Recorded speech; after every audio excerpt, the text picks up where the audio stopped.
Yes, people, welcome back to Let's Talk Premier League. This was not, well, we had known that this was coming, but this was not a planned stream. So apologies for any rushing around that we've got. It's been made official that the European Super League is going to happen. Fabrizio broke this about 10 minutes ago, saying the official statement saying 12 football clubs today jointly announced an agreement competition, the Super League. AC Milan, Arsenal, Atletico, Chelsea, Barcelona, Inter Milan, Juventus, Liverpool, Manchester City, Manchester United, Real Madrid, and Tottenham have all joined. There are more clubs are expected to join as founding clubs before the inaugural season, which is expected to start as soon as possible.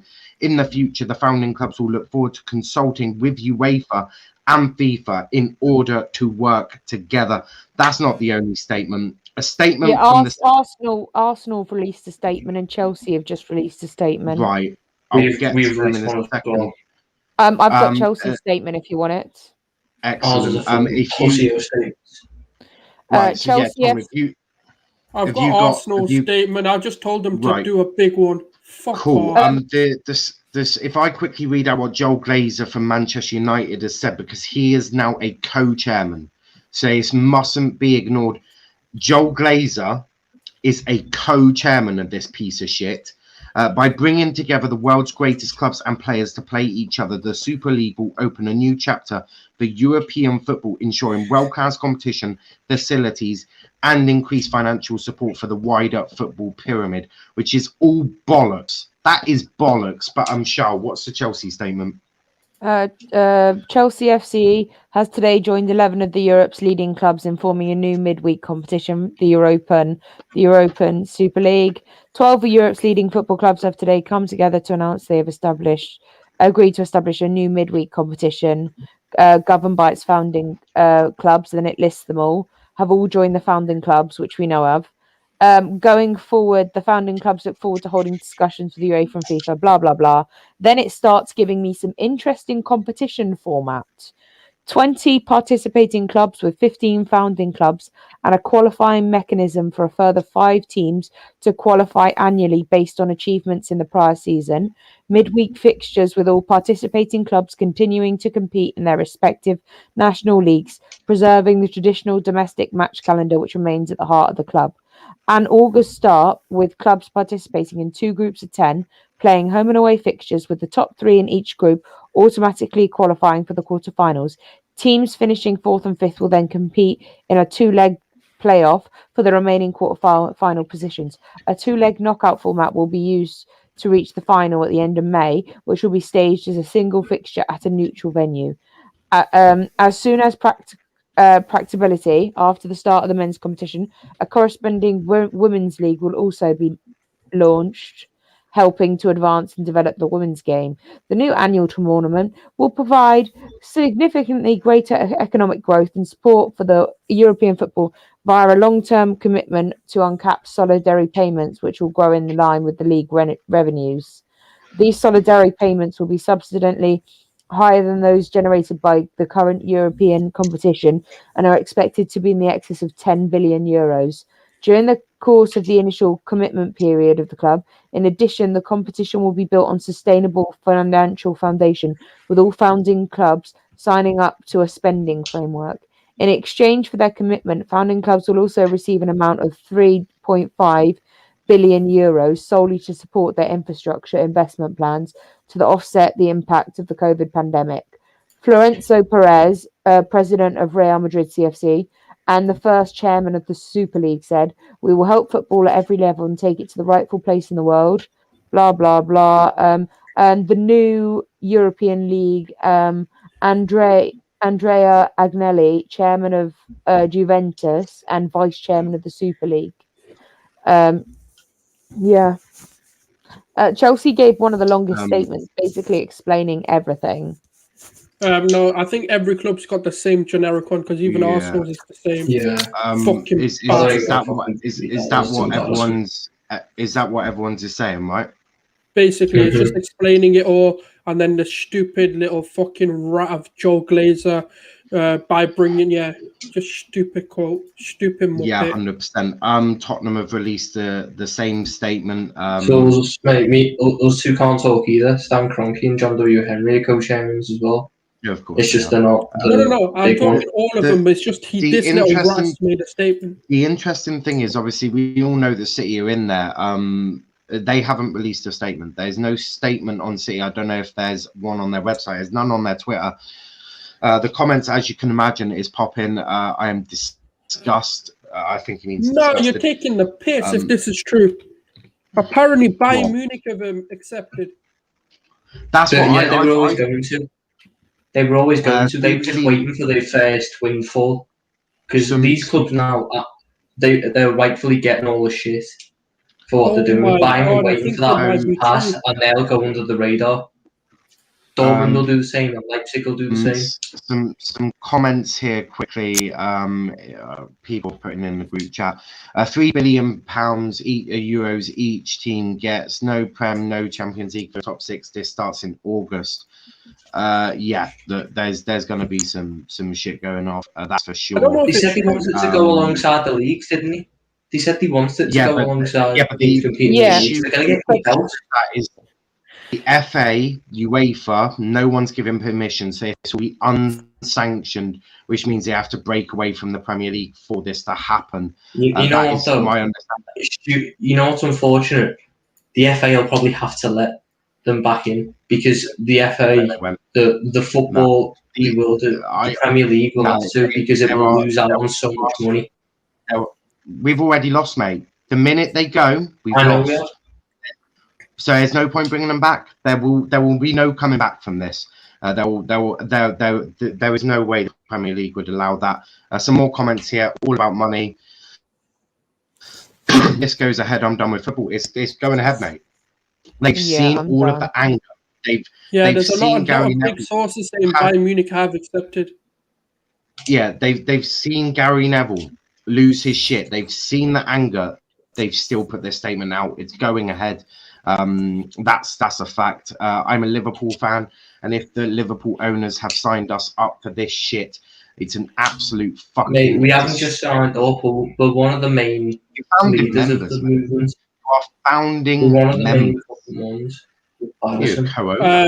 Breaking news from quite a big source. UEFA says the 12 will be banned from UEFA tournaments and international football. That's been now fully confirmed. Is that the players or the teams? So that's not been broken down, but basically he's a writer for Liverpool, and so he represents Liverpool and stuff. And he's literally said UEFA says the 12 will be banned from UEFA tournaments. Obviously, the breakdown and stuff will be done, but I'm assuming players and club. UEFA says every player and club. Yeah, the players would be banned from the Euros and the World Cups and any. I read another one. It said all players and the tweet says. UEFA says every player and club who participate in the new Super League will be banned from UEFA and FIFA tournaments. Yeah, that is obviously the news. So that will mean that any players like Greenwood won't be able to play for England. Miami Heat beats UEFA suing every club participating for 60 billion. UEFA and the FA are both going to be suing all the clubs involved in this. If a team would like to rejoin their domestic leagues, they'd have to rejoin at the 5th tier.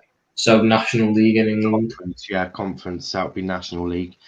Some more comments here. I'm disgusted by Liverpool FC. No apology for the fans who make bloody football clubs. They can bloody do one. I'm done. Gnarly, big enough City. No, I'm not, mate. At the time I was, well, mate, at the time I was big enough City, they hadn't confirmed, they weren't even in the report. They've obviously done this quite late. They're not a founding member either. I've got a question. What were you saying quickly? And then we'll go to your question, Joe. This is going to massively impact football fans, but you know who's not going to be affected? The ones who aren't, in a sense, local to the club. The ones who just tune in to watch it, just watch football to go on. Because as supporters, what our clubs have done today is inexcusable. It's inexcusable, but you know what? They've gotten away with it because the people who are disgusted, the people who are rightly disgusted, is about 5% of the total people who buy club merchandise, watch the club, and that the clubs are willing to lose that for £3 billion, and that shows that loyal fans aren't worth anything according to these clubs. I also want to go to. There's a comment here. Is it confirmed? It is confirmed. This is from Fabrizio Romano. It's currently directly in front of me on Sky Sports News. Clubs have released statements. This is official as you can get. I'm a Spurs fan. What's happening? Well, you're joining the Super League is what's happening. Basically, 12 clubs. I'll read the statement again in a bit, but yeah, you're joining the Super League. We'll get some more reaction in a second. Question. Manchester City accepted it to all the top 6 are a disgrace. Yes. So, if obviously Chelsea are in the FA Cup final, does that mean we're not anymore? Or do we play it and it? Because they haven't actually. At this point, we don't know. To affect next season. Yeah. Oh, okay. Because I have just seen on Sky that they said that so anyone that joins the Super League is now not allowed in the UEFA Champions League, the UEFA Europa League, the FA Cup, the FA Community Shield, the Football League. Competitions sanctioned by the country as well. PSG aren't going to join the Super League until they win the Champions League, and then they'll join. That's the first thing they'll do once they've done it. Yeah. Because then they've crossed it off. And they've crossed it off. They don't need to worry about anything. But that's what I would have done. That's what I would have done if I was Man City. That's what I would have done if I was Man City. Won the Champions League and then joined. Because let's say they don't win this season and didn't join, they wouldn't suffer too much because they wouldn't be playing the team in the Super League because they've been kicked out. They'd still walk the league, and you know what? They'd actually have a hell of a lot more respect from most people for one season. And then they'd win the Champions League because they'd be up against bloody nobodies, and it'd be done. Yeah. And this Super League is just going to expand and expand and expand by a team or two each year, and then eventually it's going to kill the football leagues, and we're all just going to be one big European Super League. A lot of, and this is my issue, is it kills the football league instantly.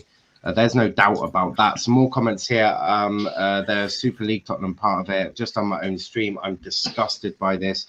It's basically a huge FU to the to UEFA and the Champions League. It's a fuck you to everyone.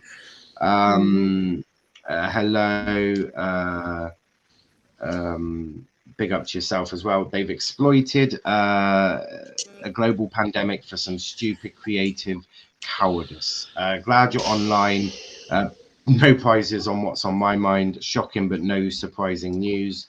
There are several clubs out there who are keen to see football transition into a model like the NFL has. I'm assuming the season will continue as it is. There has been no update on that. Well, I believe the German clubs, because they are particularly owned by the fans, they are legally can't join. Bayern are joining. Bayern are joining. Leipzig are joining as well. Leipzig are joining. We're waiting to have a confirmation on Dortmund, but it's looking like they will. If them two have done it, Dortmund are currently really struggling in their league. So Dortmund will join it. PSG will automatically win it. This is a slap in the face of fans. You can't describe how I'm feeling right now. I want to obviously go to you, Sulz, quickly. Obviously, you're an Arsenal fan. You're one of your owners or whatever he is to your club is a co-owner, parasite, co-chairman the European Super League. What's your thoughts?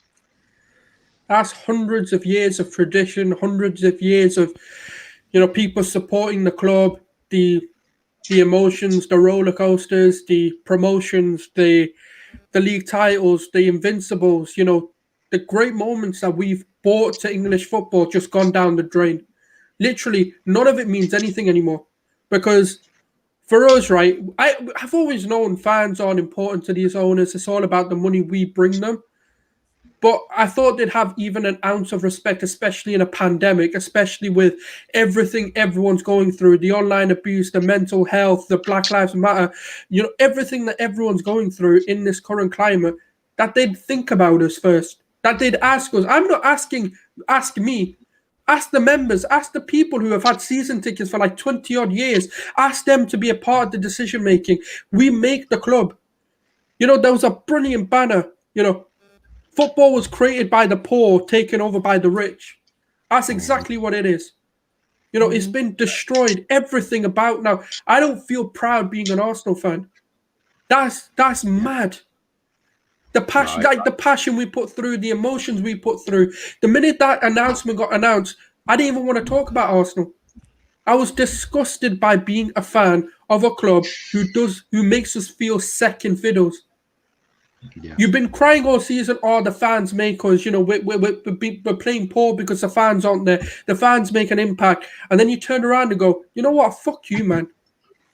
You know what? Yeah, this is what's going to happen. And I think, you know what? I'm going to big up Gary Neville because everything he said is how every single fan is feeling. Give those trophies away. Yeah, I want the Premier League to tarnish the name of every single one of these Premier League clubs.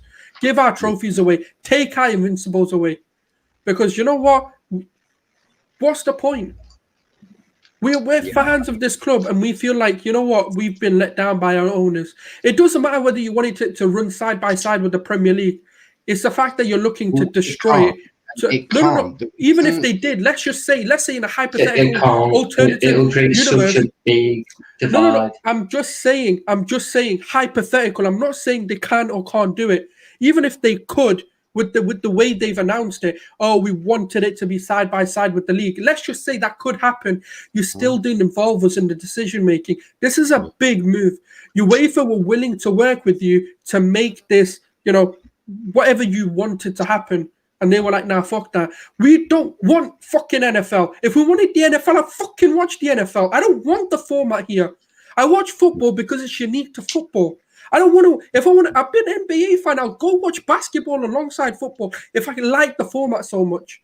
I don't like it. I don't give a fuck. I don't want to be Americanized. Leave us to be who we are. Leave our football alone. But no, they want to get involved like every fucking parasite in this world does and just destroy everything. It's just, I don't feel like a fan anymore. No, I totally get what you're saying. Beautiful rant, though. Beautiful rant, though. Correct me if I'm wrong here, but don't Real Madrid have presidential elections soon? Yes. Yeah, they do. Yeah, they do. This is Florentino Perez's big FU to UEFA and everyone, and he's taking everyone down. Just to clarify something. He's taking everyone down with him. He's had this in the works for 10 years, and UEFA have been against him. Now he's got everyone going. He's going to go, and he's going to face none of the backlash. He's going to face none of the issues. He'll be remembered as the Galactico, and he won't have any. He is technically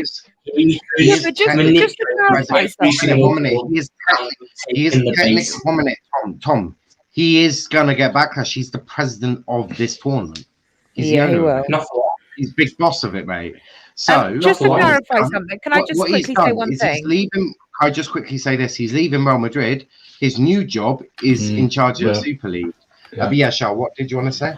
Yeah. I just wanted to quickly say that UEFA and FIFA have made the quickest decision ever to ban us from the Premier League, Champions League, and the FA Cup. Yeah. What? This is the quickest decision they've made. They made a decision about this, but not about racism. Okay, hon, I know where you stand. Yeah, but let's keep. Obviously, the racism is. No, I just wanted to make that point. But I want to keep this dead on point tonight because racism we'll deal with. We deal with that every day. This obviously needs to be kept 2 point. And I back UEFA and FIFA and the Premier League and the FA. I back them in their decisions. But Andrew, obviously you're a Chelsea fan. What's your thoughts on all of this? Can I just say, I understand they said if clubs will join, they're going to be banned. That's not going to happen because the TV companies won't allow it to happen. They're pumping all that money. They're not going to allow it to happen. I know. I see your face now. I understand, but these guys are. They have too much power. You've got to bear that in mind. Too much power. They've got too much power. It's not. I understand. This is going to. Andrew, I've never seen UEFA come out so quickly and so ferociously. No, what I'll tell you this. I'm thinking about 2 weeks' time. Less than 2 weeks' time, they're going to announce something else where they've reached an agreement on something. It's going to be like that. Now, let me throw this to you, mate. Do you think that Sky Sports are going to still sit there and pay £1 billion for a title race between West Ham and Everton? That is part of the problem, Tom. That is part of the problem, right? They're going to have to let these clubs back in. They're going to have to let these clubs back in. The Premier League cannot miss out on this much money. Tom, the league is done. You lot are grasping onto something. Trust me. Oh, yeah. I don't want to be associated with the club at the minute. But they're gone. The Premier League, the FA, to take integrity more than anything. No, they're not. They're going to take money. They have to think about themselves. This is where I actually disagree with you. The problem is, right, money talks in football. It always has and it always will do. The reason why the Super Cup is happening because of money. The problem with the Super Cup I have is the amount of money that's going to be lost for the pyramid schemes of football in terms of from the lower leagues, from the championships, from even in the Spanish and the Italian leagues, when you look at the lower divisions. That's the problem. The minute they start to lose that money, and let's say this does flop, they're going to allow it to happen straight away because they're going to be like, well, firstly, United, Arsenal. Let's keep with the statements that if you come back, you're in the 15th. No, right? But I'm just saying they'll have to. This is part of that conversation. No, that statement is just to try and keep face. You have to understand that they're just going to let them back in. This is a £1 billion decision, and they're not going to miss out on that. Let's keep to the face statement.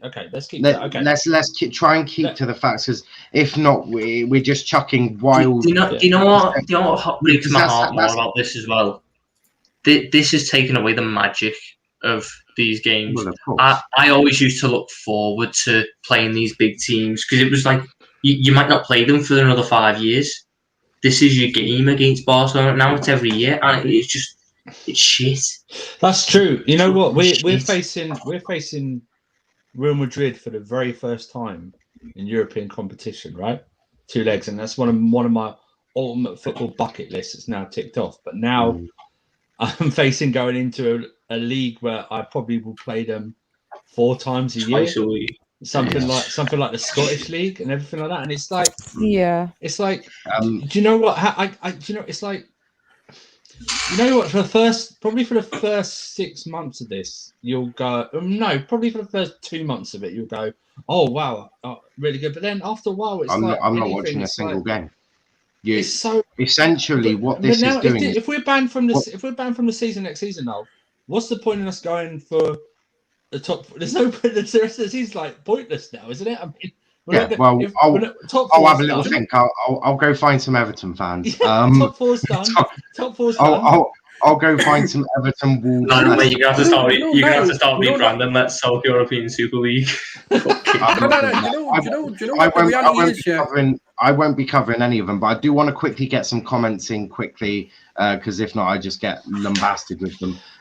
Professor saying, but I guess there's hope for Oxford United to win the Premier League one day.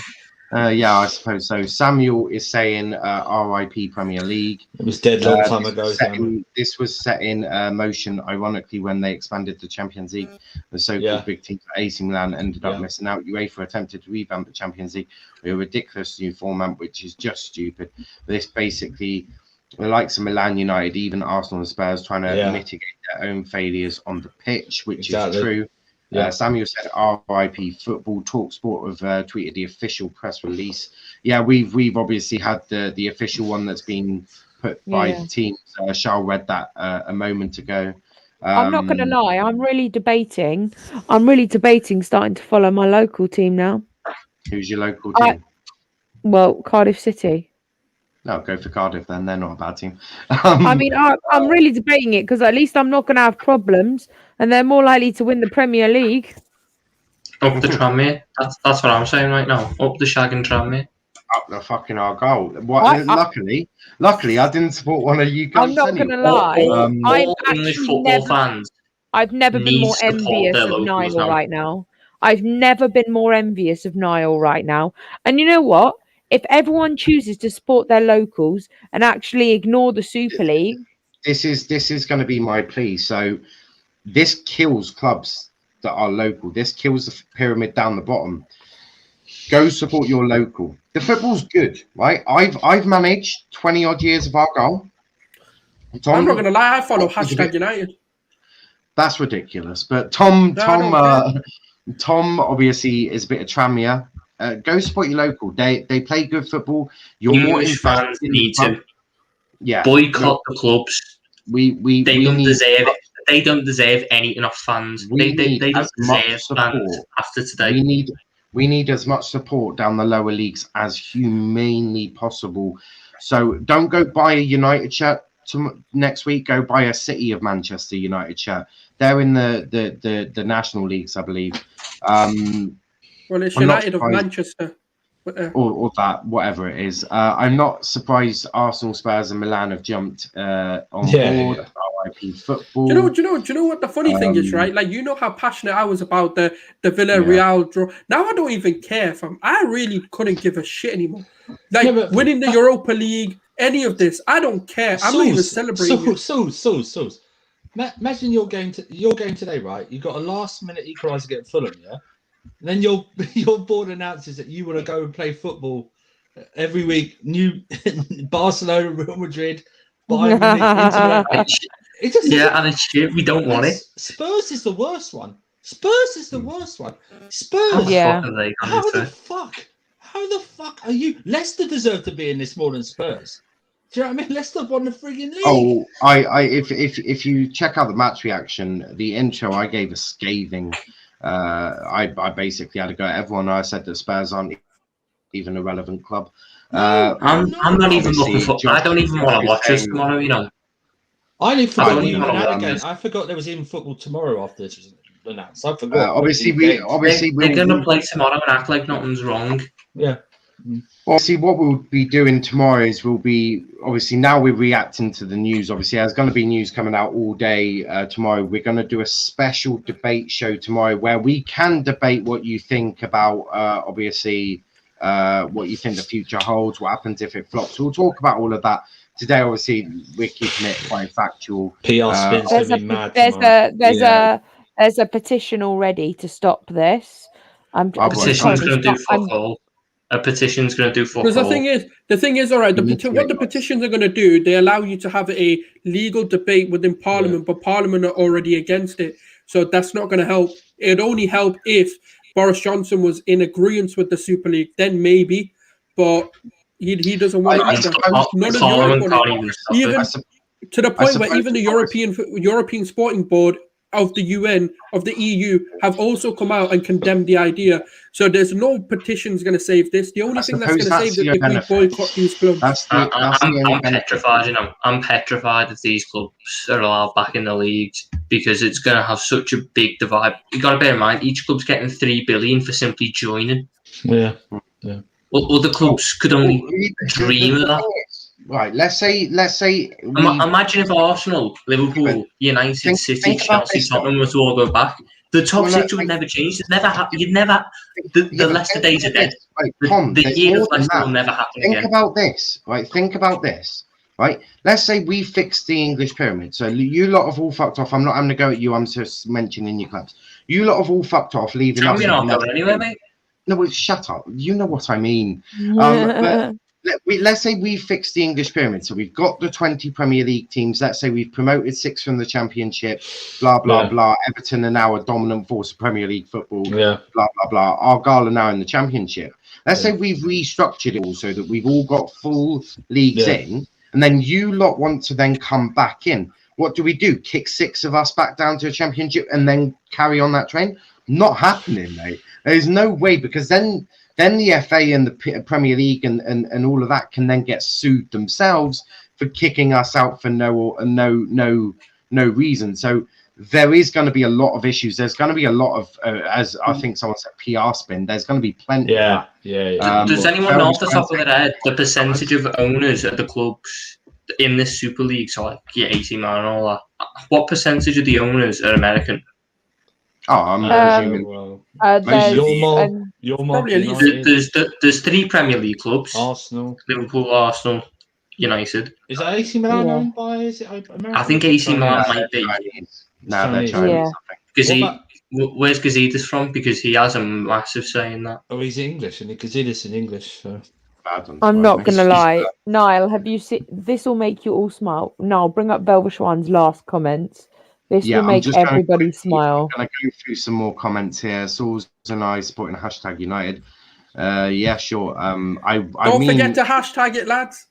Hashtag boycott the Super League. Hashtag support your local. I would probably say your local team is more important right now. They're going to need as much help as they can hashtag support your local. There's been 30 years in the making. I couldn't care less about the Leeds game now. Couldn't care less about the rest of the season. We don't know what's going to happen. 130 years of history for my book gone. I don't even feel all them years in the 70s and 80s. Well, we don't even know what's going to happen.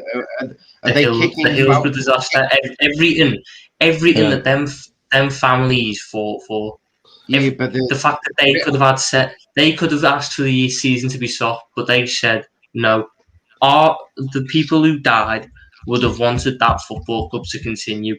And what we've told them to go fuck themselves for a bit of money, it is a disgrace. I've been saying FSG out for years now. Are they going to kick you out now? Like that we need to find out from UEFA. If you're all getting kicked out now, what the hell happens with qualification? Yeah, this is my point. This is my point. PSG wins automatically. Yeah, but this is my point. But I'm talking about the FA Cup. What about the FA Cup? Well, the FA Cup. It becomes a Roma Villarreal Europa League final. Becomes a Roma Villarreal Europa League final. Leicester win the FA Cup. FA Cup gets the Carabao Cup. No one wins the Carabao Cup. Yeah, Carabao Cup is pointless conversation. So if they kick you out now, then obviously Champions League goes to PSG. They may reinstate Porto. So they can have the final. West Ham go top of the table. That would be nice. What the fuck happens between us and Real Madrid? Well, exactly. What I'm saying is they'll play. Hold on. Who was the other team knocked out? Bayern. So yeah. Leipzig. No. In the course, you can't go backwards. Porto. Who did Real Madrid beat to get to us? No. What I mean is Atalanta. No. They'll reinstate. I reckon they'll reinstate Porto and just have that as the final. PSG Porto final. That would be my suggestion. That would be what I think they'd do if they're kicking you out now. Leicester would put on. They may reinstate Southampton for the FA Cup final. You don't know. Yeah, they'll just play it like that. Yeah, because they can't put City back. There's going to be a lot of movement within world football at the moment, or European football. Leaving football for cricket now. Anyone know what LBW is? Leg before wicket. So if your leg interferes and you don't hit it with the bat, it's basically you're out. I'm moving to cricket too, mate. Fuck football. Wolves. Yes, Sulz, can we do cricket together? Yes, Charlotte. Yeah, we can. I'll support my local team. We're doing well at the moment in the Electricity League. Parliament has no power over this. Nope. I'll be surprised. There's. Well, technically, the European Board of Sport they can have a bit of influence over something. If they all bundle together, so if the British Parliament bundles with this European Parliament and the FA and all of that, and they all link together, I'm sure they can cause enough argument. The only thing the Parliament and stuff can do is dismiss their sort of ground permits for their stadiums. That's about the only thing they can do. And they could easily do that. No, that's what I'm saying. They have power, but not like to the level of stopping them. They can only stop their stadiums from being in development. That's all. They can also which can be enough. They could stop the stadiums from even being used. You need a license. Potentially, yeah. Vel was trying saying, I'm currently printing off all the owners' pictures just to lay them out and shit on each and every single one of them. I got the list. Good Lord. To see it. Oh, yes, Vel was one. I'd say send the video, but I don't want to see that. 3 of the vice presidents are American. I am shocked. Every classroom banter is going to be fucking shit. Yes. I'm still thinking, maybe hopeful. They've moved the European Super League. It starts this summer now. Starts when? Starts this summer. We all gonna get kicked. Do you know what? Hold up a minute. So 6 of you are being kicked out of the Premier League. Yep. They can put on. No, I'm just trying to work out what Argyle are doing next year. We're still in League One, but we got a fucking good chance of getting out of that league next year. Fuck off, you wankers. No, Argyle are getting promotion. But no, fuck the rest of you.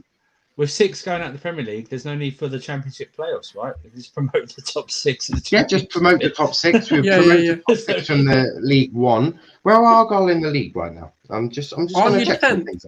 Aren't you like 9th or 10th or something? If that's the case, I'm demanding Ryan puts full effort into all the games. This season ain't finished, boys.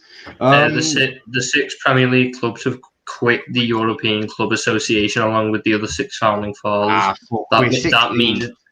That means that I think they're excluded from European competition at this point. That'll be good. If it's an immediate quit, then I think that means they can't play the rest of the Champions League.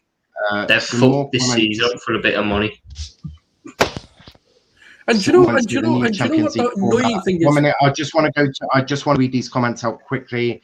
With the new Champions League format, there's a lot of talking about scrapping the Carabao Cup to accommodate games. They won't scrap games now. They won't scrap games. No, if what Tom's just said is true, then they're not in the thing anymore. And yeah, maybe this announcement was time to counter UEFA's.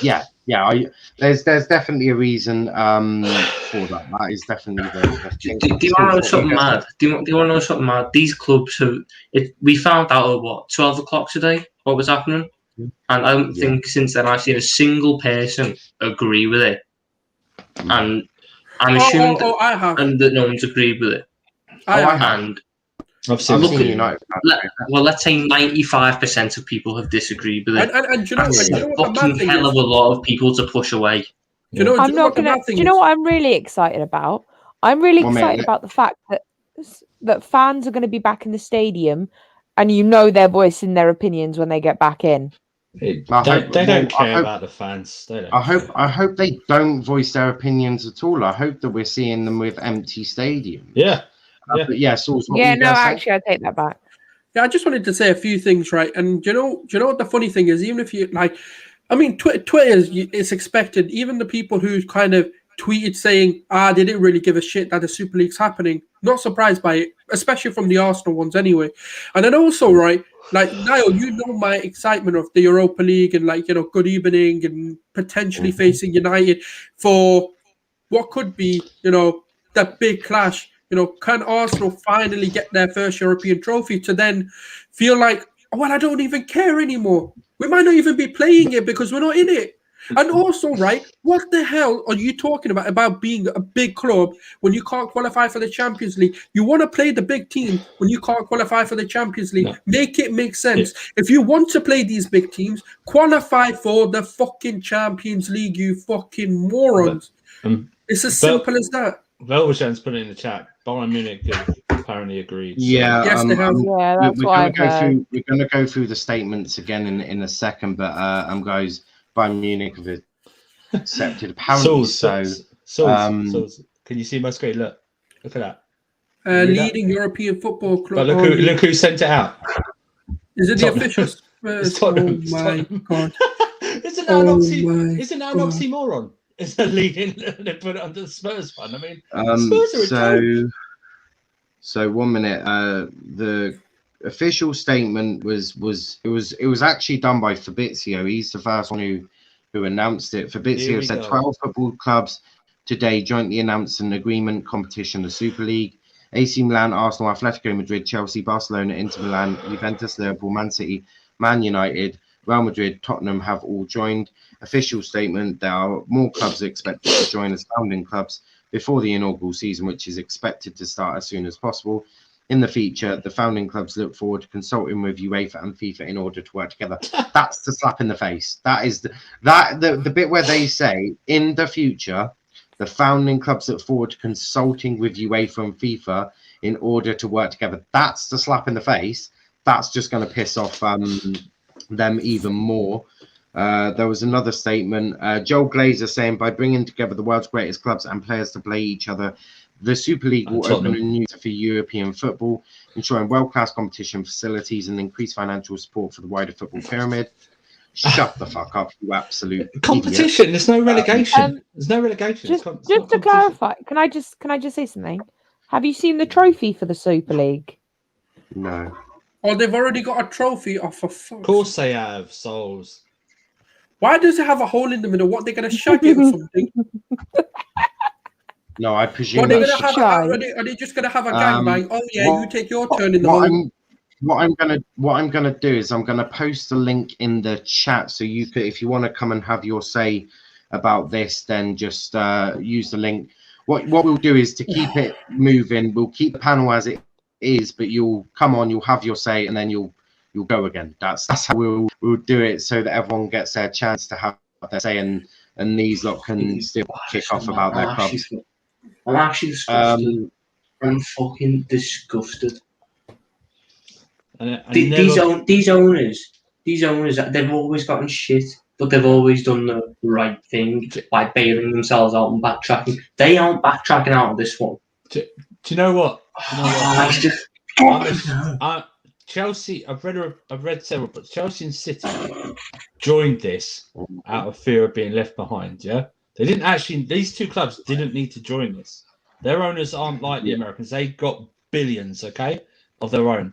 They did this and that to stop being left behind. They could have actually, ironically, the two richest clubs in this league could have taken a stance against this and said no.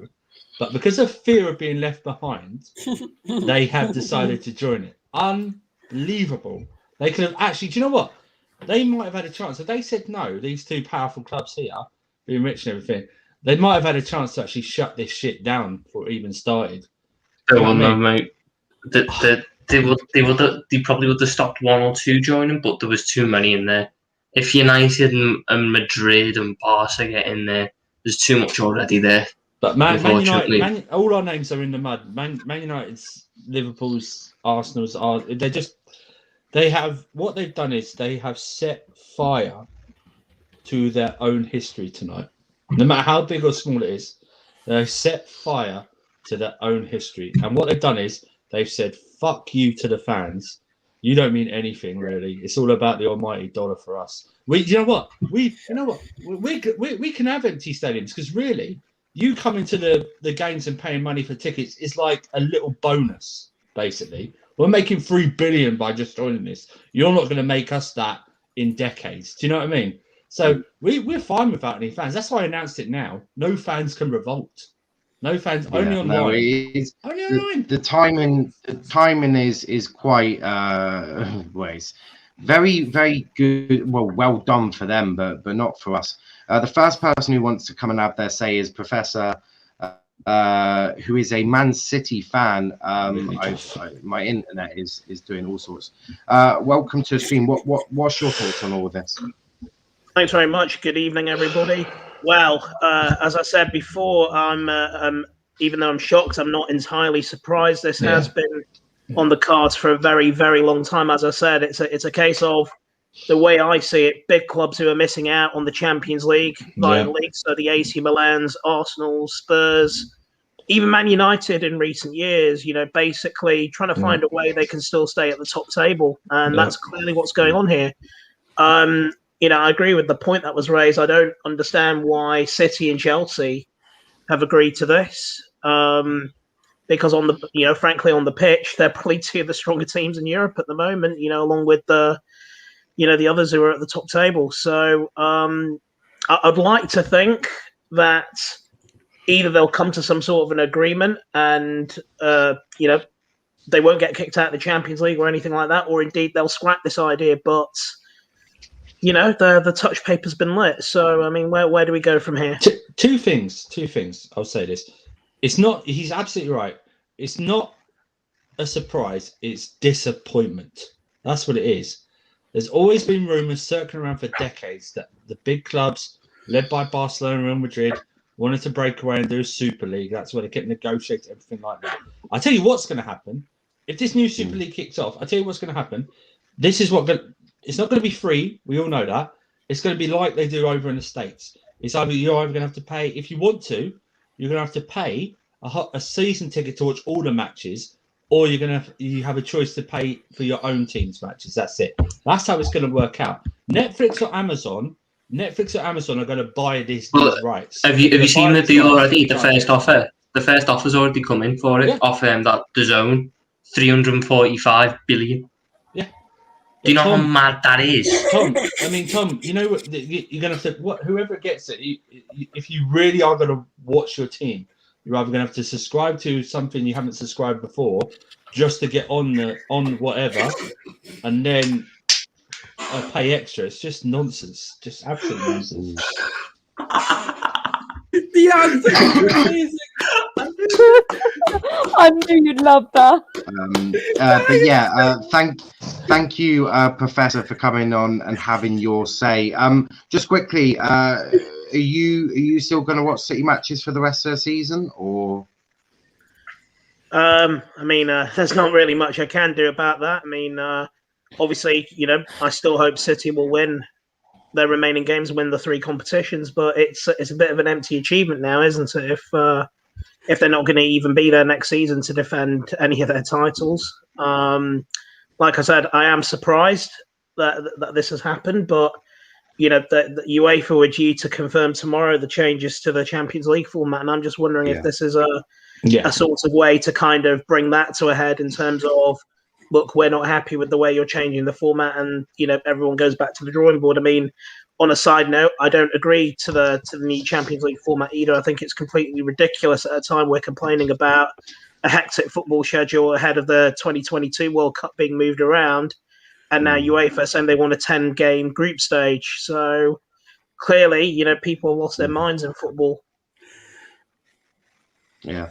Well, cheers for coming on, and we'll see what happens next. Cheers, mate. You know what? Cheers for coming on. Can I just say, I wonder how many legal proceedings have been started in the last 12 hours over this. There has to be in the hundreds. This is, I'm talking for each league. Even more crazy. I'm talking for each league. This hasn't just killed off the Premier League or the Spanish League. This has killed off the World Cup. Yes. Mm-hmm. Yeah. Because people aren't going to watch the World Cup if they're not going to watch Ronaldo and Messi, and instead watch Ricardo Horta and Nicolas Gaitan. They're not going to. They're going to watch. People watch the World Cup to see the best players and the best nations fight it out. That's not going to happen at this point. We'll have to see what the Euros does. This wipes out Barcelona's and Real Madrid's debt automatically, right? Which means Real Madrid can now go ahead and say, how much do you want for Mbappe, and offer an obscene amount of money, because it's not going to make a dent in them, and Mbappe's gone. All the clubs now wanting Haaland going into this European Super League. It's at 11 playing field. Playing field. Yeah. Every single one of those do you know what? Do you want to know what the best bit about this is? I reckon he knew. Who? Mino Raiola knew, because when he said everyone's on a level playing field, that was what I wanted to. Yeah, that's he said everyone's on a level playing field. I want to get a different perspective. We've got Aaron, who's obviously a Doncaster fan in League One as I am. Aaron, as a lower league fan, what's your thoughts on all of this?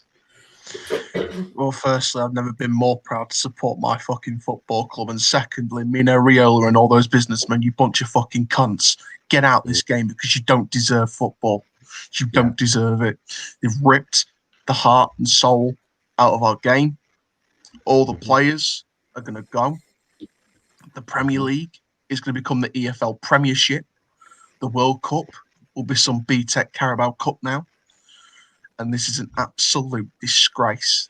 And Mino Raiola and all those businessmen, Henry, Glazers, Kroenke, you are all a bunch of fucking cunts. And I'll say that proudly. Long live the fucking Rovers.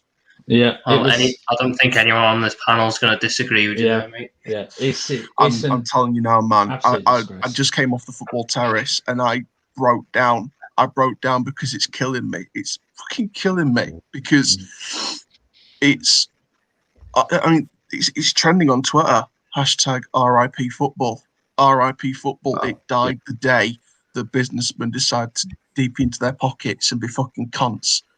And it's an absolute disgrace. And I don't think anyone can disagree with that. But as a Rovers do you know what? It's not even just ruining football. Do you know the hopes and dreams of you having, as a kid, of being a manager, coach, a referee, whatever it may be, of grassroots? You have to work your way through from grassroots, you build up. It's ruined all of that. Any ambition anyone had to get into football is ruined because they're going to feel discarded, they're going to feel disregarded, and they're going to feel like they need to go to the top if they want any notable career in this sport. And that's a problem. And you know what the big thing is as well, Niall? I think you know it from me. You said I want Premier League football at Donny Rovers, and I've said that to you. I think at least we got 6 clubs out of our way now. I'm talking the positive spin on it. Argyle's the largest city without top flight football. Fuck it, boys. Argyle is getting the Premier League. Well, you know what? This is the thing, right? I said it with ambition that we were going to get there someday. I think we could definitely get to the Premier League, but it's not like the Premier League's still the toughest league in the world, and we're going to fight our way up. I think we're going to get there because all the big teams have gone, and it's too easy to get up there now. It's an absolute. If Argyle win the Premier League, I'll be fucking celebrating it like it's a fucking real one. I can give a shit, mate. And so will I. But you know what? To be fair, how long will it be now until the Premier League gets renamed into the EFL Premiership? How fucking long? No, I still think they'll keep it the Premier League. I think they'll just what they'll do is Everton is now going to become the big boys of the Premier League alongside like West Ham and Wolves and because everyone else could get kicked out. Leicester, Wolves. Yeah, Leicester, Wolves. They're going to basically they'll get to the top and they'll just replace what we've. I'll tell you what. One thing that concerns me now. If you got a bunch of money now, you buy Newcastle United. You know what? There's one thing that concerns me at the minute as well. How many managers, players, officials are going to walk away now? Is Klopp going to stand down? Is Guardiola going to stand down? Is Rashford going to come out on social media? If Jurgen Klopp was to stand down, I would fucking applaud him. I would applaud. And he's doing the right thing. If Marcus Rashford quit United, if Trent Alexander-Arnold quit Liverpool, if Reece James and all those youngsters and the big players quit Chelsea, I'll applaud them as well because they would rather walk away. You've led me to the perfect. You've led me to the perfect bit. So 4 minutes ago, or a bit longer, obviously, it's 7 minutes ago. Sky Sports News per UEFA could ban every club involved in European Super League from all European and international competitions, according to Fabrizio. Which would mean that the likes of Mason Greenwood and all of these promising young players, if they play in the Super League, they will not be allowed to play for England. Do you think that is going to have? Do you think that's going to have an impact? So, do you think if the likes of Marcus Rashford, Bruno, Kai Havertz, or Mason Mount, do you reckon if these the Super League website's up? Well, you know what. But then I have a question. If you're gonna not be allowed to play for your country, does that mean your MBE gets taken away? Because what's Marcus Rashford got? He's got it for non-football things, though. He's got Marcus Rashford's got it for non-football reasons. One thing I did want to add to that. I think the problem is that you have is that like it's you have to choose now club or country. That's literally the decision that people have is club or country. Do you know why they're going to choose? But you know why they're going to choose? They're going to choose club. They're going to choose club because they're playing less games now. Well, hold on, guys. Sulz, what was the breaking news? All UEFA matches have temporarily been suspended until further notice. Wow. Jesus. You know what? I was going to answer that. Hang on. Mate, just look at that link I've dropped in and pull out on screen a bit. I've got an update from around half an hour ago as well. I don't know if you guys know this, but I think his name's Violini, who's Juventus's president. He's going to be the one of the vice chairman of this new Super League, which means he's going to resign from his position in the European Club Association, the ECA. He's resigning from his role as chairman of the ECA now. Yeah, all UEFA competitions have been suspended until further notice. What might even happen is Roma and Villarreal for Europa League because they're the only two who haven't signed intent. But obviously, we'll find out. Can you do me a favor? Go into the private chat. There's the link to the website. Are you able to pull that up? It got pulled up. It got put live half an hour ago. It's the official Super League website. Man City's there. When you said, I'll share that. Tom, when you said that all the UEFA competitions have been suspended till further notice, is that like Champions League, Europa League, Club World Cup? Basically every Champions League, Europa League match has been suspended until further notice. Meaning, they could, dependent on obviously the outcomes of these, what's gone on, is suspended, so they will no longer take place. The potential, the rumors are, what will happen is that the teams not participating in the Super Cup will automatically be given the final place, and they will then play. I was just thinking that, but if you think about it, Europa League there's no problem because it'd be Villarreal versus Roma. But Champions League. Bayern, the Champions League. Bayern won't go through. Bayern won't go through because PSG are quite literally only there to win the Champions League, and they'll join. It's between. Apparently, PSG could be handed the title of Champions League as soon as tomorrow. What I think UEFA will do. This is just my thoughts. This is what I think UEFA will do. They'll most likely reinstate Porto and have Dortmund. You got to think about Dortmund. Dortmund haven't agreed to it, and they would just knock out the last. We need to obviously find out because what the releaser said is more is going to get obviously added in sooner rather than later. PSG are going to get added in. Anyone with 2 brain cells knows that, but they're not doing it until the season is done. If it makes it any funnier, Pochettino can win it by default. 1 minute. What they'll do is they most likely reinstate Porto because Porto definitely aren't going to join this. They'll want to have a Champions League final. So they'll find a way. It may be a playoff match between Dortmund and Porto. Winner of that goes to the final. They'll find a way of having a Champions League final. They can't just not have a final. That would be absolutely mad. I'll tell you what. The Champions League. Imagine how embarrassed Pochettino will be if he wins a trophy by default. How embarrassing for him would that be? Because he wants to actually earn a trophy rather than giving it by default. I feel sorry for him. There's 2 scenarios for the Champions League. Either crown PSG champions or void the entire Champions League season, but the Europa League final will go ahead. Yeah, because I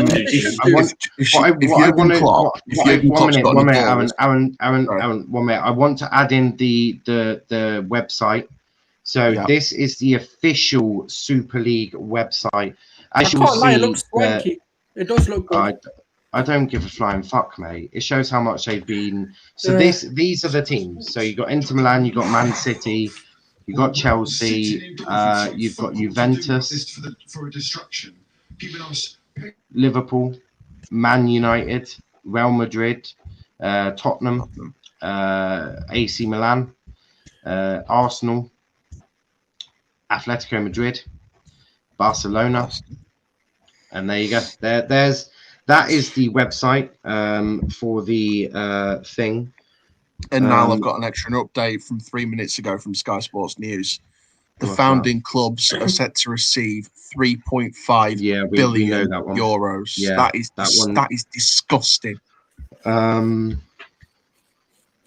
Right, so Troops have just put on Twitter, do we go to the stadiums tomorrow and protest? Training grounds. I frankly, I don't care what Troops is saying. He's fairly irrelevant to this conversation. Yeah, I know, but Troops has got a point. Do they go and protest? Do they go and protest now? Because COVID regulations. Let's if it's socially distant. If it's distant. But let's not start getting people protesting. I want Johnson knocking at my door going, on your YouTube channel, you told fucking people to protest. Let's not do ridiculous, stupid things like that. No. Because of the way that it is, Chelsea's season could end with Jorginho as their top scorer. Fuck. In their last Premier League season, Jorginho could be like the last hallmark. This is just a state. I cannot believe this. No. Do you remember it's embarrassing. Do you remember my euphoria on Saturday night about what I was looking forward to for the rest of the season? Now this is the 180 degree turn. Yeah. Do you know what I mean? This is now totally.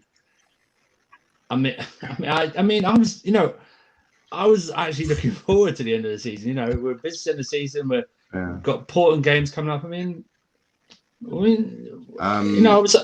Liverpool have officially left the European Club Association and can never play a UEFA competition again. Wow! This is history. The team that has won the Champions League 6 times are never. Istanbul is now meaningless. Allowed to play a UEFA competition again. No. Real Madrid, 13 times winners. Real Madrid. Exactly. Red Devil Weekly saying Europa and Champions League games have been cancelled. Postponed, cancelled, something like they've got over 10 days to sort it out, haven't they? They've got over 10 days. I've also got something I've found. Forfeit the Champions League. Madrid have forfeited the Champions League. Think of that. Jesus Christ. Think of that. I just found something as well. Real Madrid are built on the European Cup. They're in the semi-final. Yeah. Think of that. Yeah, They go ahead and announce that. They are synonymous with the European Cup. That's what they're built for. What are you saying, Aaron? I just looked on Twitter and someone's put a shot of what the Premier League is without the Big Six next season, and basically the Premier League lineup of teams will apparently could be Bournemouth, Aston Villa, Barnsley, Brighton, Burnley, Brentford. Yeah, we saying take the top 6 from the Championship. Top 6 in the Championship. That's essentially basically. So that's what they'll do there. A comment here. It gives Barnsley a shot and Brentford a shot. Saying support local teams, no to European Super League, RFP football. I've literally tweeted all that now. It's absolutely mad. Do you want to know something? Football may not be Klopp, 1 minute. Klopp, apparently Klopp has slammed Super League concept. Who wants to see Real Madrid versus Liverpool for 10 years? That was 2 years ago, mate. Still relevant. I think Klopp's going to walk. I think he will. I think he will. Klopp could walk, but this could just be another thing to make him walk. That's all. Football may not be dead, provided that fans stick to morals and go support the local. Because if we're not going to stop that Super League, that's done. But what we can do is help the lower down clubs stay afloat and keep playing football, because the magic of the lower leagues is still there. Yeah, Plymouth and Donny, we know from experience that the lower league passion's still there. Niall, I think we're still doing tomorrow's EFL show. So, I'm pretty sure I'm going to banter you that I won and you guys didn't. But, but that's all part of the passion. That's all part of the lower league passion. I do want 1 minute. I want some things said here. Obviously, competition format, a bit more about the Super League.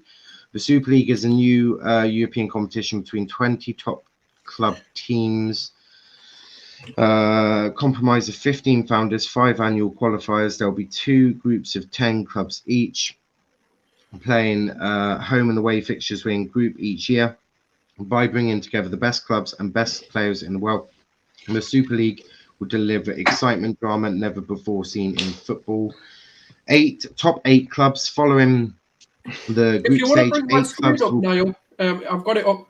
If you bring the screen up, it's got it on the website there. I'll still read it off my phone because my thing is very small. Following the group stage, 8 clubs will qualify for the knockout tournament, playing home and away until the single leg Super League Championship in a dramatic 4-week end to the season. It's interesting they say NBA. It's interesting it's interesting they say season because it's a cup competition, I was told. Do you want to know? Sorry, games will be played. You said 5 qualifiers. Where are they getting them from? Annual qualifiers. They're not going to be allowed to get them from any of the competitions because I also must stress this is a unsanctioned league, so this isn't sanctioned by anyone. So this is going to be an unsanctioned. The governing body is the Glazers and Cronkays and FFP. Can I just say, Niall? I heard just quickly read these quickly. Yeah, go for it. Games will be played midweek, and all clubs will remain in their domestic leagues. They won't. No. It's admirable that they can put that on there, but that's not true. And the last one, solidarity and sustainability. I fucking love them. Love it. Love the solidarity you're showing. Solidarity payments will grow in line with league revenues and are expected to be in excess of 10 billion during the course of initial commitment period of the founders. These solidarity payments will follow a new model with full transparency and regular public reporting. You can see why they've joined it, but fuck me, it's the wrong decision. Ridiculous. Absolutely ridiculous. Solidarity. Jesus Christ. You know what's crazy? Give it 3 or 4 years of this, and there'll be an international Super League where all the players that can't play for their national teams will suddenly play for their national teams in the international Super League. Yeah. I don't know if you heard about this, but I know that there is going to be next year's FIFA. I'm not buying next year's FIFA. It'll be shit. A couple of things. Firstly, they did say there was also going to be a women's European Super League. So all the top women's teams around the world and Europe are going to be in their own women's league. So that's going to do the same with women's football. And basically, the big talking point now, in my opinion, and I told you about this Premier League without the big 6, and is it now going to be 6 teams promoted automatically this season and things like that? What's going to happen now in the next season for promotion and relegation? Is it going to literally be throughout these leagues? Is it going to be just the top 6 from the Championship into the Premier League? Is it going to follow the same formula where the bottom 6 from the Championship go down and top 6 from League One, etc.? It feels like history. I don't think there'll be any relegations. I think the top 6 from the Championship will go up. Then the top 6 from League One will replace the top 6 who've just left the Championship. Yeah. Then the top 6 in League Two will replace the teams that have just left League One. But the National League. Yeah. But in League Two, that's going to cause drama because there's 4 things, isn't there? Yeah. So one playoff team will miss out. And there's only 2 relegation spots, and National League aren't going to relegate anyone because Dover's results have been exposed and Macclesfield. They'll just promote the top 6. We had that issue last year in League Two. I think it was Port Vale, or someone basically said, "Yeah, we're willing to not do it." We've got Gunnar Sahal here who's once my internet actually starts working. Here we are. Mate, what's your thoughts on what we're hearing? Did you see that the Champions League and the Europa League are being cancelled temporarily? Yep. Guys, I'm not even joking. Football's over now. Football's dead. Football, we knew it was dead. Cronky, you should be ashamed of yourself. You're poison. As soon as these American owners came in, poison these American owners. Poison to them, man. Them, man, they have ruined football. They're gonna ruin football. That guy, the guy said it's too late to turn back now. It's over. We ruined football. We're gonna be remembered as the worst. This is the worst thing that ever happened. to all football. They don't know what they're doing. They absolutely don't know what they're doing. This is not the NFL. This is not the NBA. This is not a build over yesterday. Jesus fucking Like Christ. yesterday. What you're witnessing now, guys, is the Super Bowl of European football. This is how it's going to be. Andrew, We're going to get halftime shows that's from the thing. fucking Beyonce and Jay-Z. You know, the football NFL has become the NBA. The NBA has this exact same format. Football has How become long the will it NBA. be now before we get a halftime show from fucking Beyonce and Jay-Z now? Halftime show. Let Gunner talk. Let Gunner talk. The issue with the NFL and the NBA is that the American leagues, those two are the biggest sports in America. Mm-hmm. But football is an international sport, and also they never had that many teams in the first place. What about the other teams? The thing is, mate, football's an international sport. Football's an international sport where the majority of the big players are Americans. Yeah, that's the issue. Now it's Matt, listen. It's basically an Eastern Conference, Western Conference. Sorry for just bursting out. I just want to see this. If the clubs are kicked out as it stands, Crystal Palace will get Europa League football. Oh my fucking God! They're in 13th place. Congratulations to Crystal Palace for your Europa League qualification. Everton and Leeds will get Champions League. Villa. Say that again, Champions League. Who say that again? Leicester, West Ham, Everton, and Leeds. Fuck. Oh, Leeds back in the Champions League. That'll be a nice one. In the Spanish League, you know what makes the Spanish League crazy? Celta Vigo are one place above the relegation zone, and they could get Europa League football. Oh my fucking God. Tom, could you post a link to the website in the chat for us? Matt's asking for what the website is. I think it's Super League. Or either. It doesn't really matter. Also, Sulz, can you double check? Because apparently Brandon's saying the FA Cup's cancelled. I will double check, but it will be. It will be because the FA, the UEFA, and all of them have said all competitions will, for further notice, be suspended until they can sort this shit out. What about the Premier League? That's the thing. The Premier League will probably more than likely go ahead for now because they can't. I don't think they can do it in such a short notice because there's games this week. There's games obviously tonight, let's say, because obviously we're into Monday now. I don't know whether they can do it. I don't think they will, just to keep. But yeah, I just want to ask if the FA Cup eventually gets officially cancelled. Would it be the same principle as other competitions, and Leicester City would be the FA Cup champions? No, you put Southampton in. I'll put Southampton in, never Leicester, Southampton. That's obviously something they're going to have to obviously discuss because obviously I know what.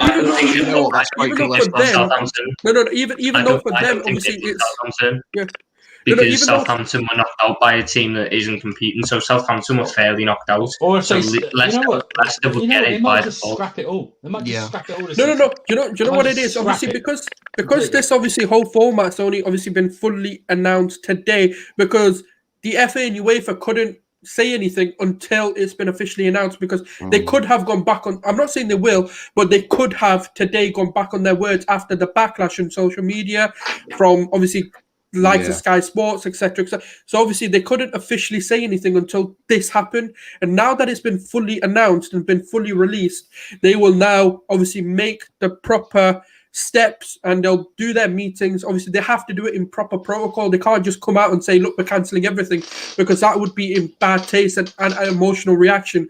So what they're going to probably do is set back. They're going to relax. They're going to have their meeting and understand how they can go about this the proper way.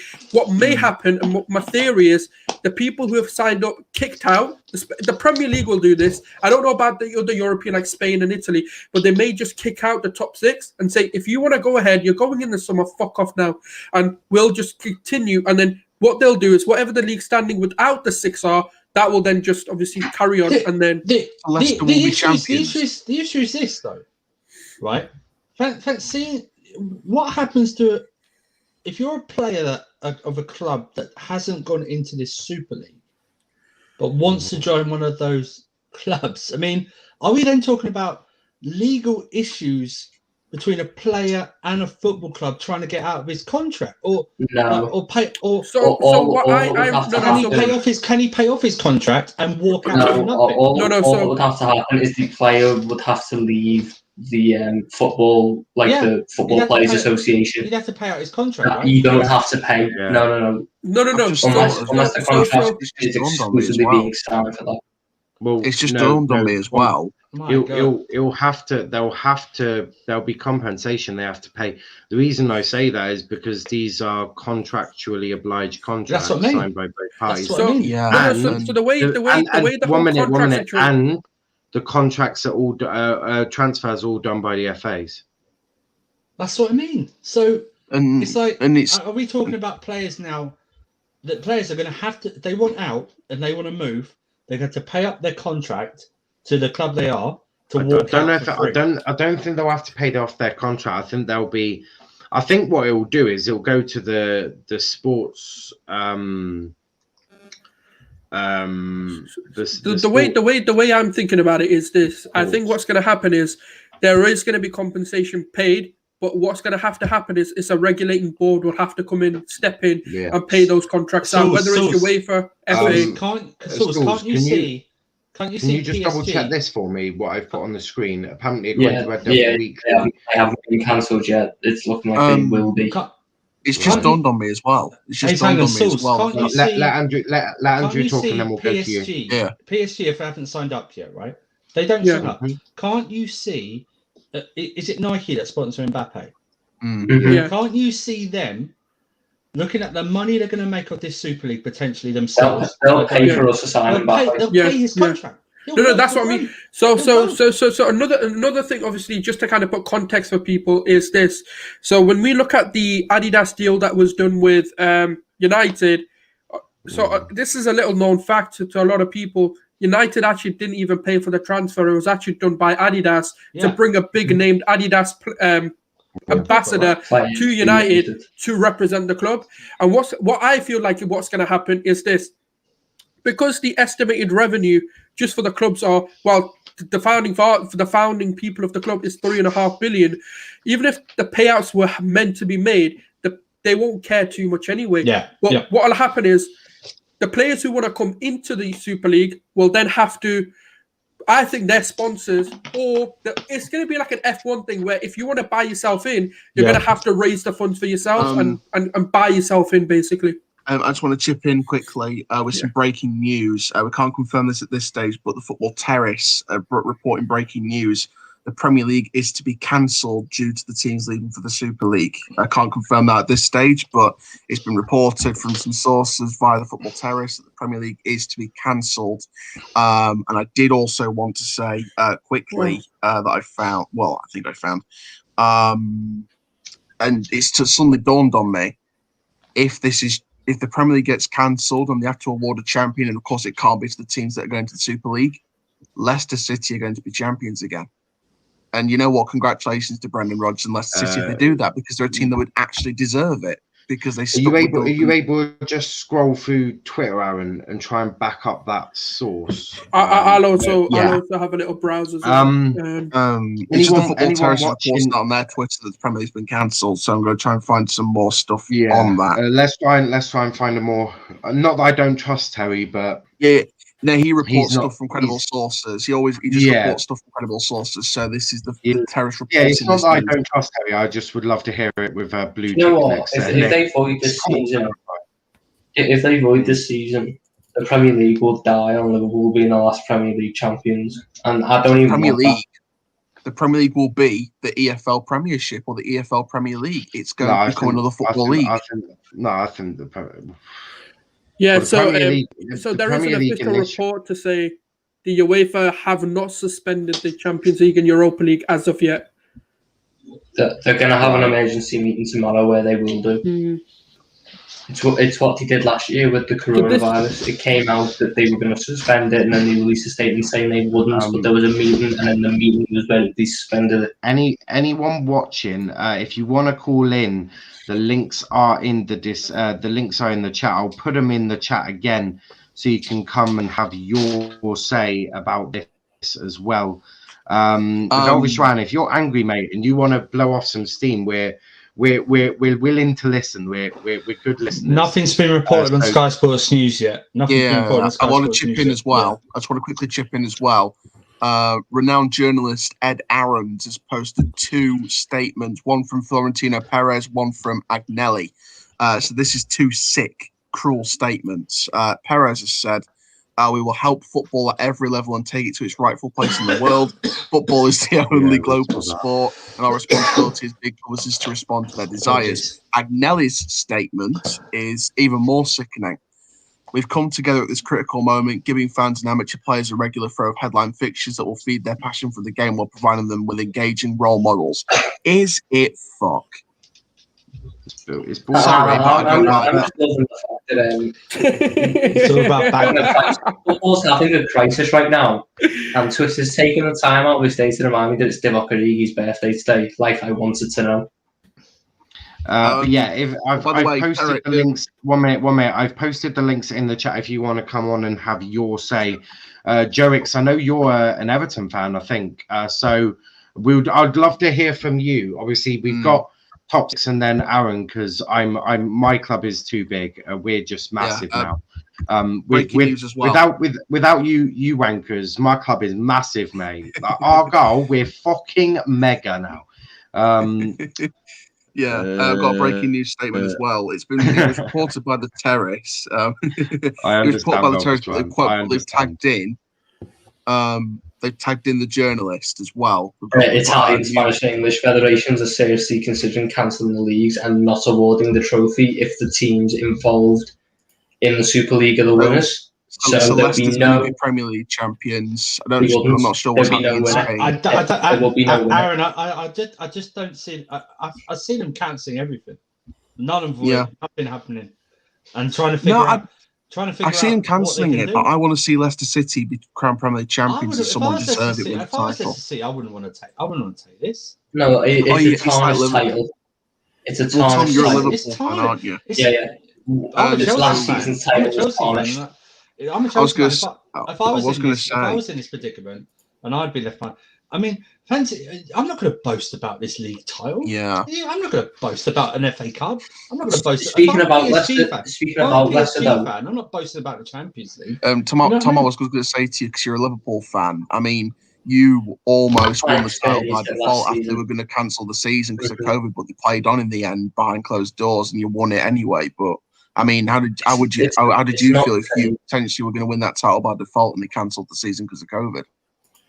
I'm in a much different boat because I just didn't care. At that point, it'd been 30 years. I was desperate, but sitting back now, I've been gutted because it's not the way to win it. You've been given it because you've been given it for something you haven't done. We hadn't won it, but we were given it. That's the issue. Imagine how Leicester's going to feel right now. I mean, Tom, you can say Liverpool won the last competitive Premier League. Well, no fucking Man City did. I can't. I know it wasn't competitive, but you won it at least without any. So does that mean did Mason Greenwood score the last United goal? Probably. If obviously everything does get cancelled, then yeah. And fucking Eddie Nketiah scores the last Arsenal Premier League goal. No, Mason Greenwood. No. There's football tomorrow. I doubt that's going ahead, mate. Not with Scummy. Not with Scummy. There is no way that's going ahead. That the Premier League will be. I bet you there'll be a statement in the morning going, "We are not allowing this game to go ahead because of the actions of Liverpool will postpone it." And you know what? Let me ask you a question, guys. 1 minute, Aaron. Let's go to Andrew on this one. Let me ask you a question. Right, 5 years from now, Chelsea win a quiz. Can you name me Chelsea's last Champions League goal scorer? Do you know who it is? It's Ben Chilwell. Oh my God. Ben Chilwell is Chelsea's last Champions League goal scorer. That's what's going to be. Decent. This is ridiculous. I think I'm in a nightmare. I think after the Super League news, Niall, I think that the only positives are going to be that we've got a match tomorrow. Have we? Well, I know I'm playing tomorrow against Accrington, but I don't know who you guys have got. If you've got a game tomorrow, we might have a game on Saturday. But Noel's week is now all about Super League. It's nothing else. It's But you know about, what? all the streams are about the Super League. Do you want to know something though? I think tomorrow's games are going to go ahead because Sky Sports, you got to understand, they have a hell of a fucking lot of power. And Sky Sports see the money in having. No. Sky Sports see the money.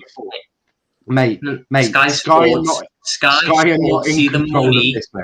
Mate, Tom, there is not gonna. If Liverpool have quit, they will not. They will postpone that game to a different time. They'll still allow Sky. It's a bit like when Everton were meant to play City with COVID, and they had that COVID outbreak.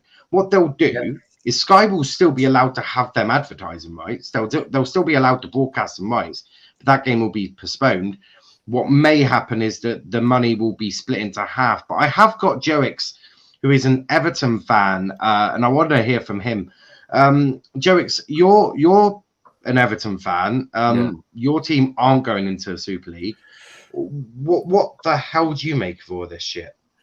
I mean, it's definitely about to completely and utterly kill football, as we have clearly seen. It's just a matter of when the downfall is. Whether players decide to leave the clubs when they go into the Super League, if they get banned from national teams, God knows. Yeah. Do you know the funny thing is? With Messi and Ronaldo, you could have said maybe carrying on another 3-4 years each, maybe. With this new Super League with the less games, they can go on for another 8 years. They can go on another 8 years to the 44. To the 44. Do you think they should cancel the season? How do you think they should end it? Like, obviously, you're an Everton fan. How do you think they should end it? Ideally, as an Everton fan, they should just cancel it, and then whoever places in the top 4 teams not going in just automatically get the top 4 spots. Same for 6th, 7th, and then the teams that were meant to get relegated just stay up, and then teams just come up from the Championship. Florentino Perez has released another statement. If the players participating in the European Super League are banned from playing in 2022 World Cup in Qatar, we will create our own World Cup tournament. How's that going to work then? So players that are in... He's just a brain dead cunt. Can't wait for 7-a-side World Cup in the Super League. Yeah, that would that man knew losing the Madrid elections. He knew he was losing it, right? This is his ultimate power to stay in football now for as long as he can. The chairman. I've got something that backs that up. I've got something that backs that up as well. Do you think Man City joined and accepted this because they knew the quad was over and they want to find an easy way back in with the big guys? You know what I want to say, right? I didn't get the cost to spit the dummy out. But Aaron, why are Spurs there? They haven't won a trophy in their life. No, do you know what it is? Yeah, like, you know what the annoying thing is? Like me, Niall, I think Andrew, Tom, Charlotte, like loads of us. Yeah, we were looking forward to the Euros. We were looking forward to the World Cup content. We had so many ideas, right? Like, you guys don't know. It's all just gone down the drain. It feels like all this graft we put into our YouTube channels just gone down the drain. Building our platform, building this community, just a big fuck you to everyone. And what about the Euros? Is the Euros still going to go on? Like, the thing is, it's annoying because it's all up in the air. We don't know. They fully fucked us over. The thing is, yeah, you know, someone made a point, I can't remember who, about less games. Obviously, what the players are going to be more enticed. They're going to be like, firstly, we don't have to play as much, and we're going to get paid probably tenfold more than we're already getting paid. So how about this? Sulz? Oh, do you know where I'm going on a Wednesday night? I'm not going to fucking Kazakhstan. That's where I'm not going. You know, I'm going to fucking New Camp.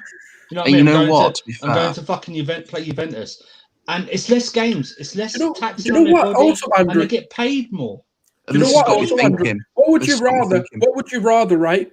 European competition in, I don't know, some sub 20 degrees, or in the heat of Miami, because we're now doing a Miami tour, we're doing an American tour in Florida, in the likes of Orlando. What would you rather? Like, this is the problem. Of course. It will attract. The thing is, the annoying thing is, the more and more I think about it, the more and more that comes out about it, and more like, we're fucked.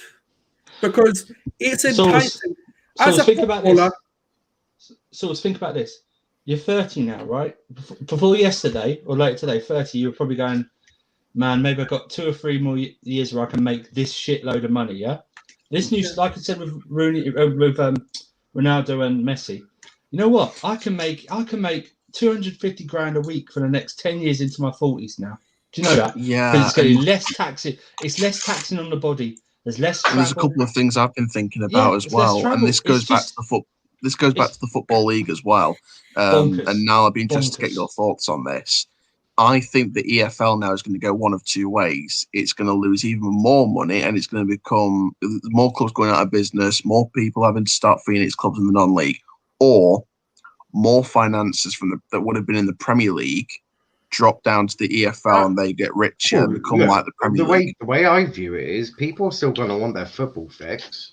Now, look, the broadcasting fees are going to be a lot substantially less. People are still going to want their football fix. They're still going to want to see competitive football in England.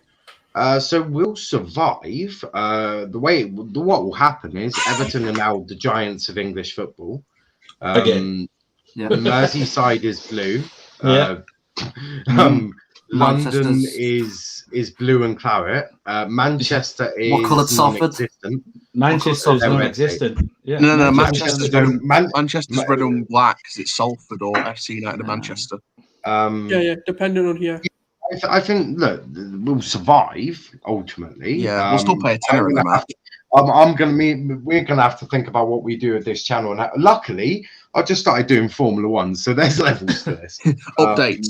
Breaking news. Update. According to Telegraph Sport, but reported by the terrorists from Telegraph Sport, 3 more teams will be promoted in La Liga and Serie A next season. 6 more teams will be promoted in the Premier League. So right now, it's going to be Norwich, Watford, Swansea, Brentford, Bournemouth, and Barnsley in the Premier League next season at the minute. Fucking Jesus Christ. What do you guys? Obviously, I know what I'm doing. I still go to watch Argyle, but what else? I'm going to still watch Doncaster. First of all, as a South Yorkshireman, I want to say congratulations to Barnsley for reaching the Premier League. Doncaster irrelevantist. Shut up, Doncaster irrelevant. No. I'm asking it. No, but I'm asking a serious question. You bring up Doncaster, an irrelevant club from the Football League. No. But then I went on and said, as a South Yorkshireman, well done to Barnsley. Well done to Barnsley.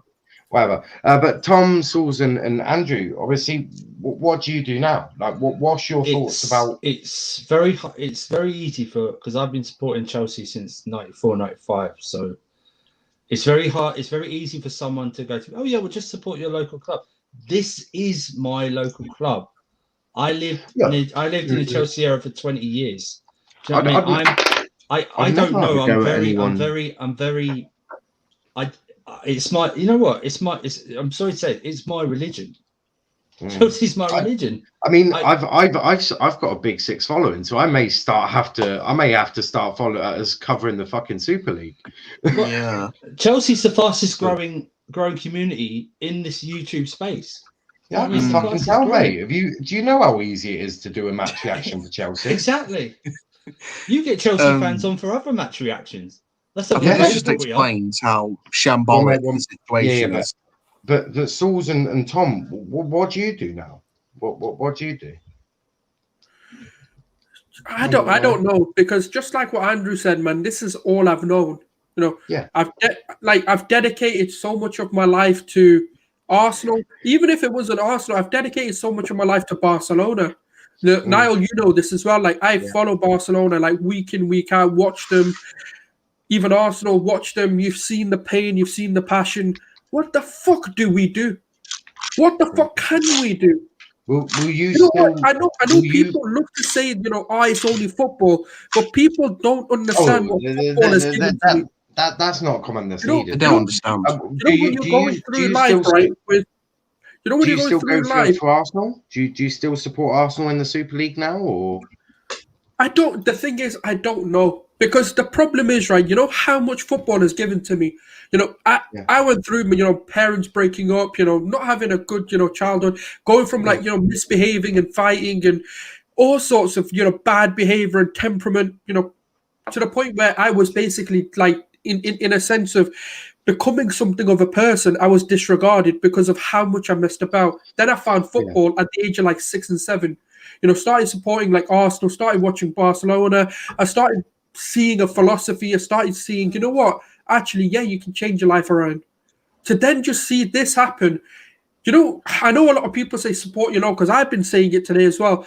But it's hard because it's like for about 15 years of my life, I'd say easily.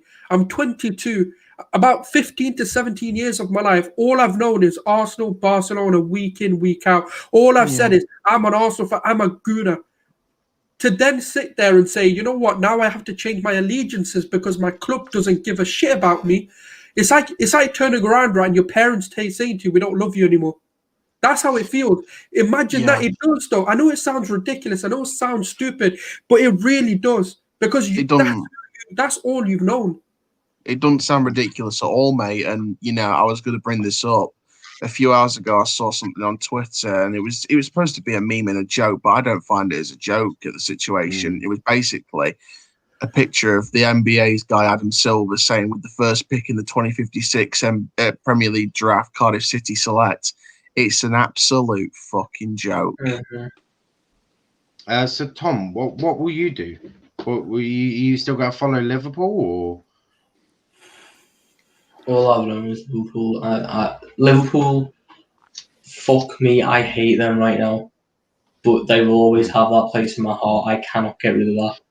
I will still follow them. I don't know if I can still support them.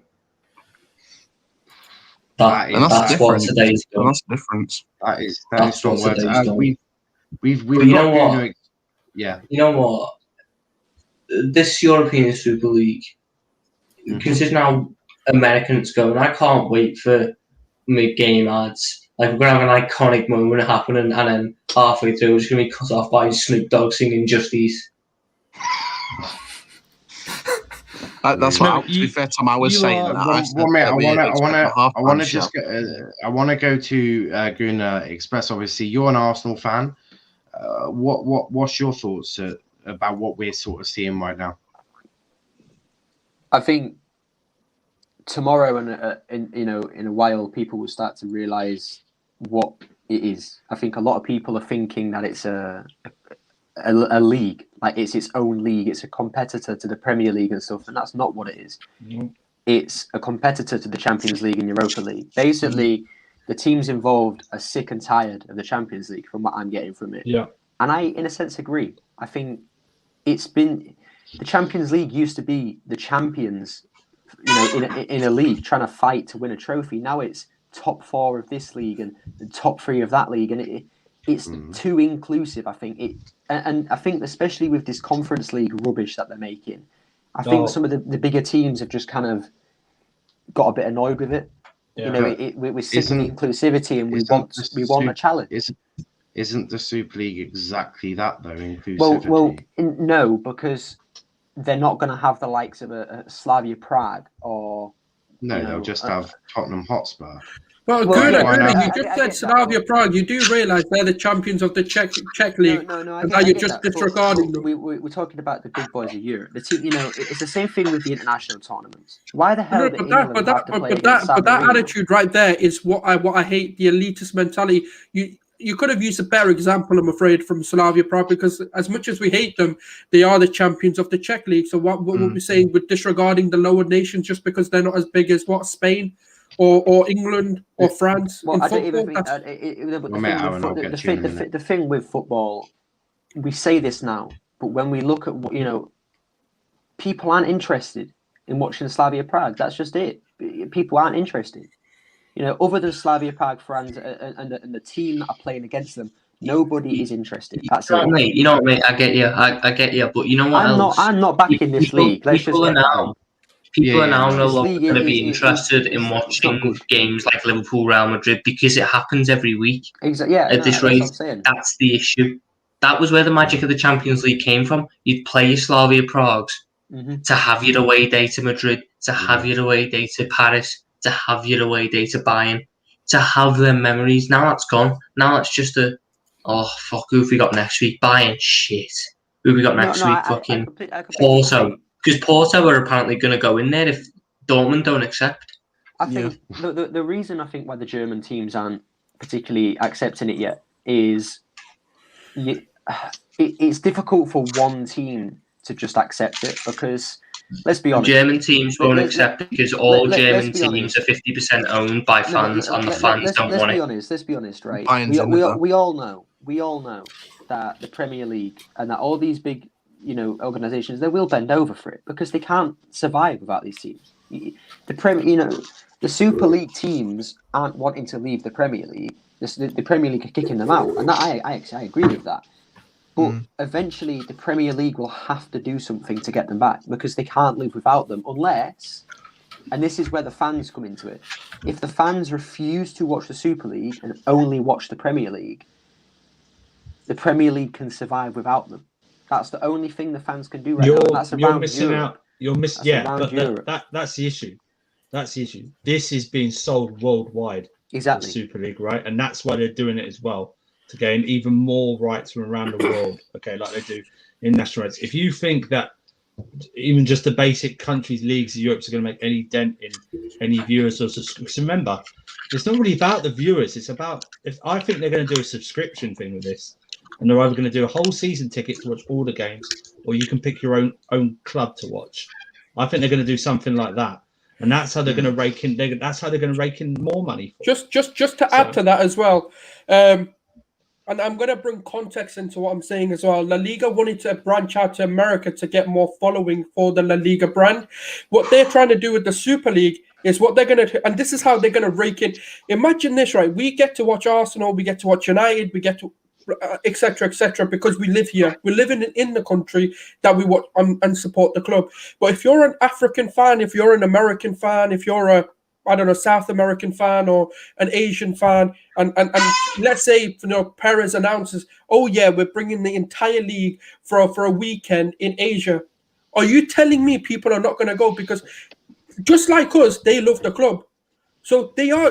The thing is, they're clever in what they're doing because what it gives them the freedom to do what they want to do and hold it where they want. There's a statement. There's a statement by FIFA. FIFA has said FIFA wishes to clarify that it stands firm in favour of solidarity in football and an equitable redistribution model, which can help develop football as a sport, particularly at the global level.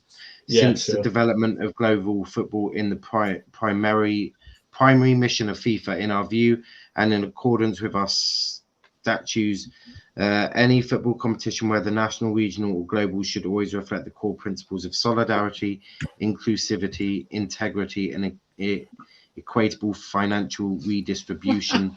Moreover, the governing bodies of football should employ all lawful and sporting and diplomatic means to ensure this remains the case.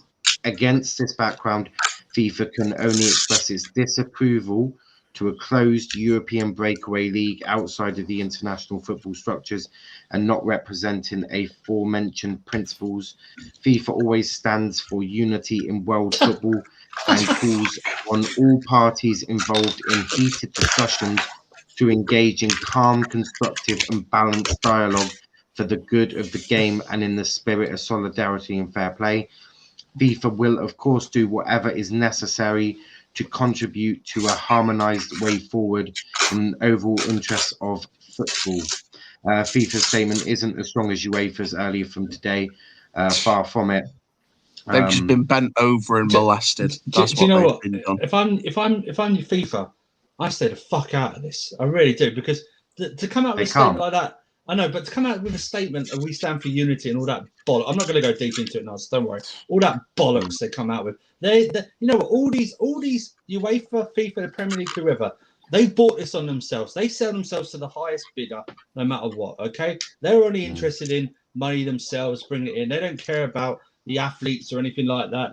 They want, you know, they don't help them in European competitions as well, like postponing games or moving games. They bought this on themselves as well. Russ is saying this is so fucked. It is. But you know what? I'm not shocked. I'm disappointed. That's the thing. If anyone's shocked by this, you really have had your ears closed, because this has been rumoured for decades, okay? Not just for the past year. It's been rumoured for decades. It's disappointment, I understand. But I'm not Premier shocked. League have to take I'm not shocked at what's been said. I'm not shocked by the concept.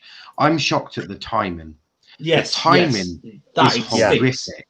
It's the timing in the middle of a global pandemic, in the middle of the end of a season. There is like 6, 7, 8 games of the Premier League season to go. We've got semi-finals of both European competitions. We've got we're so close to the end. The timing of this is horrific. We've got the Euros in the summer. And do you know what the worst of it all is as well? Do you know, in their like statement piece, they said that they can generate £10 billion, basically saying, yeah, fans, bend over for us, you fucking idiots. Bend over and give us more money. That's what they said to us. Sulz, that's an open invitation for Netflix and Amazon to start the bidding war right now. That's what that is. That's what's going to happen. It's going to be your likes of DAZN, your Amazon, your Netflix, Apple TV, Apple TV, Amazon Prime. Yeah, but Disney. Disney. And do you know what, right? And do you know what the worst of it is? Do you know when you look at the companies we've spoken about? Guess what they are? They're not billionaires. They're fucking trillionaires. Yeah. They are richer than most countries combined. Yeah. Apple can easily be like, oh, you know what? We can risk £10 billion, right, on just TV rights. They can risk that because for them it's pocket change. You know, I don't want to come in with a breaking news update. Disney. That's how rich Apple. What's happening, Aaron? Via Telegraph, it's now been confirmed that all Super League clubs have left the ECA, the European Club Association. All clubs in the Super League have left. How can they play in the champion? No, that's it. It's inevitable that it was going to be cancelled. Yeah, it's going to be suspended or cancelled, or they're literally just going to have Villarreal, Roma playing whoever else playing the Champions League. Leicester's going to win the FA Cup. Leicester's going to win the Premier League. Oh no! I don't see. Does that equate to European competitions or just the domestic as well? Just European. Because that just might the domestic they could probably continue if they wanted. It's only going to be a matter of time though with domestic though. I still see Leicester winning the FA Cup. It really depends. It really depends on. What I'm assuming will happen is UEFA, the Premier League, La Liga, Serie A, if a German team does join, I presume there'll be a meeting tomorrow morning, or right now. I presume there's going to be some sort of emergency meeting. Yeah. I presume. Remember what you were saying about Messi? One minute, Aaron, I'm talking. I presume that UEFA, the Premier League, Serie A, and La Liga will all stand together. Yeah, that's they're gonna stick together. They're gonna stand together. So if UEFA make a judgment, I reckon that judgment will then be given to the leagues and go, because I don't think UEFA are gonna just make this decision themselves. They'll talk with the Premier League. The FA will be involved. The La Liga will be involved. Spanish FA, Serie A, Italian FA. There'll be a huge meeting tomorrow where they actually discuss this, and I think they'll do that. And Winter, you said about Messi and Ronaldo continuing till like 40.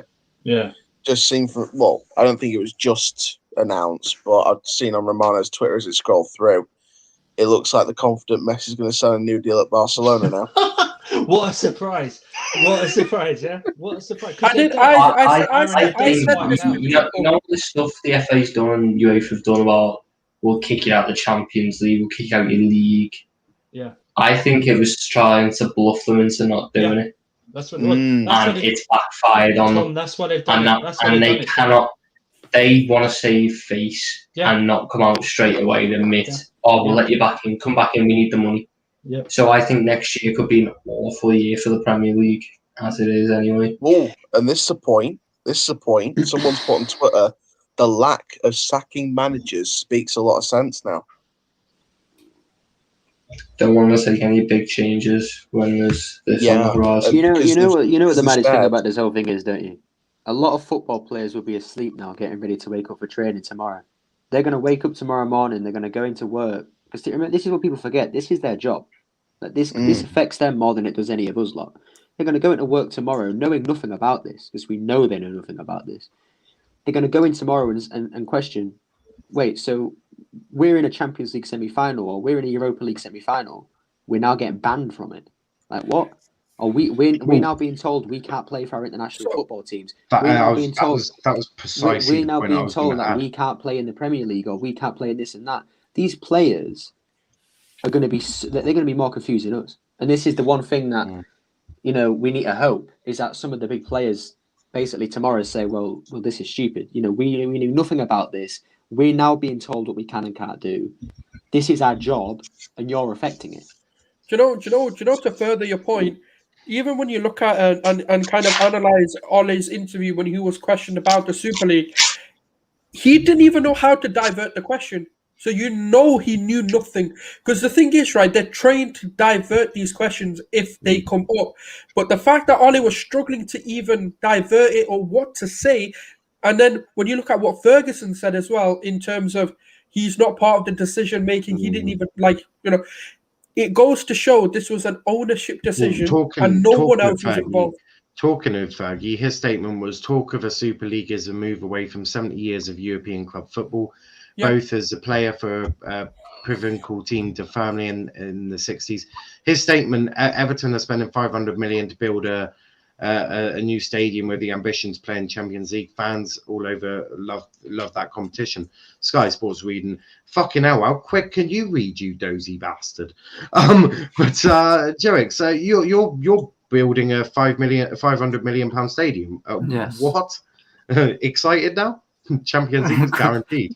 Quite a bit, to be honest. Like it's everyone's dream. Like I wish it wasn't the way it was, and we were kind of getting UCL football purely for the fact that other teams are leaving the competition, because it kind of doesn't feel earned in that respect. Yeah, I'd rather earn it. You'd have been happier knocking Tom's team out of the Premier League top four and having the place for yourself.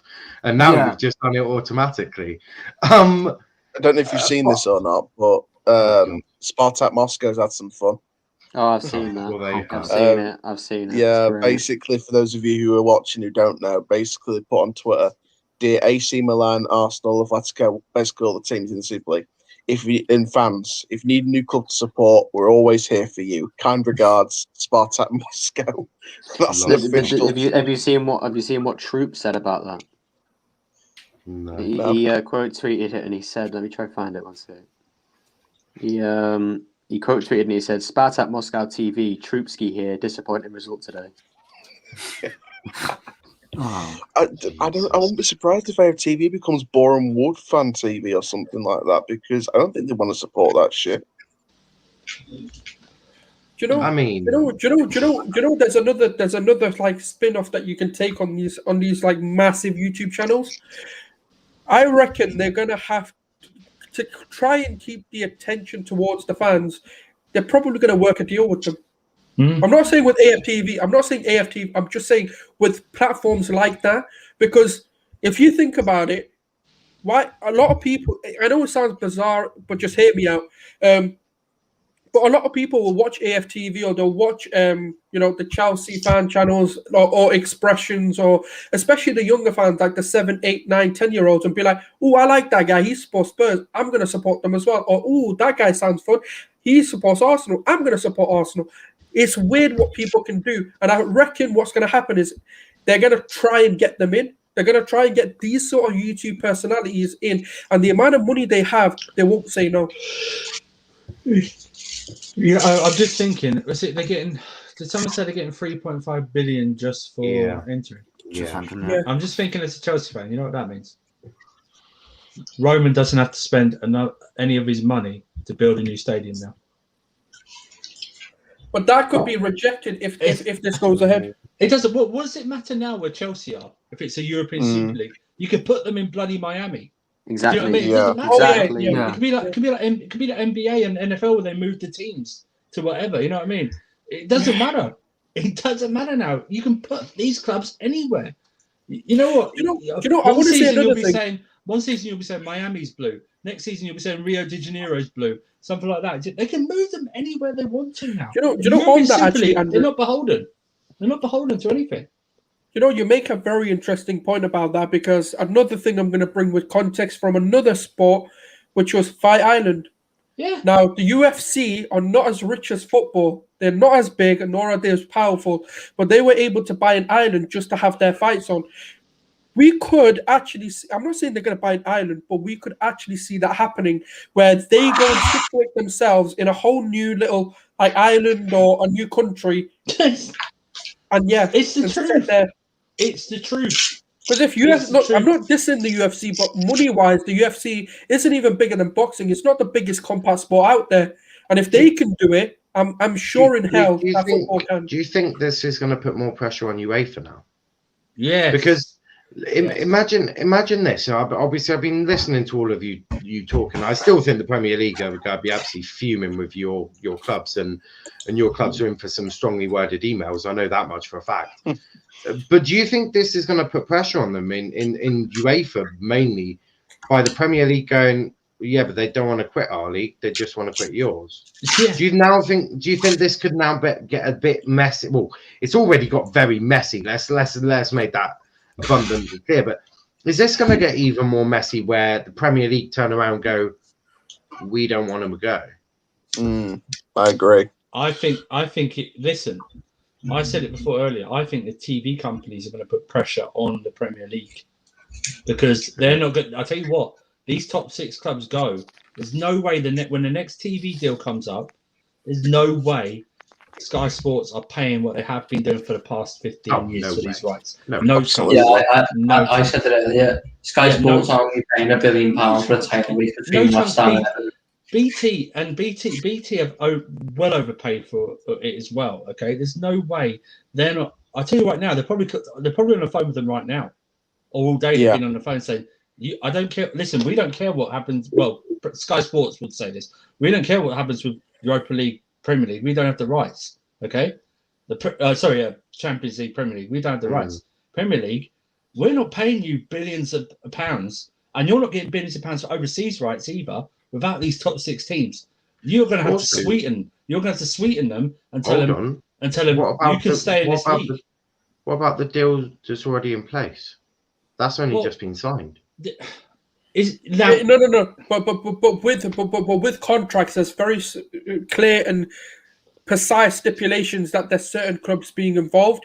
Even so, BT had this with the UFC. So BT and the UFC actually cancelled their deals in regards to earlier than they were actually meant to, because of the same thing of certain fighters leaving and fans no longer wanting to watch it because their fighters weren't in there. And then what's going to happen is, dependent on the contracts that were signed between the Premier League, Sky, and BT, there will be stipulations that there's got to be a thing of where there's certain teams. Now that the contract has now been terminated in the sense of there is no longer those clubs associated, they can actually legally get out of these contracts. Yeah, because what they were promised isn't now being delivered. No, but Sulz, what you can't? They can't. Premier League can't sign a contract with Sky Sports and says we're going to have Man United, Arsenal, Liverpool. No, I don't mean it in that way. Yeah. No, I understand what you're saying. But what I'm saying is that they have that in the contract. Premier League can just go to Sky and say, all it says is that you bought the Premier League rights. It doesn't say which teams have to be in it. But that's why it depends on how I think the Premier League are fucked for the next 2 years with this contract. They're done. Well, it's a bit different. The reason I say that is because technically Liverpool, Arsenal, United could get relegated one season. Next season, you could see Chelsea, City, Spurs relegated. No. I mean, and that wouldn't be the Premier League's fault, would it? No. I don't mean it in that way. I mean, this isn't really it all does come down to how these contracts were signed anyway. But what I'm trying to say is the way it's happened isn't due to natural competition. And so that's what I'm saying. There might be stipulation if the breakaway does happen that I'm not sure, because I know it sounds bizarre what I'm saying, but what I'm trying to say is they weren't relegated. That's the thing. Even if they were relegated, these TV broadcasters still have the rights to the championship. They'll have the right, and they're no longer in the English competition period.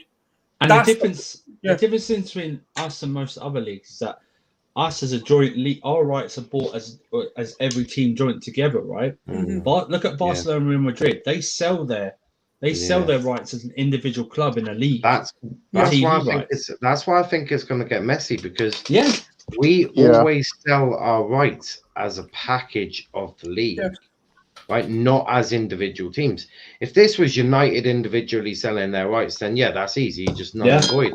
But the fact that we sell our rights as a package of the league, not the teams, that's why I think it could get potentially messy. Oh yeah, I agree. And I just want to add to a couple of things. Just a couple of updates from social media, because I've got Twitter right now. Fabrizio Romano's come out and said the Champions League and Europa League fixtures haven't been postponed yet, but UEFA's having a meeting in the next few hours to clarify this. And I've just seen something on the Tottenham point of view. The Tottenham Hotspur Supporters Trust have come out and said the betrayal of Tottenham is on that statement. So the Supporters Trust are against the football club. It just shows you how toxic it's become. And I don't know if I should say this. But a Man United fan is working with the police to organise a socially distanced protest against the Glazers. I'm not condoning that, but apparently they're organising something. You can protest as much as you fucking like, but they're in America, so good luck. Some comments here from the Mr. Arsenal podcast. Sky won't allow the Premier League to kick out the top 6 teams to be booted out because financially won't benefit Sky to continue paying for the rights to the Premier League if the big boys aren't in. Exactly. And if the Premier League don't bend the knee to Sky, then Sky will walk away, and domestic football in England, as we know it, will no longer exist and go on a downward spiral. It's done. Yep. He's explained it perfectly. So, Tom, we'll start with you. We'll go around each of us, and we'll give a somewhat prediction on what we think will happen. What do you think will happen? I think that there will be. What I hope, I don't know what will happen, but what I hope will happen is Sky will get out of this contract that they're in and will immediately renegotiate a new contract, which is more suitable for both parties, where they're both on applicable terms. And then the fans that would have been supporting United, Liverpool, Arsenal, Tottenham, and all them lot, go and support the local, and we rebuild the football pyramid again in England, because that is a possibility. Leave them clubs now. Leave your Liverpools and your Arsenals. They're not your club anymore. What they've done today showed that. When they accepted that deal, after all day there'd been very few fans who agreed with it, it showed that a loyal fan base isn't worth £3 billion apparently. Gone are the days of when we were being told, fans are priceless. I mean, fuck me, Liverpool have been shit without fans this season. They're going to have to fucking contend with that for the next 12 years. Good luck to them. Not going to fucking do shit if fans are that important to them. It's a disgrace. And I knew my club were going to get in it because we have disgraceful owners. But you know what? Deep down, I knew it wasn't going to happen. And remember, you know what? That Leicester title. I remember sitting there when that happened and going, "There can be another one of them." No, there won't. That Leicester title is now officially that 1 in a million. But this European Super League isn't set up to allow for one of them fairy tale stories. No, absolutely not. It's an inclusive bunch. Sulz, what about you? What do you think's going to happen? What happens now? Did the Premier League now go against UEFA? Do they stick together? Like, what's your thoughts? What do you think's going to happen? My genuine thoughts are, I think whoever's in the Super League isn't going to back down. I don't think they're going to want to come back in. I think they're going to have inflated egos because of the way everything was handled. And I think FA and UEFA will want them back into the fold just because of the financial impact it'll have. But the problem is the damage would have been done. The big teams will be like, you know what, fuck this. We've got our league. And do you know what? And I'm going to say this. I genuinely don't think fans will stick to their words and they will watch the Super League. And that's the big problem. Yeah. The thing is, look, we're looking at it like, as English fans, we're looking at it as, oh, yeah, but we're the local fan. The thing is, it's going to be impossible, right? It's a habit. It's a way of life for a lot of us. I will still watch it, but I will not be supporting any club in it. No. What I mean, eventually get the money off me. That's the issue because I love football.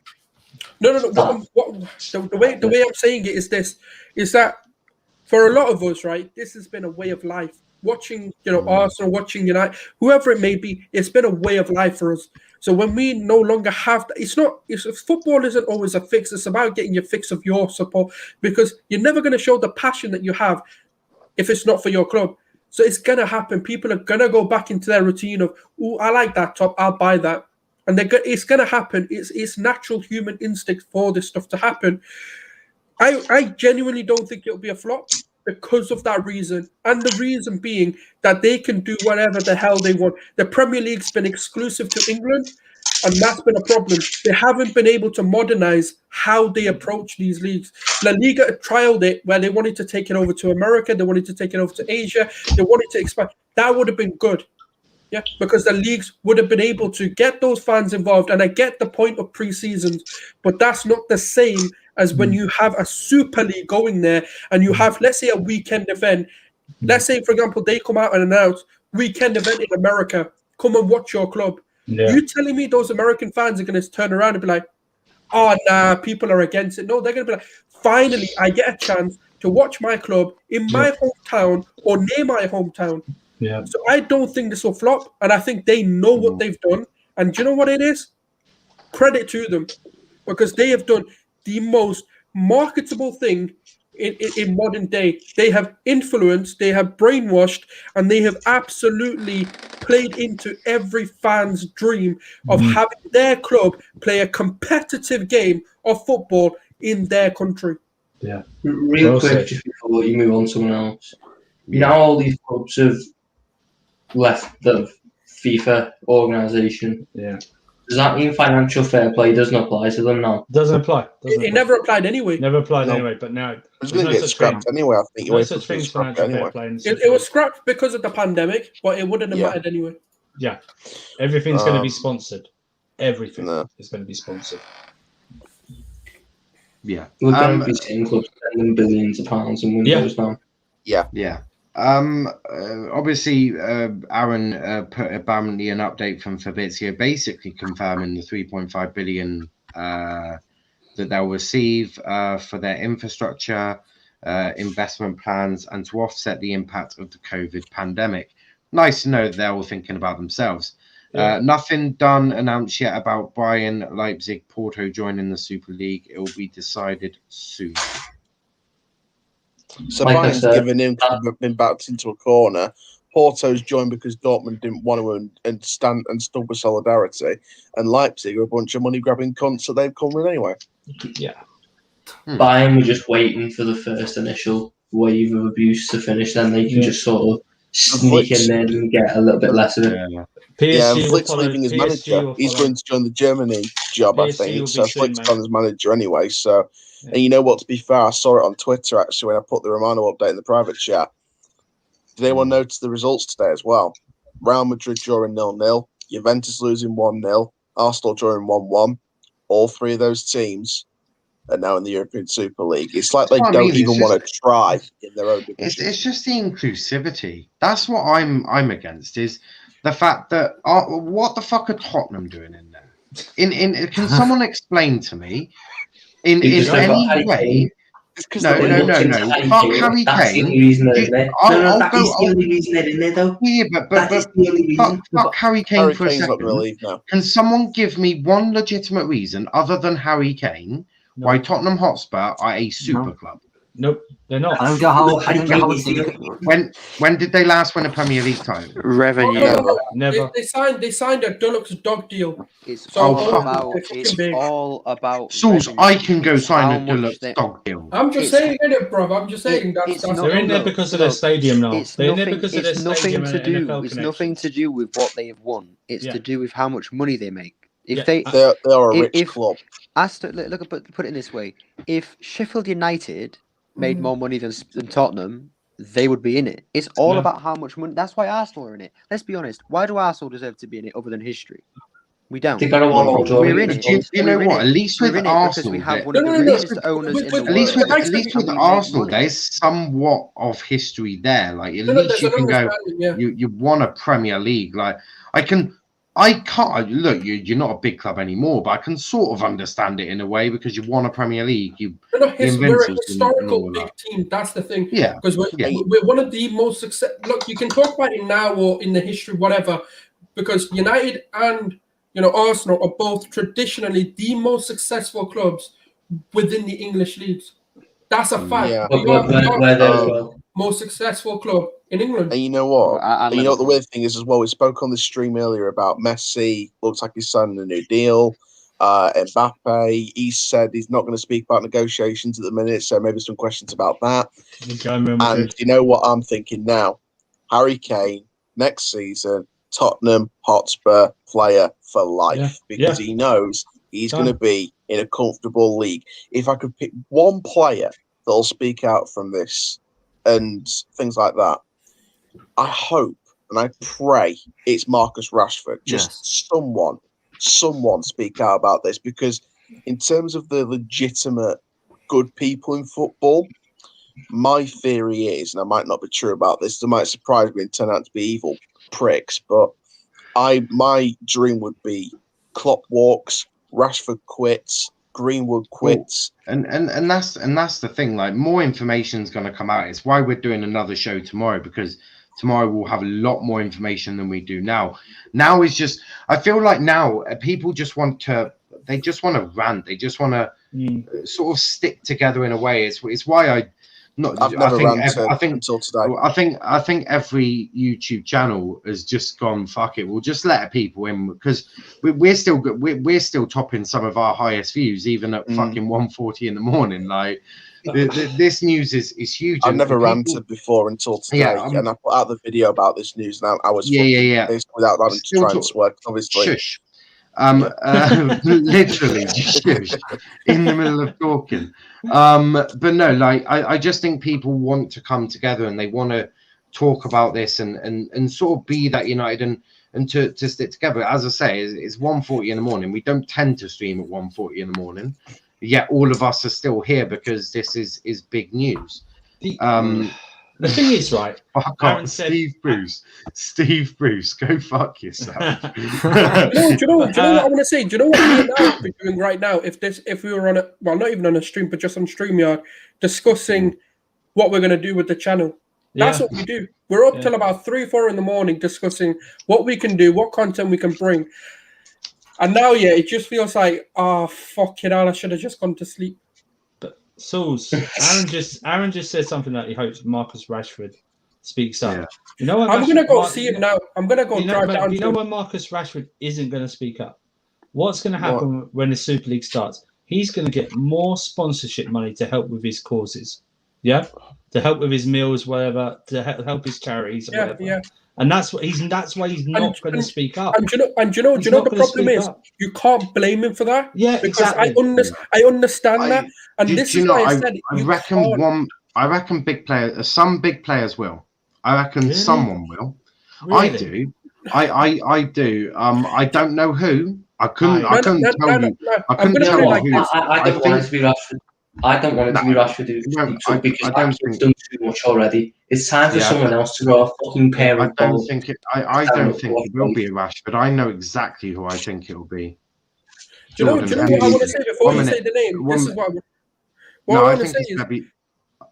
Carry on, carry on. What I was going to say is the problem is, right, with the clubs that we're looking at, they're either too young to talk out or they're too old to talk out. And the reason why I mention it like that is because they're too young. No, but I'll explain. The reason why I say that is because if you look at the likes of who we're thinking is going to talk out, they're young and they're going to be promised a hell of a lot of money. I don't know. All right, what do you think then? Who's going to talk out? That's not going to sit there and think, I'm in the middle of my career, I can get shit ton of money. Well, let me say the name and I will. Jordan Henderson. The one person. No, I think Jordan Henderson is the most likely out of any of them to actually come out and talk. Because Jordan could set up his family for life. And he's not going to risk his full captaincy on something that will never get going. He can already do all of that. He's set up for life anyway. No, but he can say even further. Trust me. Yeah, but I think it will be most likely someone like Henderson. It may not be Henderson, but it'll be someone like Henderson. Someone will come out. You think about how many former players have been scathing of this. One person will come out and talk. Jordan Henderson will not. I just want to clear. Jordan Henderson will not. Jordan Henderson is not going to risk his Liverpool captaincy on something that we all know it. We don't want to admit it, but we all know it. It will never get going. This is going to happen regardless of how many people don't like it. Because that makes me worry about Trent as well. There's just too much money in it now. Trent won't be.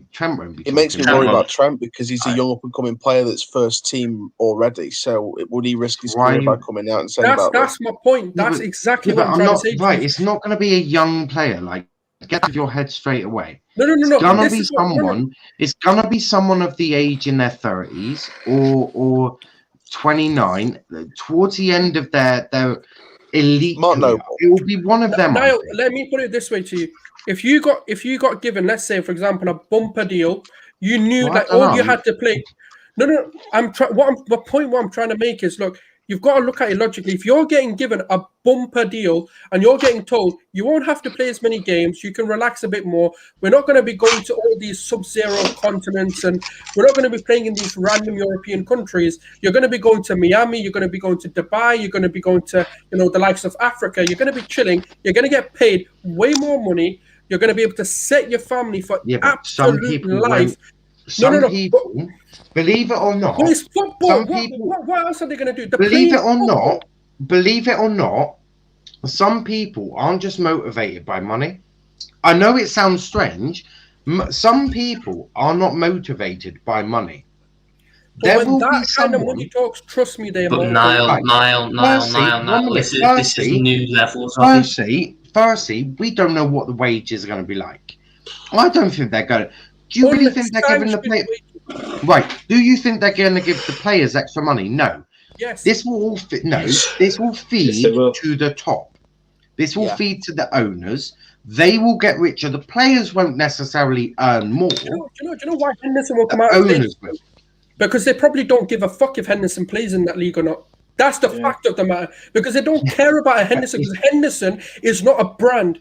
Mbappe, Neymar, your Ronaldo's, your Messi's, your Saka's, your Curtis Jones. These are brands that they can get behind. If Henderson wants to walk, they're going to be like, how much are we really going to lose? Not a lot. Fuck him.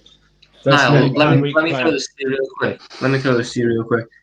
Mm-hmm. So let's say, how many clubs are there? 12? There's going to be more, but let's go off 12 for now. Let's say 11 of them clubs don't increase player wages because the money goes straight to the owners. But one does, and one has an owner that's willing to buy players to strengthen his push. And then they buy his players from all his other competitors. That's the sole reason why the wages are going to go up, to keep their prized assets. Wages will go up, and at that point... Won't matter if they can't get relegated, mate. If they can't get relegated, mate, look at the Arsenal Football Club. They don't give a shit anymore. They can't get relegated. So they're not going to have to worry about what wages they pay, mate. Because they can't get relegated from the league. I've got to head off. So thank you very much for letting me come on for a bit, mate. And I'll see you on the EFL show on the First 11 tomorrow. Yeah, maybe. Hopefully Charlie's got his laptop fixed. I don't even know what's going on. I don't know. There's so much news coming out on this. I don't even know if there'll be enough time. Yeah, no worries, mate. And wish us luck tomorrow against Accrington, but probably not. No. Catch you in a bit. See you, mate. I mean, look, the one thing that I think we're forgetting is, I know I said earlier that the players will wake up and be confused, and they're going to be told they can't play in this and that. But Perez has recently confirmed it, as in about an hour ago. If the players can't play at Qatar World Cup 2022, we'll make our own. So the player, what incentive does a player have not to play? He's playing for the best team in the world, or one of the best 20, because they want 20 teams. They're playing for one of the best 20 teams in the world. They're playing world-class football every single week. They're at the top of the level. They've got the most fans watching them. They've got the biggest brands looking at them. They'll be earning money, not just for their families to be set for life, for their generational families to be set for life. They'll be earning millions a year. Yeah. So their generational families will never have to work. And the point is this: they will earn. Some of them will earn more money because what reason do you have not to pay them more money? It won't. It doesn't have to be even wages. It's other sponsors. There's such a big incentive to want to play for these teams. The players won't do anything. No, but to add to that as well, it's an unsanctioned thing. So that means do what you want. Pay them $1 million, pay them $2 million a week if you want. Yeah. It's unsanctioned. And the thing is, right, we're already seeing ridiculous wages with some players, and it's sanctioned. So what's going to prevent them? Look, if let's look at the reports. Let's look at it logically. Let's look at the report. If it's reported that this is going to bring them 10 billion, right, per year or per season, and there's reportedly 20 teams in there, that's a hell of a lot of money they're going to have anyway. This is disregarding any TV rights. This is disregarding any match day revenue, shirt sales, and all of this. This is brand deals. We're getting about brand deals and everything. If they're getting just 10 billion and they're making some of the bigger clubs are making 3.5 billion just for coming in, they're going to be like, well, actually, we were sustaining paying players. Like, look at Arsenal, for example. We've done one of the worst in the season or in the league, and we were paying one of our players 350,000 a week, and we were one of the lowest in the league. And then we went and gave another deal to another player, which could raise per week to 370,000 pounds. This is one of the worst teams in the league out of the top 6. So when we look at it like that, when this is an unsanctioned league where unlimited amounts of money can be made, where they can demand their fees, right? The players are going to be inevitably paid more because they can afford to do it without hampering their own revenue. Sulz, what's the betting? What's the betting? What odds will you give me that the final, whatever the tournament, the final is someplace in America? The first final. What's the betting? You know where it'll be. You know where it'll be, don't you? It'll be America, Dubai. No. I know where it will be. It will be in Stan Kroenke's brand new stadium in LA. That's right. The one that cost $1.2 billion. It will be in that stadium. Be Los Angeles. You're absolutely right. It will be in Stan Kroenke's stadium because he's built it. He's built it for this exact reason. Glazers have a stadium as well in America. It'll be there. Exactly. If it's not there, Perez will probably go make one. And do you know what's going to happen, right? Do you know the Super League will probably make a stadium. It could be anywhere. The reason I say Saudi Arabia is because that's where all the boxing is done. Yeah, all the big boxing fights happen in Saudi Arabia because they'll just pay whatever. Yeah. Look, the one thing that I find quite funny about this whole thing, Haaland is the big one for me because what club's he currently at? Dortmund. They don't want to buy him, right? Every single club linked to him are already joined it, right? Yeah. So they're easily just going to say, right, well, we earned 10 billion, whatever this and that, 150 million. Easy. Yeah. So Haaland, look, let's be honest. Mino Raiola knew about this. He knew all about this. That's why he went to Barcelona. There was a report the other day saying that Haaland wanted £1 million a week, and everybody said it's fake, it's bullshit. Yeah. I bet it isn't. I bet he was told by Raiola, we will be able to get you $1 million a week. They will not complain. Go for it. He will be the first £1 million a week player, unless Mbappe moves. It will be him. It will be him or Messi. One of the two. Easily. Messi's I thought Messi was on. I thought Messi was on $1 million already. Haaland is set up to be the next. Messi's on $1 million. Yeah, Messi's already £1 million player already. Well, yeah, that's true. But I think the difference for me with Messi is a little bit different because he hasn't signed for a team. He's been there for years. With Haaland, it's different. He's signing for a team to earn $1 million a week. It's like announced. Everyone knows it's $1 million. Do you know what I mean? Everyone's guessing with Messi. They sort of know, but they're sort of guessing. But with Haaland, he will be forever known as the first promoted £1 million week player. Do you think these people, these clubs will leave the Premier League? What do we think will happen now at the Premier League? It depends really on what the Premier League new TV deal. New TV deal. They're going to bend over backwards to try and get the teams back. One at a time, because the question should be now, not what the Premier League does. What do Sky Sports and BT do? That's the question. Well, there has to be a new TV deal. It's all part of one thing, isn't it? So when I say Premier League, I mean all things that it includes. What do we think happens with the Premier League now? What do you think? Do you know what I think? Do you know what I think? I think if the Premier League refuses to bring the top 6 back and they ban them and they don't bring them back in, they will lose money. And I think the first thing that will happen is the likes of Arsenal and Liverpool will contact the likes of Villa, Everton, Leicester, and say, you know what? Because we're banned from the league, which is what our plan was to be in, we're going to make our own Premier League, and you're all the first ones invited. They'll just make their own. Perez has already said he'll just make his own World Cup. They'll just make their own. Wow. They have them. These guys are richer than the Premier League. They will just make their own. That's what they'll do. They will invite all these teams, and they will make their own. They will literally make the whole. They'll make the whole thing. They'll replicate it, but they'll own it. That's it. That'll be the only difference. Is they'll own it. Do you know what? The thing is, Villa and Leicester won't make their own. Villa and Leicester won't care, or Everton, because they're getting shitloads more money in this new Premier Exactly. League. They'll be earning tons more money. And on top of that, if you think about JP Morgan are one of the richest financial investment company in the world. They make billions. And I mean, they make so much money. They are one of the richest independent companies in the world. They're not just going to make money on football now. They're making money on crypto. They're making money on the real estate. They've got one of the biggest clientele profiles to bring this to life. That's why they wanted to back it. Because if they're willing to pay 10 billion just for the infrastructure of this league, imagine how much more money they're willing to pay. The thing is, once the Super League launches, and it will be a success, I'm telling you, it will be a success. Forget about the emotion side of it for a second.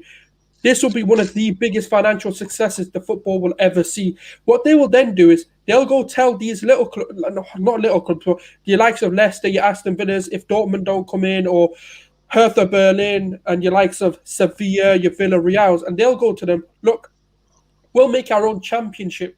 That's what they'll do. Then what they'll do is the last 5 in the Super League will get relegated, and the top 5 will get promoted, and they'll just do it like that because they have thought this through. They're not idiots. They know how to manipulate the market because what they ultimately want is power. They will have thought everything through. Every situation, every scenario will have been planned for. They just had to get the initial announcement out of the way and get rid of the backlash.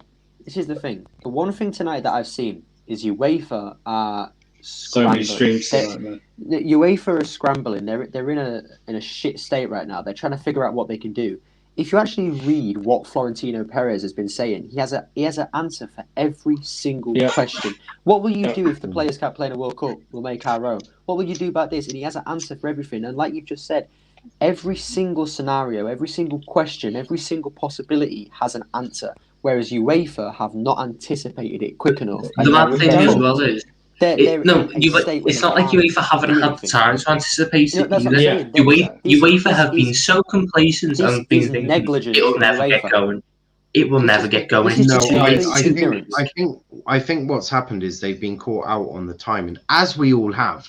There is not one of us that woke up this morning going, "There's going to be a Super League announcement today."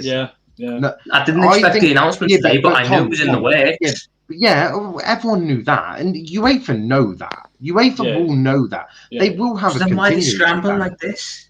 Because they've been caught out on timing. Because UEFA have to come across as professional. They have to come across as they're in control. The timing has fucked them. The timing. I'm sorry, but if I was UEFA, the moment I first heard a whispering of this, I'm straight away drawing up a foolproof contingency plan. They haven't done that. Tom, they have one. They're currently just in meetings at the moment because the difficulty that UEFA have got is they've not only got themselves to think about, they've got the contingency plan is getting battered by a Real Madrid president who might not even be their president in 2 months. But what they will do is they will have the contingency plan. The timing, though, has fucked them right off. The timing, this has thrown us all off. There is no way. I woke up this morning, right?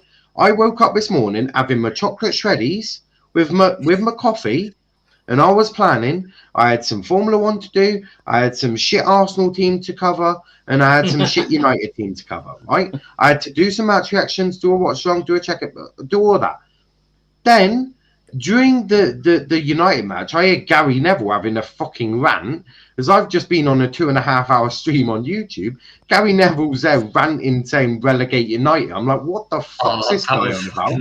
Mate, that was so funny listening to it. He's ranting on sorry, Mark, I can't concentrate on the game. Do you know what, can I just say, right, the issue that they had, I think they knew it was coming, but they didn't expect it to be mid-season. They had a contingency plan for the end of the season when everything was done. But the problem that they now face is, number one, I don't know whether this thing was kind of leaked, because that's what I've got a feeling. This was kind of leaked out, and basically Perez and the likes had to do damage control and make the announcement just so it doesn't get ruined. And then what's happened is, I think they've done this on purpose. But what's happened is, about this, right? They're getting the heat now. Yeah. They're gonna release like the details in the summer once everything's calmed down, right? New season starts in September. There you go. Look, someone just put it in the comments. What was the one thing that was what they had a meeting today about it? The one thing the ECA were about to talk about was the new reformation of the Champions League. They've done this to throw them off. They've done it in a sense that they're all going to be thinking about this. They're all going to be thinking about this.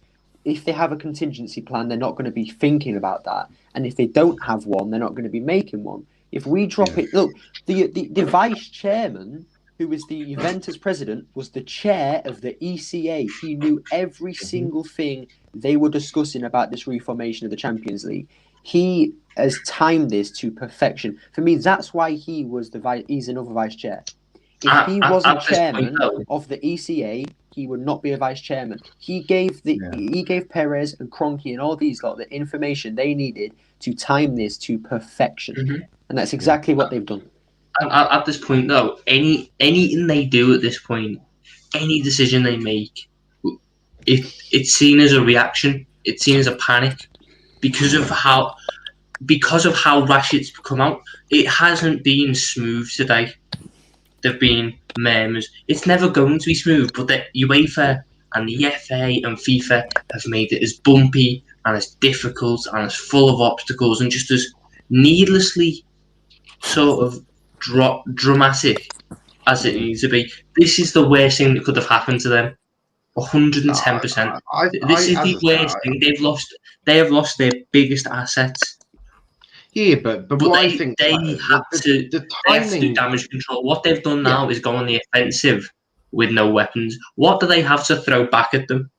Because Perez has you're banned from our leagues. We'll make our own then. Shit. Okay, you're banned from international football. We'll make our own then. Shit. Okay. They're scrambling because all their big power cards are blocked.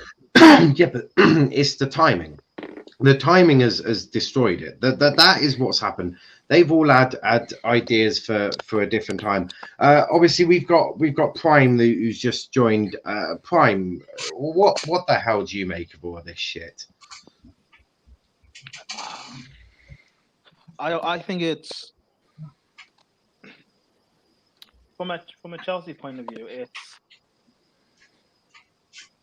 I don't know. I think We should definitely do more. We should at least attempt to try and stop it and not be part of it, because we're not even one of the founding members for it. So that means there is something we can do, and we're choosing not to. Well, we are prime. We are one of the founding. We are one of the founding. We're not one of the people. You've become it one wasn't. of them now. It wasn't our idea, but we were backed up.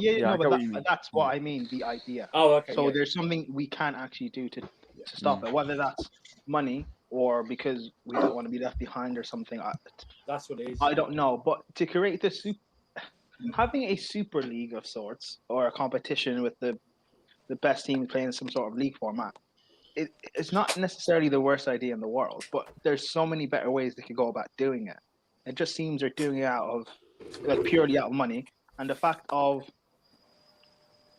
because there's been rumors for quite a few years, and I always thought it was like so far away from actually coming into reality because it was only rumors. But the fact of they've already have like a domain and a website and things, so this must have been going on for years. And then when you look at the teams that are in it, Man United shouldn't be there because they haven't done much in 7 years. Arsenal shouldn't be there; they haven't done anything in 20 years. Spurs haven't won anything since probably a decade ago, maybe or over. Hold up, they won the Carabao Cup in 2008. They won the Audi. Hold on. They also won the Audi Cup last year. So yeah. But if you're doing big competitions, clubs, if you're doing it, have a big clubs in it. Ajax isn't there, not that I know of anyway. Yeah. Porto's ended up getting in there because Dortmund don't want to be in it. Exactly. Like there are much. If you Super League, it makes sense, but there are better ways to go about this that you can also make money. It seems this is just the worst way to do it because they're only thinking about money. They're not thinking about fans. And the thing is, if there wasn't COVID and fans were still in stadiums, would they have announced it like this? No. Because fans would as fans, what should we do now? Should we revolt? Should we take away our season tickets? Should we protest at stadiums? Like, what can we actually do? Season tickets are pointless now. Imagine trying to go on a fucking away day for a season. Exactly. You'd be spending $10,000 on just fucking plane tickets or trying to get to be there and everywhere. It's pathetic. They've killed football for the working class. This alone proves the weakness of the Premier League. The Premier League have basically said to them, walk away now or face consequences. That was the plan. This is what I'm saying. This is why, for me, they've made a contingency plan, but it's not good enough because they've basically said to them, "Oh yeah, you could leave, or we're going to punish you." Their plan was to leave this summer anyway. That was the whole point was to leave this summer. And again, the Premier League are acting like they're trying to compete with them. The Premier League will have a few meetings with the 12 teams involved in it within the next few weeks, and all the different leagues will, Liga and all these different leagues. They will be told that you are not going to be overtaken. We want to work with you. We just want to get rid of UEFA. They will back them up. They will join them because the money that they will lose compared to the money they'll make, it's too good. It's too. They can't refuse it. It'd be stupid to refuse it. That's it. The Premier League will back them. I can tell you now. My thoughts is though, the more teams they get in, the less pie there is to share. Oh no! Eventually they will get rid of the Premier League. Within 5 or 10 years, if it all goes through as planned, they're not going to. Yeah, but the thing is, to assume they're going to invite every Tom, Dick, and Harry from Europe is absurd. Because the thing they're doing right now. This is just the first deal. If it gets successful, then they get more money. That's how these things work. There's no proof of that. It will be a success. The thing is, this is all done by greed, right? This all been done by greed. This has been done because the big owners want more slice of the pie. They want more money, right? You start inviting 100 odd clubs into this. The slice of the pie is a considerable less. That's the point.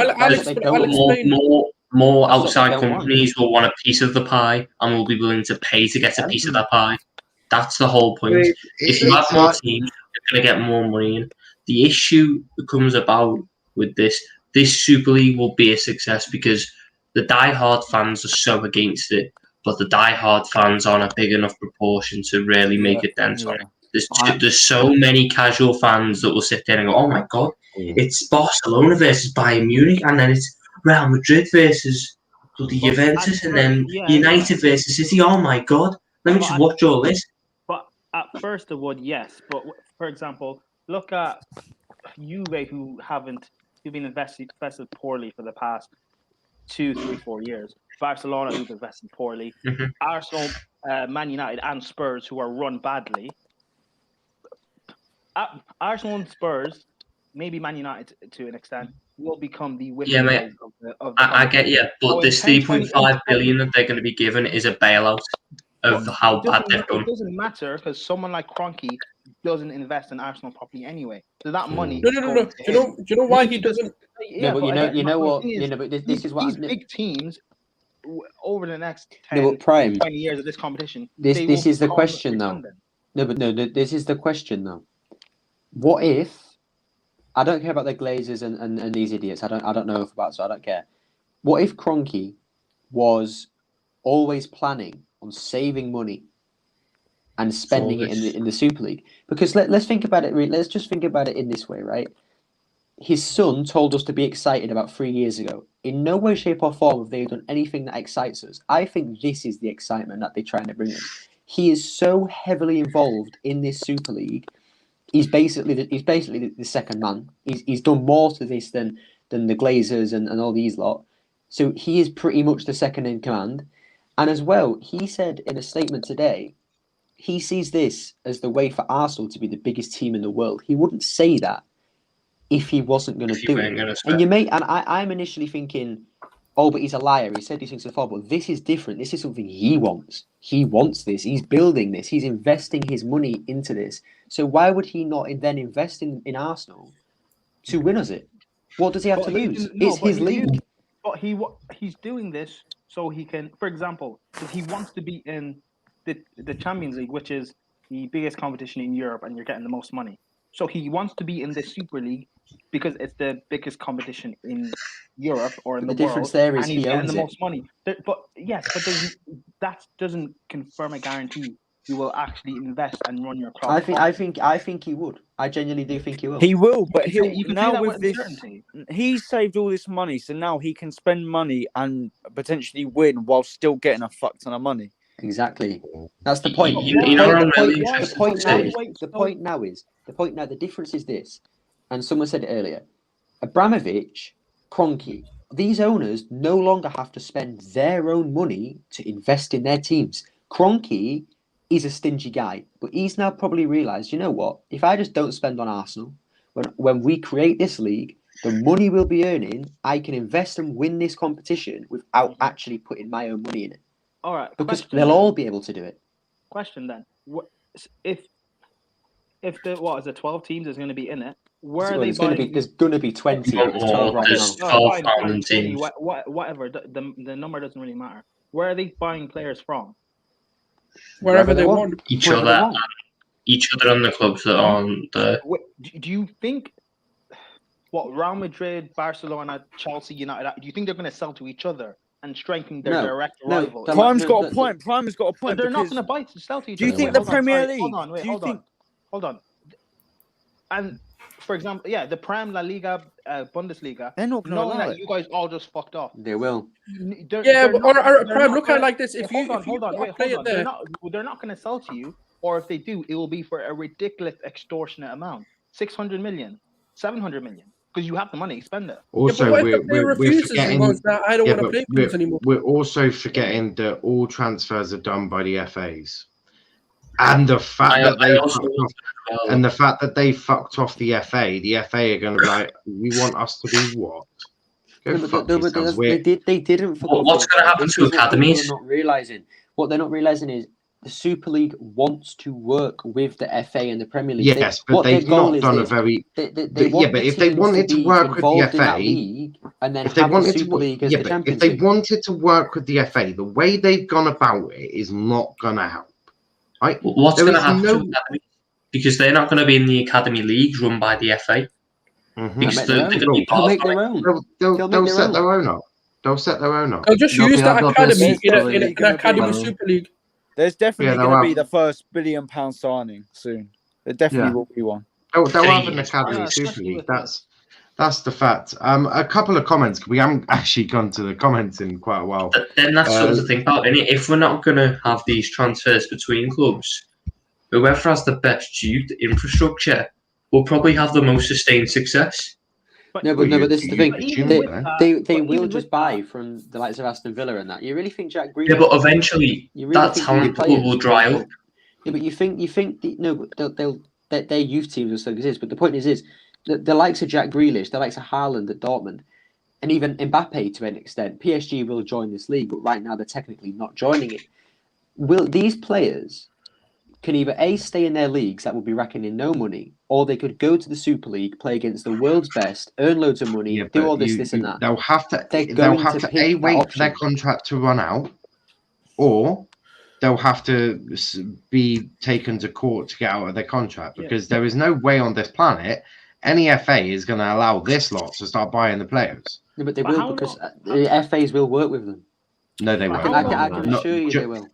Judging by the statements. How long do you think, for example, someone like Haaland and Mbappe, since those are the two next generational starlets of world football, how long do you think they'd be willing to stay within the Super League? Because if they want to win trophies and dominate and show that they are the best, then they'll stay for probably 4 or 5 years, and then they'll probably leave to go to, I don't know, Spain or go to the Premier League, because they want to win as many trophies as they possibly can. Especially if that hindrance is saying they can't play in the World Cup or they can't play in the Euros. They'll just make their own. But they said they'll make their own.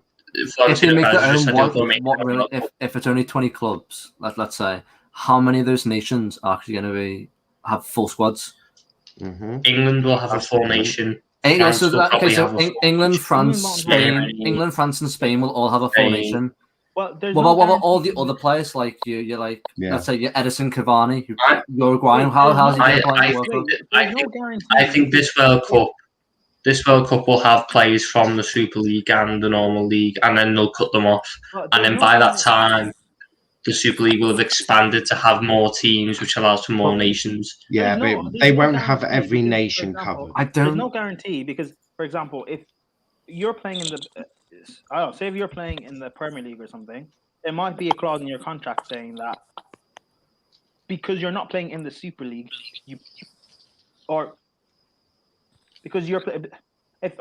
playing in the Super League or something, you can't play in the World Cup or anything, or in the Euro. So it could be a thing of, if they're going to break off and try and create their own competition, then if the English FA, for example, I don't care if you're Raheem Sterling playing in the Super League, you just can't play for England. Harry Kane can't play for England because you're not, because if I can't explain it properly, but like you can't play if there's your issue. Have said you can't.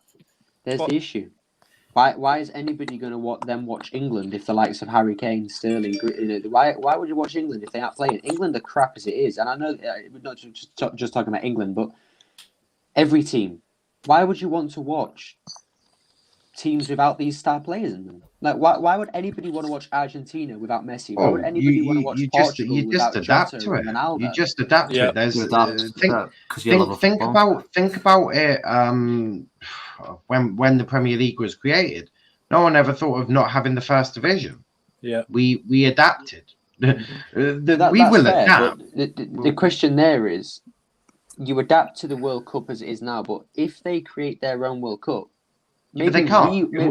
They can't cover every nation. It's impossible. There is no way that they can fit every single nation. They won't. No, they've got. I'm not watching I'm not watching no five-a-side World Cup. I might as well just go play football. No, I agree, but you've got to realise again. These I don't have to realise that these lot have been planning this for 15 years. Yeah, they have. There's no plan to get 64 nations. They will have a plan. They will. It's because why would they invest in smaller clubs? Like realistically, come on. They have because they will be earning. Look, they will be earning so much money.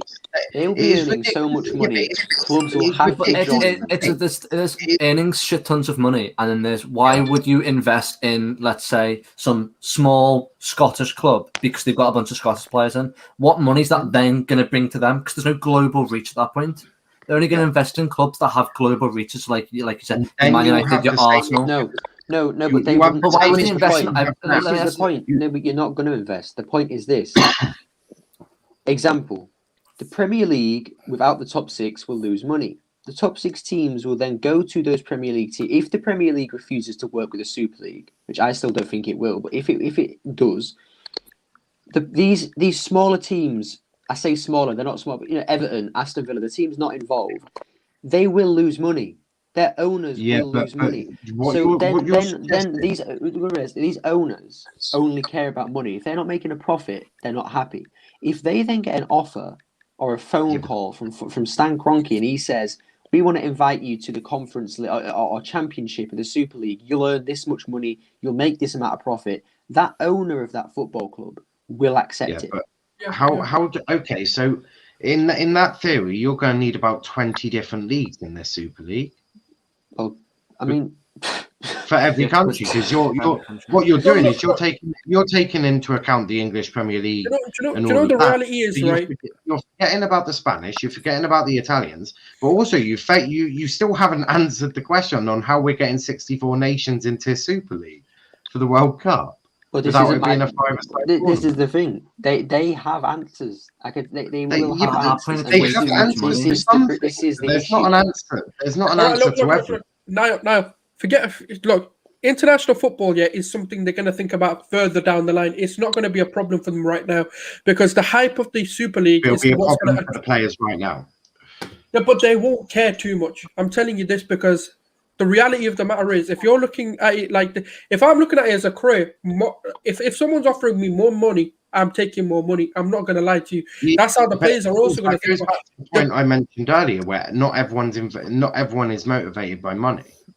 They would be giving it away. They wouldn't be living in mansions and chilling in mansions. They'd be living in fucking council estates if that was the case. Motivated by money. What about your legacy? Mbappe and Haaland want to be the greatest players of all time. They're not going to have any legacy. I mean, Mbappe probably already has a World Cup. But all right. But the thing is, but the problem is, right? Yeah, you can make a legacy and all of that. But the problem is, right? If you look at brand deals and if you look at the money is going to talk to a level because you're not at PSG because you didn't want to make money. To a level, but the thing is, these players. What's the word? Is it misogynistic? They're selfish. They want to be remembered. All right, let's say Mbappe does go to these players want to be remembered. The top players will want a legacy. They want to be able to go 10 years later, 10 years down the line, and be like, "Fuck me, that's Haaland." They will. What he did? They won't. They will. No, because there's too many. The thing is, right? Rashford or De Bruyne can be a star in the Premier League because there's not too many stars, are there? You got Bruno, you got a few of the world class, right? What you're now saying is, Haaland, you're going to have to compete with all of the world class players at the same time, which tarnishes the legacy. Because if Haaland there's a lot of stars in the Premier League. It doesn't make a difference. But there's enough to maintain that world-class sort of status. What you're saying is you're going to move absolutely everyone in, so the benchmark's even higher. So some players are never going to actually be classed as world-class because they're fighting with everyone in the same league that are better. Right? It's like the pull of the Premier League. The Premier League has a massive pull in terms of bringing players in, especially your sort of bigger teams. It's the same as that. What's going to happen is all it's going to do is transfer it over to the Super League.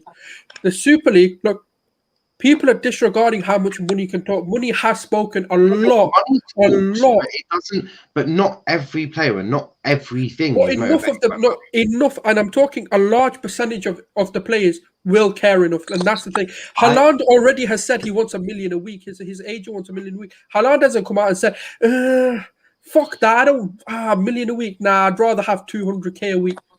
He's not come out and said that. What happens if the Premier League doesn't? Let's say just because plenty of the Premier League's player teams that aren't in the Big Six have history. Plenty of them do. I can't see teams like Everton and Aston Villa going and backing this. and like going into a lower division of this, because our main history is the fans. We don't have this global reach that United, Arsenal have. So, but that's what the Super League is going to offer you. If you go into the Super League, then let's say Everton go into the Super League, we lose fans for a couple of years while we garnish this, while we try and create this worldwide fan base. No. I'll explain it to you again.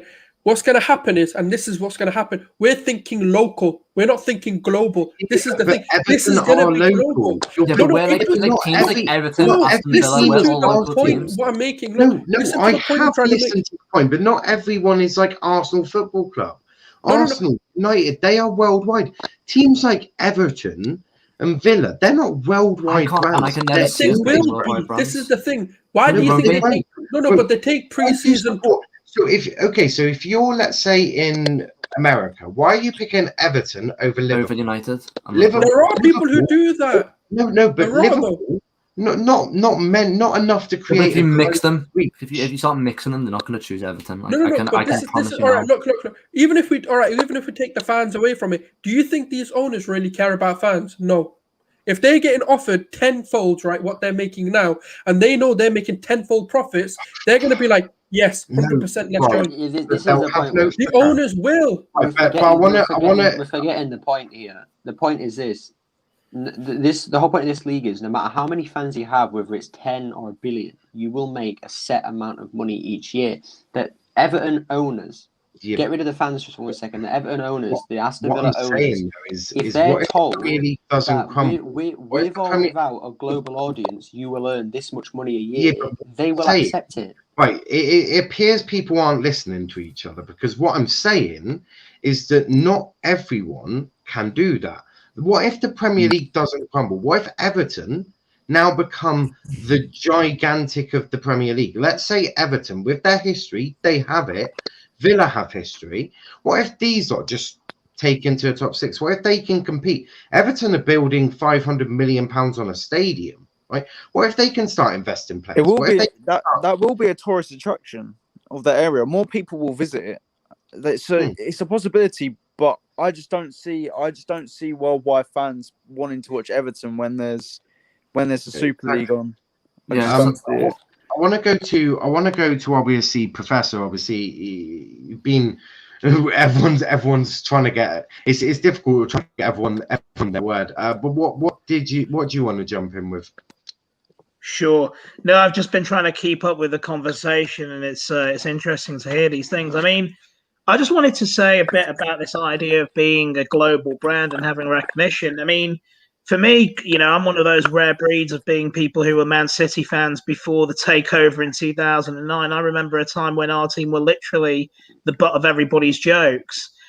People forget that City, despite, being in Man United shadow, we did have some history of our own. We actually won a European trophy before Barcelona or Liverpool did in 1970. We won the Winners' Cup. But the point I'm saying is back then, if you told me that City were going to be this big team who were known worldwide, I would have laughed at you. And I remember, in 2007, when I went to visit family in Japan, if you think of Tokyo, a city with 30 million people, and I was on a crowded subway, and I saw this one guy, this Japanese guy wearing a Man City shirt, and I went over to him on a packed train talking to him about Man City, and that just made me so proud to see that somebody from the other side of the world who has no connection to my city wearing my team shirt. Now, what am I trying to say here? It's a good. I can see why these clubs are going for it. Ultimately, they want to be at the top table. They want to maintain their position, but that's just going to kill small teams. I mean, I think at the end of the day, the reason why we all like football is because of that. What's the best way to describe it? It's that being able to dare to dream. That you can go from being an underdog, playing in the lower leagues, working your way up into the Premier League, and that through your own hard work, through your own determination, you can win the big prize. It's a dream of any footballer. It's the dream of every football fan to see their team win the league, win the Champions League, win the World Cup. And I think for me, the biggest fear is what is this Super League going to do to the Premier League? What's it going to do to the Champions League? And then, ultimately further down the line, I think what one of you pointed out, I think it was Gunnar Sulz earlier in the evening, you know, what's it going to do to the World Cup ultimately? Because for me, I'm a traditionalist. You know, the World Cup is still the biggest prize in football. Does this mean now this Super League, eventually, if it expands to include, you know, 1 or 2 MLS teams or a Chinese Super League team, does that mean the World Cup becomes unimportant? I mean, what do you all think about that? The thing is, right, it depends on the nation of the player. Because let's say, for example, Haaland, I'm not disrespecting Norway, but the chances of them winning a World Cup is very slim. There is a chance for anyone who enters it to win it. But the smaller nations are going to think, well, there's not really a big chance for us to win it. The players from like France, Spain, England, Italy, they're going to probably still, and like Argentina, Brazil, etc., they're still probably going to believe they can win it. So they probably will be the questionable ones. But the ones from the sort of, you know, unknown nations with probably 1 or 2 star players, they're going to be like, well, what's really the chance of us winning a World Cup? So does it really matter we're in the Super Cup and we can't be in the World Cup? Or if they make their own World Cup, however they do it, look, that's for them to figure out, right? I don't know how they'll do it, but I'm sure they probably have thought about it. It's impossible. No, but I'm just, right, it's impossible. All right, let's forget about it then. Yeah, but there's going to be enough players who are going to think, we're never going to win it, so what's the fucking point of being in it? Well, just be in the Super League in one of the best competitions and playing our football like a Haaland. Perfect. No, there's an even better example. Why the hell would Aubameyang want to choose the Premier League over the Super League? Like the guy will never ever win anything internationally. Okay, so let's use Bruno as an example. No, like I said, if they're not from a big nation. Yeah, but obviously these and everyone just automatically assumes that no one's going to speak out. I think people will. And the reason for this is I think that people like Bruno, maybe even like De Bruyne, I think they'll be like, but I want to win with my country. Because as a kid, right, we've all had this. I wanted to win the World Cup with England when I was a kid. I was born in England and all that, I'm English. I had dreams of, one day I'm gonna walk out in the World Cup final and I'm bringing football home, right? But I had that ambition. I think a lot of these players, especially the likes of the English lot, the Portuguese lot, the Belgian lot, the ones who really think actually we could actually win a World Cup, I think this lot are really in a difficult position now. Because if they don't work with each other, let's say they do get kicked out and they cannot play, I think these lot are going to be like, I actually want to play for England though. No, you're smart. No, but by that same thing, as a kid, you also had the dream of Clement Dalgal leading them to a Premier League and a Champions League. So it's going to get to a stage where in 5 years, 5 years. So this generation growing up, or in 10 years, the dream will be that I want to win the Super League. Or the Super League World Cup, whatever that's called. Yeah, but then it will be down to the player to decide what's more important to them. Is it their club or is it their country? Because if I can earn a living, right, let's use Everton as an example, because Everton are a fairly big club and looks like now they're going to be the biggest club in the Premier League.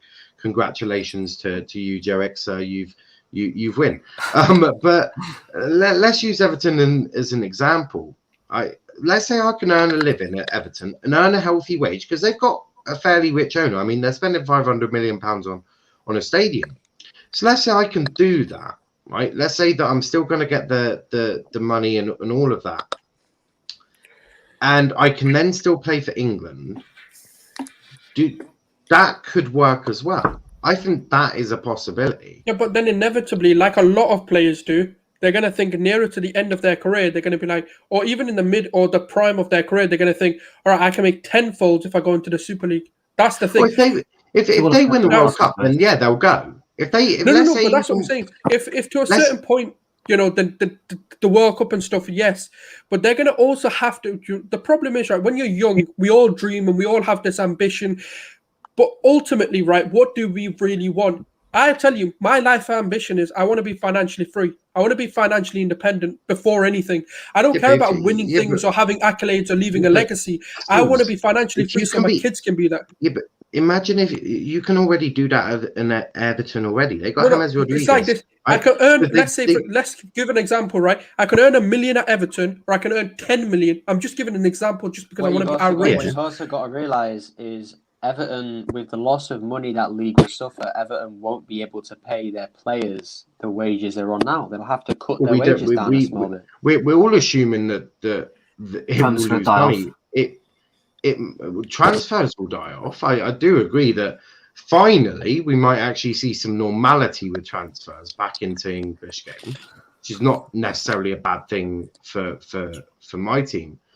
I just think that this will attract some people. Won't attract all of them, because imagine if you can still, there's the Premier League, the name is still going to be there, and you can still play in the Champions League. The name is still there, the history. But that's like playing the Championship. No disrespect to the Championship, but if you can't make it to the Premier League, I look at it like this: the Premier League is going to, for the ambition level, it's going to be, if I don't make the Premier League, I can play at the Championship and I'll still be happy. That's what the Premier League is going to become once the Super League forms. Because the Super League ultimately, I don't think the Premier League would either. No. But the reason why I say that is, your ultimate goal as a professional footballer is to win the best you can.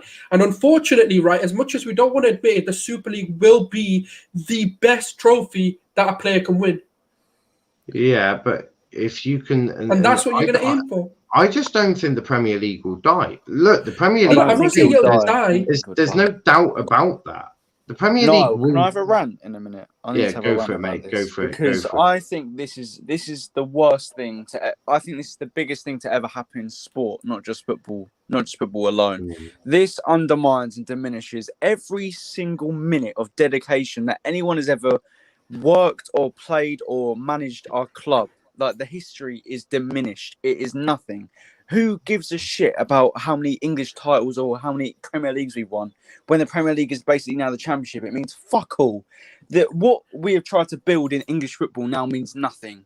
Drogba winning the Champions League for us pretty much now means absolutely nothing. It undermines every moment that any Chelsea fan or any football fan has ever lived or felt passionate about in the history of their club. It's a fucking joke. And you know what? When Lampard got sacked, I questioned why. This board have given us everything they care about us. They don't care about us. They don't give a shit. The circus does continue, and I'm sorry, I can't stand by this board that's accepted this and not done anything to fight. I know everyone's saying it's gonna happen eventually. Don't panic. I'm not even gonna panic. But it doesn't, just because it was gonna happen eventually doesn't mean it's right. I refuse to buy any more merchandise. I refuse to even advertise the club's badge on going in on any of these streams. So from now on, I'm either gonna rep a player that playing for their national team, because it's bullshit. I'm not standing by this board that are cowards even agreeing to it in a season where there's no fans there. They are cowards. They are spineless. Yeah. And you know what? I don't care. I'd rather get relegated than be a part of this shit, because at least that means something. I would be a Chelsea fan without Roman, and I'll still be here even when Roman's fucked off. So he can fuck off, Marina can fuck off, and everyone associated with that Chelsea board can fuck off as well. I'm pissed off. No, you make some valid points, and the anger is definitely real, and these clubs have gone about it completely the wrong way, right? Doing this. You know what? Right? I'm going to be devil's advocate. But I just want to get to some comments as well. Matt saying, "How has this all happened so quickly?" Well, it's been in planning. They've been planning for this for years. They've just caught. Do you know what they've been? Exactly what someone mentioned it. They've just been an ass about their timing. What they've done is they've been a coward. They know that fans aren't in the stadium, so fans can't buy it. As simple as that. You're telling me that if Old Trafford or Anfield is full of people that you're about to say "fuck you" to, they're gonna riot. The Liverpool lot are gonna destroy you. The United board, if the United board ever show their faces ever again, would be mauled to death by their fans. It would be devastating for them. We're going to ignore the fact that the man in charge of this league is literally a president of one of their teams playing. Well, yeah, corruption, exclusive. Someone mentioned about how these top teams were sick of the Champions League and sort of having a play like Slavia or inclusivity. It's exactly what this league is about. You can't get relegated. Now Arsenal's in it. They can't go out of it. That's the most pathetic thing about it. You don't even have to be any good anymore. Someone said they Arsenal- might as well.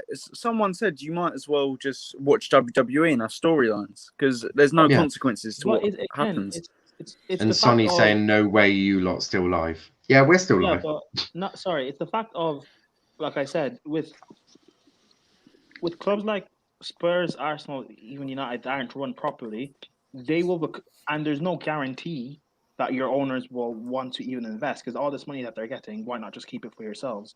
You guys can just become the whipping boys of the league, and you're not getting relegated. So you're going to come back every single season or every single year and be the whipping boys and finish in the bottom 3 or bottom 5 because it's not going to matter because you're not getting relegated. You're still going to be beating 3-1 or 5-1 every week. And you're still going to get the same amount of money, maybe a bit less. And your history would then diminish because you're no longer Arsenal or Man United, one of the biggest clubs in the world. Exactly. You're on a level playing field with Tottenham. You're literally as big as Tottenham now. So like Arsenal's invincible season, that just gets thrown away. Exactly. Our Champions League, that's nothing. That means nothing. Basically, you're Burnley. Yeah, you might as well just be some small. Do you know what the thing is, right? I know we've been bashing the Super League a lot, but even when you look at it, right, they want to work with the. I know they've gone about it the wrong way, but they've actually that's precisely why even they in their can't be working. No. But the thing is, though, at the end of the day, right? Look, they've specifically said it, even in their statement, that they want to work with the league. If they don't want to, the Premier League need to be held account to as well for not even trying to work with them in the first place. But because the Premier League would have orchestrated this themselves if they had the chance to make money themselves, so they can fuck off with this innocent bullshit as well. Because they're as bad as I think what I'm getting at is the fact that they've just gone about it the wrong way. If they had approached UEFA or approached the Premier League, maybe they have. I'm sure over the next coming hours, tomorrow is going to be absolutely full. As I said, we will have another stream at 9 o'clock tomorrow, basically, because there'll be more information out, I presume, with what goes on with the leagues. It feels like, the pandemic where leagues were getting cancelled, it feels like we're about to head into another one of them. So we'll be live again tomorrow at 9 with more information, with more facts, hopefully, of what's going on with these competitions. But I just think they've done it the wrong way. And the fact they got leaked in the middle of a Premier League match is horrific. No, do you know who I feel bad for? Who? I can guarantee you that the players did not know about this, and I can guarantee you that the manager probably didn't know about it because if they knew about it, I reckon. Did you see Ollie's interview? Yeah, this would have been leaked a lot before they announced it because players might blab off to their friends. Friends tell stories to a newspaper or a media outlet, etc. So I feel, and you know what, Thomas Tuchel's got a press conference at 1:30 later on today. Good luck to him because I would not want to be in his shoes. Do you want to know who I feel really bad for? Fucking Ollie. Oh my god, they're gonna blame him. Watch them blame him somehow for this. I think he could be one of the people to stand up to it though. Oh yeah, I think Tuchel. The thing for me is I actually feel really bad for Ollie. This all got leaked in the middle of the United game. The first manager that's put in front of the press is who? Ole Gunnar Solskjaer. Ollie's there like, what the fuck? And guess Ollie what? was asked, and Ollie's there like, I don't know. I only saw the information this morning. I don't even know what's going on. Like, the board will make a decision. They'll speak to you. Like, Ollie, I think it was Sulz that mentioned Ollie just normally, Ollie's really bloody good at it. If he doesn't want to answer a question, he will normally deflect it onto something else. He couldn't. Do you know what? He was stumbling over his words. It was. I felt bad for him. You know, all the Ollie outers though, I guarantee they'll come up with something like, oh, but Ole Gunnar Solskjaer hasn't gone out in public against the Glazers, so he agrees with it. Like, fuck yourself. Yeah, but it's his job at the end of the day. And then people will also say, oh, but Ollie's not won the Europa League. They're going to blame it on him. Watch them somehow shift the blame. It's stupid. Anyways, I'm gonna be going. So I'll have my final words, and then obviously I'll head off. I'm back tomorrow on the podcast. All I want to say is, look, when war is revealed, we'll find out what's going on. For me, I feel like this is just my own personal opinion. I think the Premier League's going to have to bend over and just accept the fact that these teams want to go. I know this is not what we want to hear and this is not what we want, but I just think that is what's going to have to happen. For the sake of football, to save football, what they're going to have to do is give in. And I think every big league will have to give in, allow them to still play their football and be in the Super League. But anyways, I'll talk more tomorrow. But thank you again for having me on. Yeah, cheers for. I'm gonna do the same, but I just want to say that I don't think it diminishes anyone's history at all, because we've probably been hearing the same talk if we go back in time when the Premier League started about, you know, like all that, oh, it's going to diminish this and that. It is different, though, Andrew. It's not. To me, it's only different because it's European. The Premier League was the sort of thing as well where it popped up, you know, or they're going to leave clubs behind or certain things, and to a certain extent it has, but it's not going to diminish anyone's history in my mind for that. What it does is, unfortunately, it's evolution. It's evolution of a sport. It was going to happen. It was always going to happen. Like we've been saying on the stream, we're not shocked that it's happened. We're shocked at the timing of it taking place, and we're disappointed in the middle of a pandemic as well. And a middle pandemic, a middle of a season where competitions have not even finished. They thought so little of everyone's season that they just announced it like it was like they were just announcing their stocks dropping or something, you know, something like that. Like it was so little, like a little statement that popped out. It's the way they've done. The worst thing is the way they've gone about it. The way they've gone about it is totally wrong, and that's why people are pissed off. And the Premier League should also be held to Chelsea news for their actions. Yeah, Chelsea are already thinking about how to expand Stamford Bridge after Super League confirmation. What did I say to you now? Hold on. Since Chelsea will make 3.5 billion on this, Chelsea have plans to expand Stamford Bridge to as many as 80,000 seats. No, what did I say to you in the stream earlier? Plans of 60,000 are now forgotten, confirmed. CFC. No, what did I say to you in the stream earlier? There's going to be a slight issue. There's going to be a slight issue, though. The government are against this, and they're going to need permits. Yeah. So you know what they'll do? They'll move to Miami, or they'll move to Florida, or they'll move to Brazil. That's all they'll do. Then how can the Premier League ban? Andrew, if they move West Ham for bridges, surely we have to do something. I'm sorry. Will. Let me explain why he won't be able to do anything. Right? Stan Kroenke is the vice chair, and I still think he's the second in command to all this. Right? Yes. He owns the LA Rams. They were once the St. Louis Rams. Right? The St. Louis fans were told that they're moving to LA, and that's very far from St. Louis. They tried to complain. Kroenke completely blocked them out. Yeah. He literally stopped them from going to games, moved the whole thing. They can't do anything about it. That's it. And the only reason why he moved them was A, he was allowed to build a stadium that he wanted to build in LA, and he wasn't allowed to build it in St. Louis. And B, there was more fans in LA that were willing to support the Rams than the St. Louis had. There is one... I suppose bonus. There's one bonus for Chelsea, though. One of those London clubs will move to somewhere else. There will not be three or four London it won't be Chelsea. It will be Arsenal. Arsenal off to America. Trust me. Do you know what? Yes, it won't be Chelsea. The reason I say it won't be Chelsea is because Roman actually does care about his fans. I like to think maybe he does somewhere. If you look at everything Roman's done at Chelsea, he's always cared about the fans. If any London clubs go in, it's either Tottenham or Arsenal, or both. It's not Tottenham. Like Tottenham won't go with it will be Arsenal. The fact that Roman does care about Chelsea, it makes me think. Why has he got into this? It makes me think. Look, in terms of for the club, there is benefit towards this, and it makes me think that Chelsea will eventually not go through with this, or maybe this whole thing in general is just some sort of good flaw.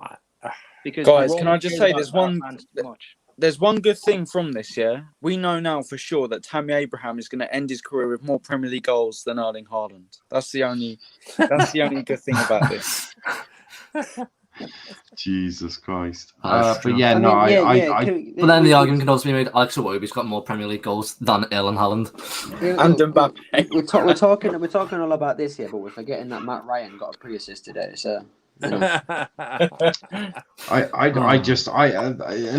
that's, I think Roman is, someone's gonna, this is a game of bluff between UEFA and the Premier League and all the other big clubs the big clubs, all the big leagues and UEFA and the big clubs. This is double bluff.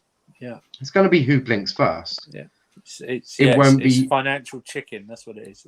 There is no way UEFA or the FA or the Premier League, they ain't blinking first. These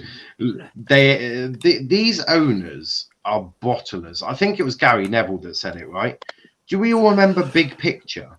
Well, I remember Big Picture perfectly. Yeah. Bottled out of that quick enough, didn't they? They did. Because of all the hate. They've put all of this out there. They're trying to force this through. They're going to bottle it. Do you think they wanted Newcastle to be a part of it, though, if they're new owners? No. Who the fuck wants Newcastle? Yeah, exactly, yeah. No, but I mean, if they got bought out, do you think they were sort of waiting to see if Newcastle got new owners? Because they would have been able to contribute quite a lot to it. If they were one of the Newcastle, I mean, Newcastle got even less than Spurs. I mean, yeah, but I mean, no, because Newcastle's more.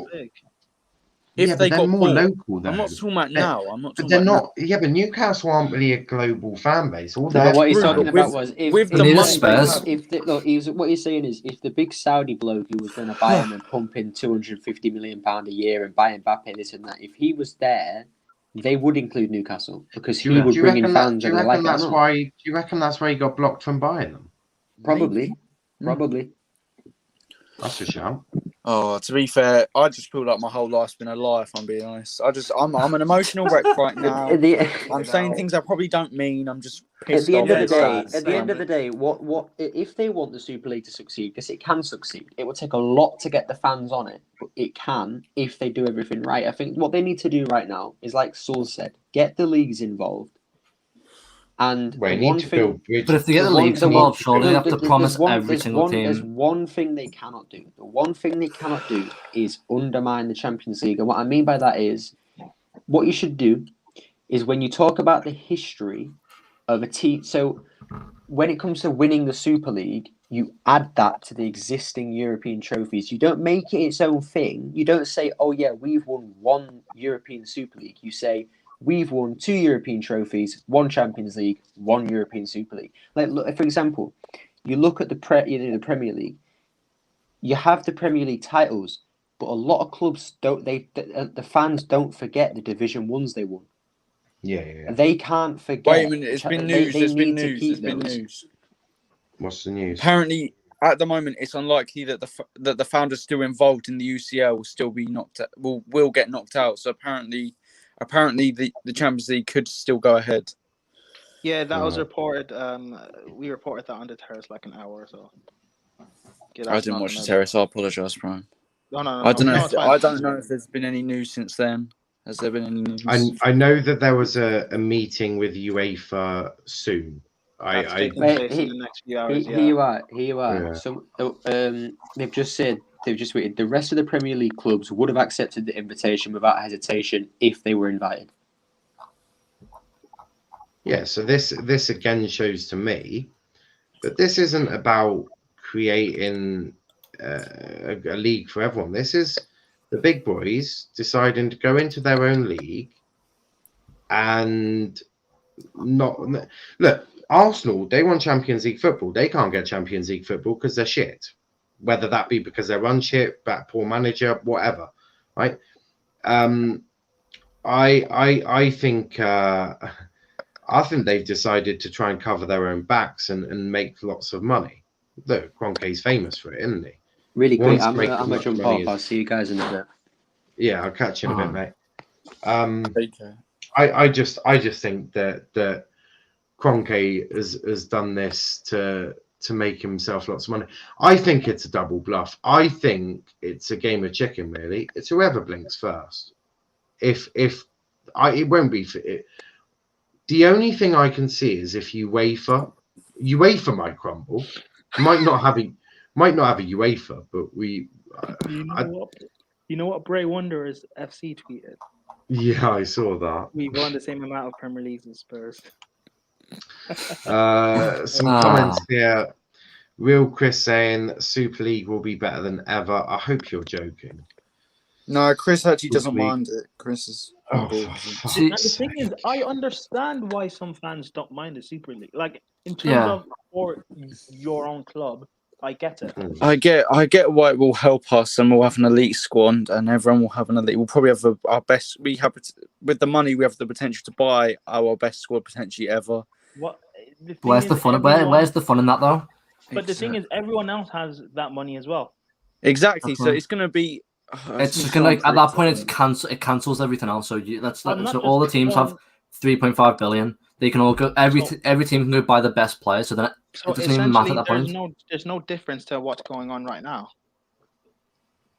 So and then if it's let's say they have to get the Premier League involved, then they have to promise to give every team in the Premier League the same amount that they give to every single team in the Super League, because then that gives an unfair advantage to those 6 clubs that get that 3.5 billion.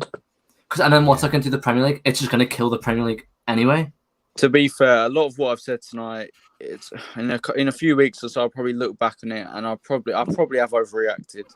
But I'm just so pissed off. I'm so upset. I don't think you've said anything that is actually outrageous.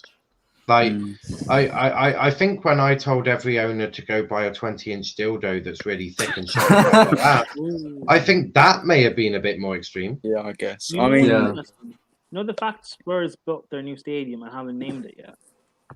Maybe that was in preparation. Super League. Like Levy,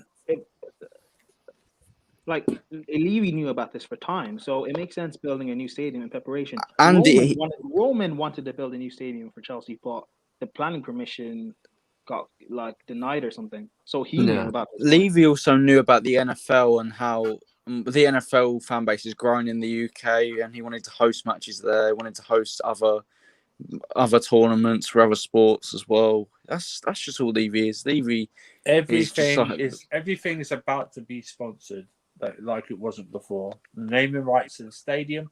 What's going to happen as well?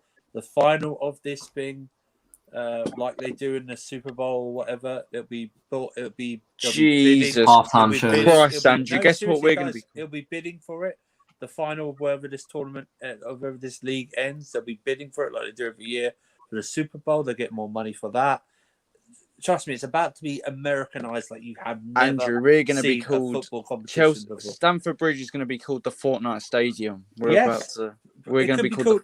It could be called. Listen, it could be called the Twitter. It could be called the Pepsi Max. The Pepsi Max Arena. It could be Facebook Stamford Bridge.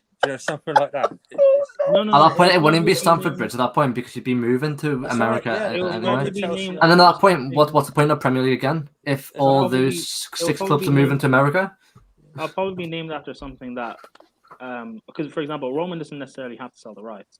So I'll probably be named after something the Abramovich Arena. It'll be the Gazprom Bridge. Do you know what as well? Do you know what? This is why all the clubs this week on Friday and Thursday did a fucking megastore sale.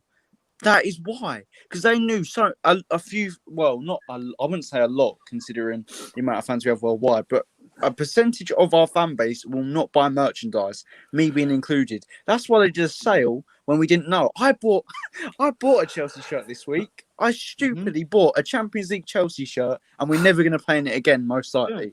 Like me, I don't buy Chelsea shirts in general. It's nothing. It's not a political or whatever reason. It's just the fact of I just wasn't really raised on jerseys and shirts. I just don't feel a need to buy one. And even I was tempted into thinking maybe I should buy one, maybe I should. But like I didn't bother, yeah. And now it's a thing of like, for example, Chelsea's history is actually now gone.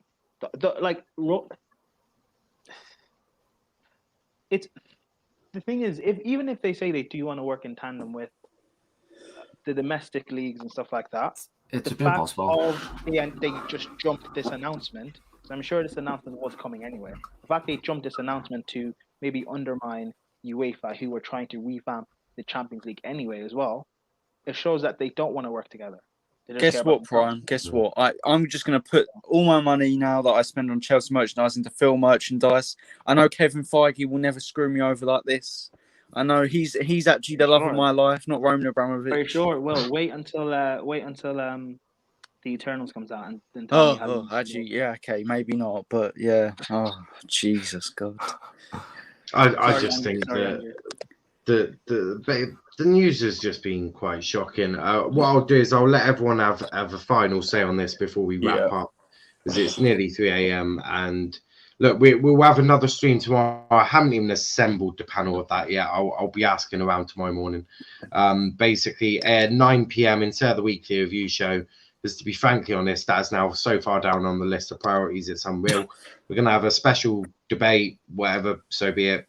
Don't know what, but we're going to, hopefully there'll be more news tomorrow as well, so that we can actually understand a little bit more about everything. So I'm going to be speaking to people, trying to get a couple from each club or one. I'm trying to make sure the panel's not like 9 or 10 people, because then it gets a bit out of hand. But Andrew, summarize your final thoughts on all of this. What a difference 24 hours make. I've gone from looking so forward to the end of this Chelsea season of what could be is now. It's not. Listen, I'll still watch the matches, but it's not going to be the same. Do you know what I mean? They've taken what this announcement has done is taken the joy, the heart and soul out of watching the rest of this football season, and possibly the rest. Yeah, but I would just say this: that listen, it's not a surprise that a European Super League has popped up. Now, like Niall said, I'll totally agree with Niall. Who blinks first? Who bends over backwards? Who drops the ball? Who says yes? Who compromises? And does a European League even happen? Do you know what I mean? It's all about money in the end.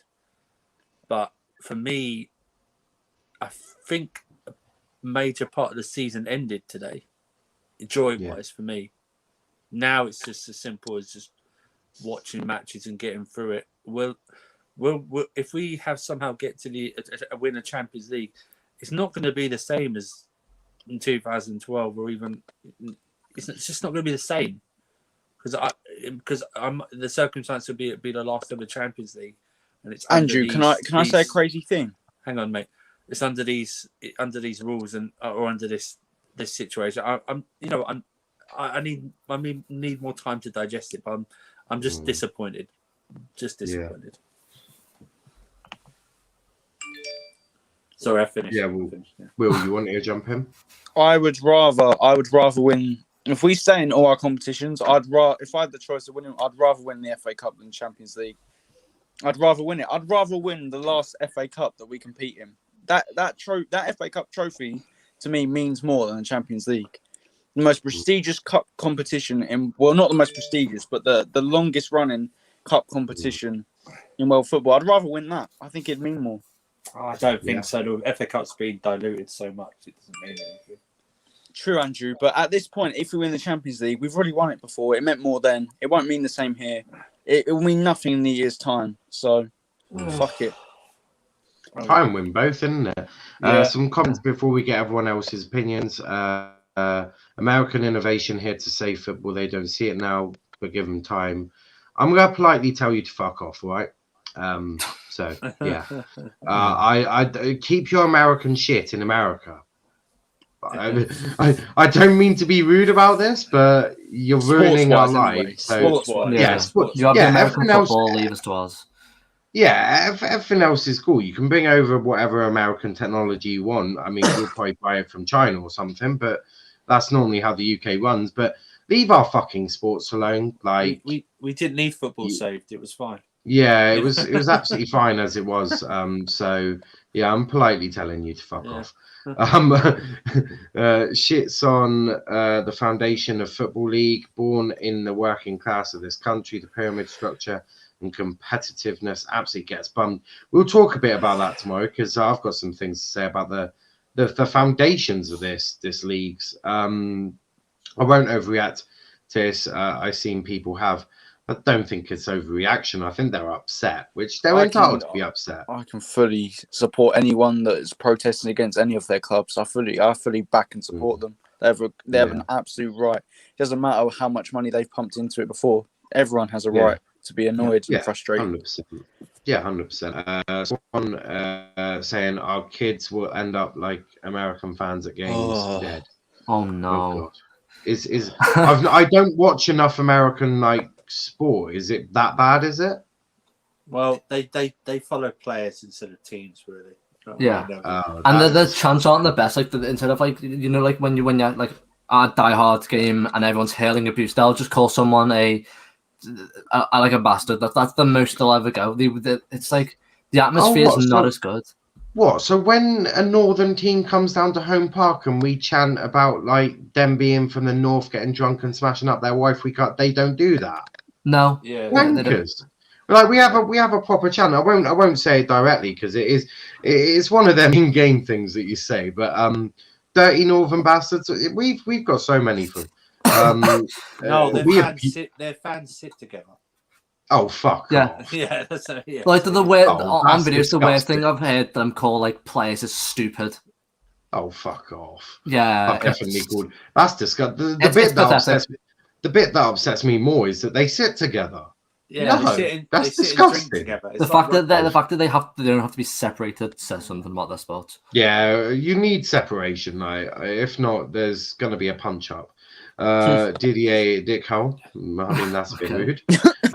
EPL is screwed. UEFA, FIFA may go down. It's gonna be it's literally EPL screwed. I think they'll survive. Nah, the EPL will be fine. Argyle is going to become a massive club. You heard it here first, boys. Argyle suddenly becomes an attractive place to pump your money, doesn't it now? Because we've got an 18,000 seater stadium. We're closer to the Premier League than we ever have been for quite some time. So Argyle's become a fascinating project. Not yet. That'll be next season, Prime. So obviously 6 will go up this season. So we'll technically be the 10th best team. And if we actually invest in the teams, fuck it. Why not? I'm not too bothered. My team's not in the Premier League. This YouTube my channel, team's the biggest team in England. Huh?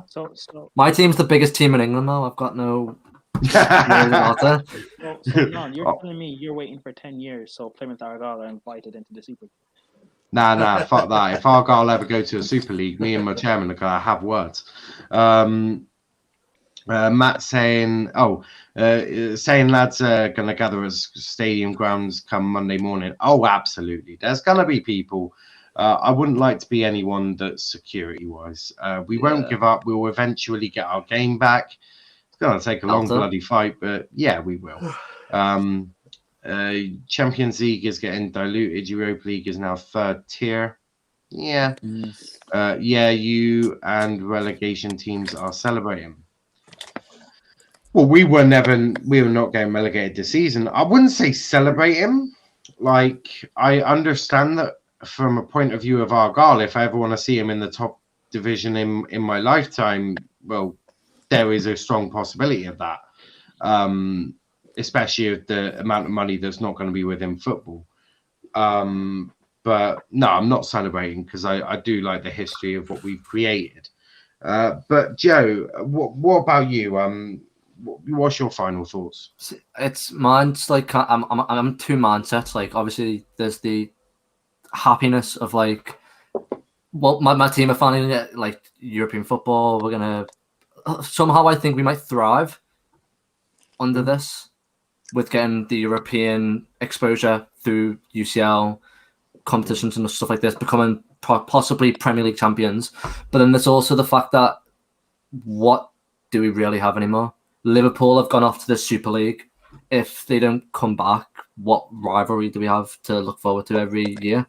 Tranmere Rovers, Bolton. Hey, Tranmere and Bolton might make it back to the Premier League. There's a couple. They will, but it's not the same. Like I've been supporting Everton since like the day I was born. Like I grew up into Everton. I've been supporting 18 years of my life.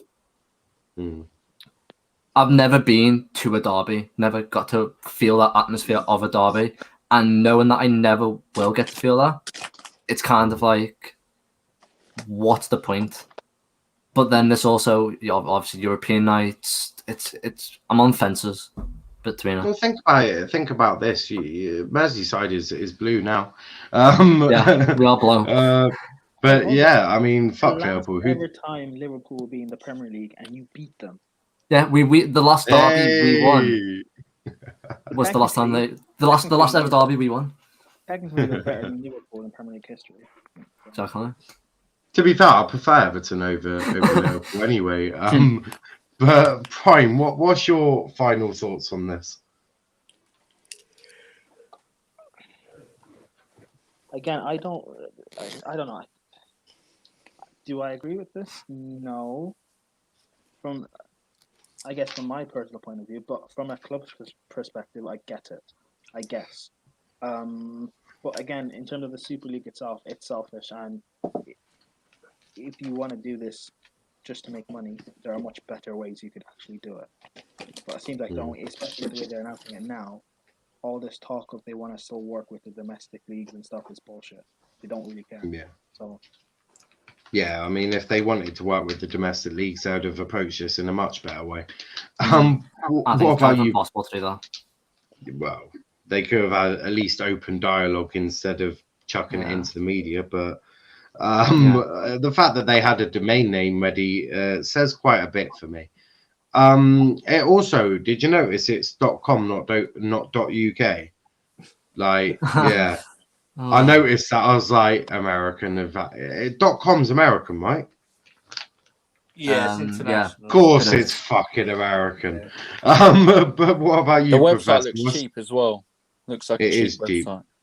It is cheap. I could have made one better than that. I'd have made a better PowerPoint. What about you, Professor? What's your final thoughts? So it's going to be interesting to see what's going to happen in the next 24 hours alone. As Prime said, I don't think the clubs involved in this Super League have any intention of wanting to, and I quote in inverted commas, work together with UEFA and FIFA. They already know that they hold a lot of sway in this debate with the Premier League, with UEFA, with FIFA. It's basically on their terms or not at all. So I think what is probably going to happen is, I don't think this is going to undermine or diminish the value of the EPL or the Champions League. What is probably going to happen is that all sides are going to relent in some way to allow this Super League to go ahead in some format, whether it is as a league or whether it's as some kind of tournament that takes place every 2 or 3 years. This was the way it was going to be for some time, and I think what really annoys me is the fact that it's trying to replicate this American system where it's rewarding teams who, with all due respect, have just been shit on the pitch for the last, 3, 4, 5, even 10 seasons, and yet they're still calling themselves a big club. I mean, with all due respect, Arsenal are not a big club in European terms, but yet they're still, they're part of this European Super League. And just to make a point as well, we keep comparing it to the American system. And, I'm a big American sports fan. I'm not a big fan of the whole franchise system where a team like, say, the Cleveland Browns can do shit every season in the NFL, but never get relegated. But that system works in America. It's not something that would lend itself well to football. American football doesn't have grassroots in the same as how we have it here. For American football, excuse me, their grassroots is high school football. You then go on to college, and then you get drafted from college into the NFL. We don't have that here. We have you have your amateur leagues. If you're good enough, you'll join an academy, and then you'll become a pro by the time you're 17 or 18. It doesn't work like that here. And, it's a baffling set of circumstances, I've got to be honest. But, I hope City, in a month's time or so, they'll win the Champions League. But it'll be an empty feeling, I guess. Yeah, no, I totally get that. What about you, Will? Did you say? Sorry, did you say when? Do you know? Champions League. Sorry, Prime. Did he say when City wins the Champions League? He said he hopes. Oh, okay. I mean, obviously, no one's confirmed to have been kicked out just yet. Actually, yes, you have. you've all quit the ECU. Oh yes, that's it then. So I mean, you're not even allowed in UEFA competitions now. I mean, PSG automatically get the win. Is that confirmed? No, yeah. All 12 founding teams have quit the ECU.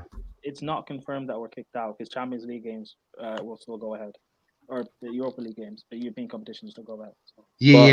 But if you've quit the ECU, you have to be in the ECU to be a part of UEFA. Part of the association, yeah.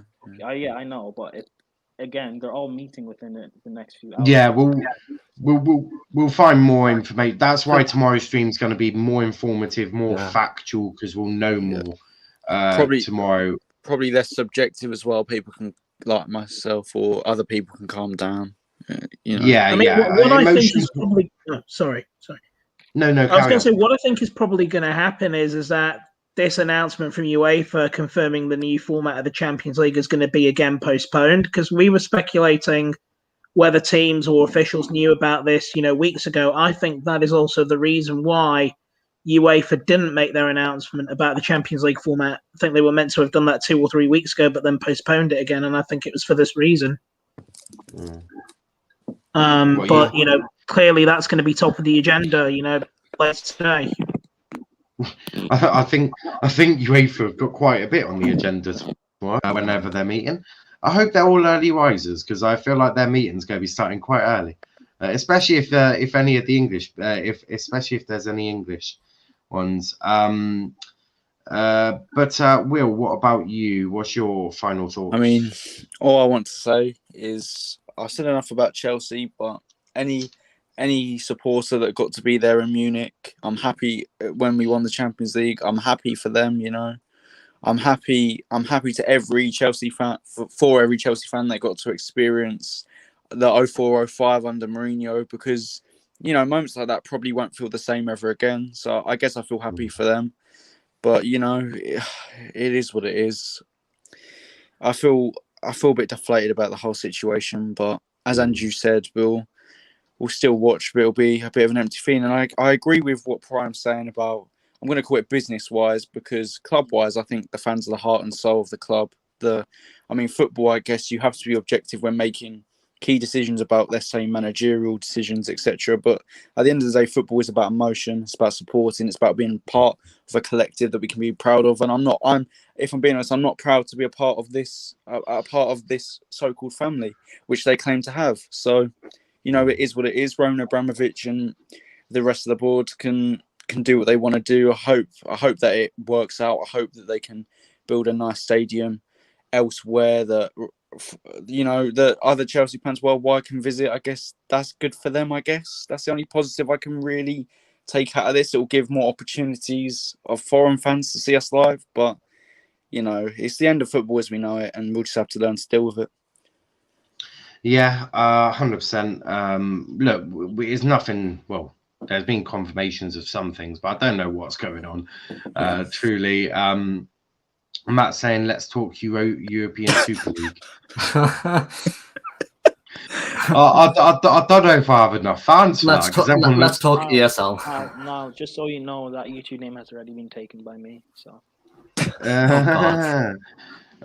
Me and Prime are going to be fighting for we'll just both have Let's Talk European Super League. It's all right, Niall. I know a few PSG fans. When they sign up, I'll get them on your channel. Can they speak English? Because I can't speak French. They can. They can speak Excellent. English. No, I can speak French, so I'll translate. Excellent. So Prime's now the official translator for Let's Talk European Super League. Prime, how's your Spanish? Okay. He nice. said, how's your Spanish? I know, that was me responding in. Oh right, sorry. If not, I can always whack out Google Translate. And he's a fraud at Spanish. He's a Spanish fraud. Euro pain, more like it's gonna be interesting. Leicester have won a Premier League title more recently than half the teams from England going into this. Yeah, it's true. And I feel bad for Leicester because their growth was going at a great rate. They were getting more international fans, more people wanting to watch them, and now it's going to be halted. They were run so well. They were on a track to, but probably if this was in 5 to 10 years' time, I reckon they'd be in it. I honestly think they would. Yeah. Oh but yeah, 100%. 100%. 5 to 10 years time, Arsenal wouldn't be in it. Yeah. See, but I also think that this new system in the Premier League could thrive more. Maybe. We don't know because the full-on rules yet. Let's say so your top 6 teams have gone now. They've gone off to Super League. So then you've got like the likes of Leicester, Everton, Aston Villa, Southampton, Wolves. They'll now become the top 6 teams. It's too bad nobody's going to want to watch it. That is the point. Less people going to watch it because there's not going to fans. I personally think Everton have a more worldwide reach than Spurs do. You can argue, especially in America. I know America have a big Everton fan base is now going to grow quicker than Everton's because they're going to be playing Real Madrid. I think even Argyle have a bigger fan base in America than Spurs. I'm genuinely not even taking the piss. I'll probably after COVID, it looks like I'll be going to maybe going to Charlton a little bit. That's my local team. Charlton, they're not too bad. They got one of our old players, Ben Pellington. Maybe I'll just become a Leicester City fan. I already love Vardy anyway. Indeed. He ain't gonna be there for much longer. Do you know what? If we play Leicester, I hope we destroy them in that final. All I'm waiting for is PSG announced that they are into this thing. Everton then go, you know what? We don't want 50 mil for Moise Kean anymore. We want 300 mil. Strip him off to PSG. You can have him for 300 mil. We'll take a investor.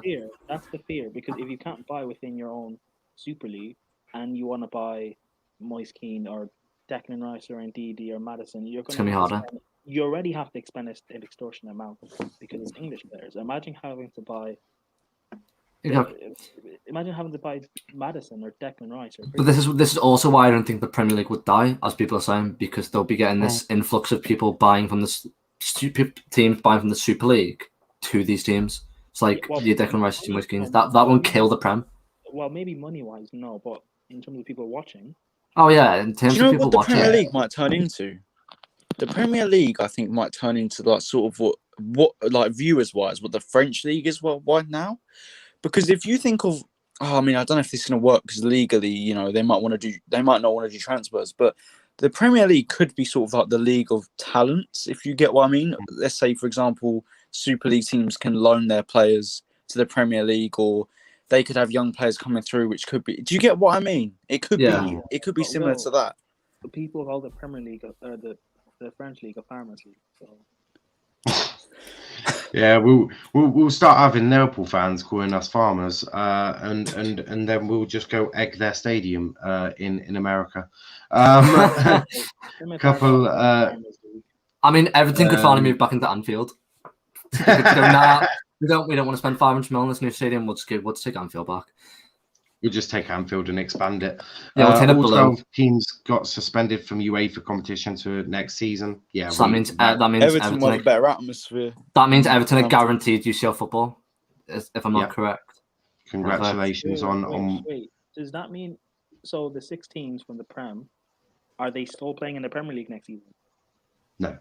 Well, I hope they could do, but they won't play European. I don't really care about the Prem. West Brom's if the 6 teams if the 6 best teams in the country don't have a distraction from European competition, do you know how much we're going to be smoking teams? I hope West Brom stay. Well, no, because you'll still have to play the Super League, mate. The Super League will still be going. So that'll be if anything, the Super League will kill it. The Super League will kill it more because isn't the Super League a weekly thing, like constantly? The Super League doesn't start next season. They said August. That it could be starting in August. They want it started as quickly as possible. No, I've got a positive of the Super League. I've got one positive. Yeah, it means that Brentford will never be able to play against the top teams in England. Yeah, because I hate Brentford with a passion. Their fans are dead. They are also quite good. I watched Charlton versus Brentford. Yeah, I think Brentford's like not even an hour away from Charlton. It didn't even sell out. Absolute joke. They're quiet as shit. They don't deserve to be promoted to the Premier League. Tin pot plastic fans. Try meeting our goal fans. We're loud as fuck. Also, it's Super League a weekly thing? Like, is it weekly that they play games? Probably. Because if it is, wouldn't that make it harder for these teams to win the Premier League, having to play the Super League, best of the best, and then come to England and have to play fast-paced, constant football? Imagine you've got to fucking play like You're going to play Juventus one week and then Brentford the next. No, imagine you got like Bayern, then United at the weekend, followed by Real Madrid. You're fucked. Yeah, but that's hold on. You could play Chelsea 2 times in 1 week. Hold on. Imagine that someone like, for example, Ollie, the abuse he'd get having to play Man City in the league, Real Madrid, possibly Bayern, then Man City. Yeah, but he'll do quite well because he's better against teams that like the ball and want to attack. He'll so win he'll actually probably go undefeated, mate. Ollie wins Super League first season. Yeah, Ollie probably wins the Super League because they all play into his hands. I mean, look what he did in the what's United struggled with? Low blocks. He ain't gonna be facing no low blocks in the Super League, is he? All of that's just gone. Ollie can beat PSG. Prime's taken all of that in, and he's gone. Oh, fuck off. Ollie can beat PSG, but can't beat Besiktas. The Super League. So Ollie could win the Super League three years in a row. Yeah, he could go undefeated, mate. Greatest manager of all time, confirmed. Invincible Super League, the next best thing. Oh my god, that would be absolutely mad. No, but that doesn't count because it took corruption for Ollie to win a trophy. Hey, I mean, isn't the Premier League corrupted anyway? Oh yeah. It'd be the first ever manager to go undefeated in the Super League, mate. Levels to his game. Ollie's gonna be sat there like, oh, they all want to attack me. Brilliant, Harry Maguire, you've still got a job, boy. So if say there's 20 teams in the Super League, if someone was invincible in the Super League, is that better than Arsenal's invincible season? Because it's against the best of the best. Yeah, without a shadow of doubt. That's not even a debate. Yeah. that can't even be questioned. Matt saying, I saw something saying if we ask to come back, we'll have to go to the 5th tier. That is true. Yeah, I mean, that's smart. But do you know what? I knew this day was coming, as I had been planning Arsenal versus Torquay United Vanarama national thumbnails match reactions. I knew this was coming. Do you know what? No, if we for whatever reason tried to come back and they relegate us, do you know what? I'd still be here. I'd still be here supporting Chelsea. Wait, hold on. You think? If we get relegated with Roman's money? No. They'll have rules in place, like all the people playing in Super League. We'd be fucked for good. Let's say, you'll have like a Super League set team that you'll have to only play in Super League, and then you'll have players specifically for Prem, and you can't mix match. I think that's what they do if you are allowed to come back, or they keep Chelsea in the Prem. And if I'm being honest, if Chelsea wanted to come back, they'd accept us back just for the money. They would. I think they would. If I'm being honest. But I think they'd also make a stand and put you down in the conference, and you have to work your way back up. Just put us in the. They put us in either the Championship or they put us in the Premier League, but we'd get a ban. I think they'd have to put you down in the conference purely for the fact that they can't just relegate. They can't relegate teams from the Championship just because you wanted to leave and then come back. Because it'd be unfair on the teams that they'd get sued themselves for example. Let's say Argyle's in the Premier League at that time, and you bastards want to come back. We have to get relegated because you suddenly have decided, we don't want to go Super League anymore. We want to go back to the Premier League. Nah, mate, not happening. Go enjoy Torquay United. You know what they would do, yeah? What is it? 20 teams in the Premier League. Expand it to 26. What's the point? Come back 26. But then they'd still have to eventually whittle it back down to 20. Mate, Jurgen Klopp moans at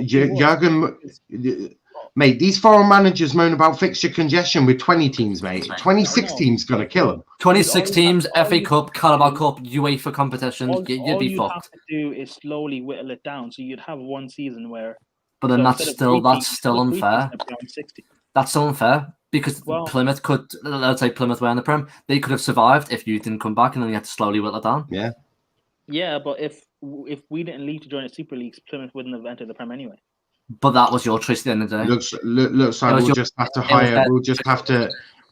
to hire Jose Bin Laden to go back to Chelsea then. No, don't do that. KJ's the one that taught me about Jose Terrorist. or Jose. Yeah, it was KJ. You can blame him. I was watching Midnight Vibes, and I do blame KJ. Yeah, you should, because I was watching Midnight. I never used to call Jose Bin Laden, and then I kept watching Midnight Vibes, and KJ just kept calling Jose Bin Laden, and I thought it was quite catchy, so I started. Do you know what, guys? I think this whole thing is my fault. You know, I've been putting some bad prayers and some dark magic, and God's gone. Fuck you, Will, and now we have to pay for it. I think it might be a bit my fault too. I've been saying I just really want Everton. I'll take anything to have Everton in the UCL. You know, I think it's just easier to blame Arsenal fans. Let's just blame Arsenal. Honestly, fans. that's a good shout though. But also, for not boycotting their owners and still buying merchandise. Well. Hold on, let's blame Liverpool fans, because ever since they won the Premier League, we've had COVID, and now we've had this. So I think everyone's like they've done it at the perfect time because of it's half. I think they've done it at the perfect time because a lot of the clubs they've invited are kind of struggling for money, like Barcelona, aren't they? And like bad bankruptcy, like this money that the promise is going to. They're in quite a bit of financial trouble. Like all this money is going to help them. It's done. We a Bayern fan here disagree with the Super League, but I get why they did it. I also completely disagree with the new format UEFA is trying to introduce. They're only introducing that to try and keep those big teams Super happy. League, like they're trying to keep. I like the name too, Brian. Someone just said I can't wait to see El Neni and Xhaka double pivot versus Real Madrid. I know. You know, that's the thing. Like, what is the point in Arsenal being there? They're just going to get slapped week in, week out. They get slapped in the Prem. They can't beat Everton. If you can't beat Everton, don't go to the Super League. Mate, they can't even beat Fulham, bro. Like, it's the same with Spurs. Spurs haven't beat. Like, Spurs got scored a double on by Gylfi Sigurdsson. The man doesn't know his left to his right. You know what I want to see? Watching that North London derby to see who doesn't finish bottom of the Super League. Yeah, let's see who finishes lower, Spurs or Arsenal. Which one's it going to be? Bet on Arsenal. Ty's going to be saying, Arsenal. Porto, you're a disgrace. I hope you get relegated. 100%. So supposedly, the European Super Leagues are still playing the league. Obviously, I think they'll have rules in place for that. Plymouth Argyle in the Champions League. Yes, boys. Now we're talking Argyle. Up the fucking Argyle. Gonna love it. Up the Argyle, up the fucking Argyle. You think it's bad traveling now? Wait till you have to come to fucking Devon on a cold Tuesday night. Oh, then you really see what some shit is like. Champions League night in Plymouth Argyle, 18,000 seats. No, Exeter are one of your big rivals. They'll extend by then. Yeah, we absolutely hate them bastards. Plymouth will have to expand so much. They'll have they'll go to the water. And they'll just build a stadium in the middle of the water. Now, did you? Where our stadium is right now, we could basically. So what we've got is we've got a massive park next to us, which is just grass, and then we've got like a leisure centre. So we could, in theory, just buy shit, and we could just expand. Where our location is absolutely perfect because there's not really many houses either. You know, home park's going to get a big expansion. Why don't they just move to the US? They probably will. Did Argyle host one of United's UEFA Cup games? Yeah, that's cool, mate. I'll catch you in a bit. Take care, everyone. Have a good evening. Plymouth versus Celta Vigo in the UCL. I'll be mad.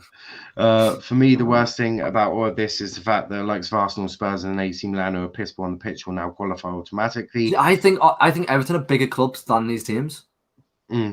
Even the proposed revamp of the Champions League format. Yeah, I remember reading about a year ago. It was a article about the. Yeah, that's cool, mate. Catch you in a bit, mate. Peace. Cheers, mate. It was an article about the Super League, and I remember seeing Everton's name, Newcastle, and then a few other English teams about them supposedly turning it down. And I couldn't remember. It's not like being against it and not wanting to do it. I don't think they turn it down instantly, but not going for it. That makes sense. That's mad. Matt saying it's not a league table, it's two groups and playoffs, exactly like MLS. United fan here. This league will fail before it starts. Players will not stand for being banned from international duty. Only the clubs will suffer from this. I don't see how foreign players can be banned. They can't. Try it. These teams, other than winning the Premier League, will not fight for 2, 3, 4 places. They are guaranteed Super League. I think FIFA and UEFA said that any participates. So basically, if you're playing in the Super League, good luck trying to get into the World Cup. That's all I'm saying. It's why I don't think it's when people say, "Oh, money, money, money." Not everyone is focused on money. Some people do want legacy. Top 4 means nothing now. It's not under UEFA's jurisdiction, and if FIFA gets involved, the issue will spread from UEFA to other associations. That's why UEFA and FIFA screwed either way. They'll work together. FIFA and UEFA will work hand in hand. Could even get involved with UEFA and FIFA. I'm pretty sure the FIFA president is the former president of UEFA. I think he is. I'm pretty sure he is. It's the bald guy. Yeah, Gianni Infantino. That's the one, yeah. So believe it or not, I think UEFA and FIFA are going to be holding hands on this one. I think there's going to be a lot of support given to UEFA. They could easily sway the Premier League. It probably isn't hard at that point after them losing top 6 clubs. They could sway the Premier League to be on their side. Oh, isn't this ironic? For years, UEFA and FIFA have been criticised for corruption, and now they look like the good guys in all of this. Yeah, it's mad. I think this new Premier League's going to thrive. To be honest, none of this top 6.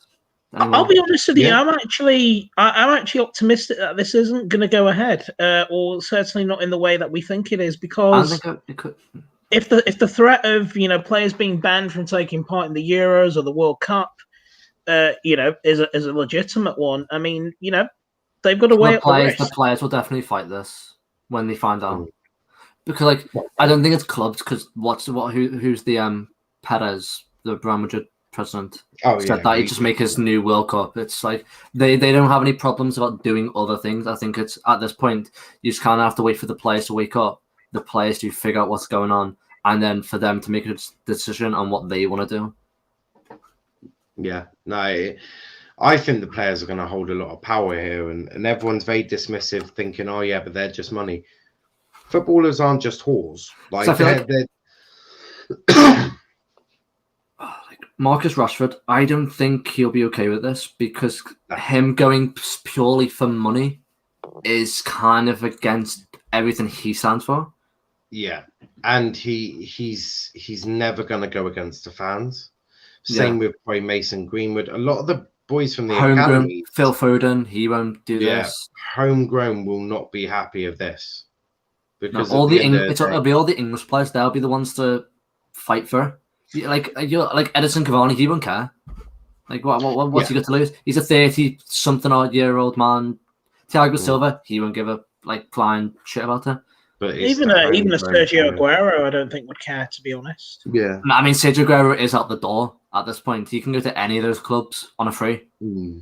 Exactly. I just think homegrown players, they're gonna care. Mason Mount, Reece James, Tammy Abraham. I was just thinking. I mean, by the end of December next year, we could be in a position where, best case scenario, England could be both the European and world champions. And to think that some of these rising England players could be denied the chance to play in either the Euros or the World Cup because of this stupid Super League, it's just baffling. I mean, obviously, these owners, their motivation was never for the good of the game. It's just about lining their own pockets. That's what it's always been about. And, they don't give a shit. Excuse my language. They don't give a shit if, Foden doesn't win a World Cup. They don't give a shit about the World. They don't give a shit about the World Cup. And this is probably the best run of form that. I'm not going to say this is the best group of players England has ever had in recent times, but it's certainly the best run of form that England have been on. And, it would be a shame if this did undo that. So, but here's the thing. I think we can easily say this is the greatest English team we've had. Let's say all the players in the Super League teams stay. They don't care about World Cup. England are still fine, in my opinion. Jack Grealish, Jadon Sancho, Calvert-Lewin, Calvin Phillips, Declan Rice, Lamptey, Keane, Tarkowski, Ben Mee, Pope, Pickford, Harry Kane. Harry Kane, if he decides to, because I don't think he's not saying at Tottenham. Let's be real.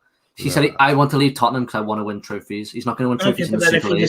If he did go, say, to Man City or United? Or... No, but he wants to win trophies. I don't think he's going to win trophies in a Super League. I think he'd go to like a Leicester or an Everton then. Yeah, I think he could genuinely come to one of another Premier League team because he's homegrown. The top six will change. The top six will go to Leicester, Everton. I could see Jamie Vardy and Kane switching.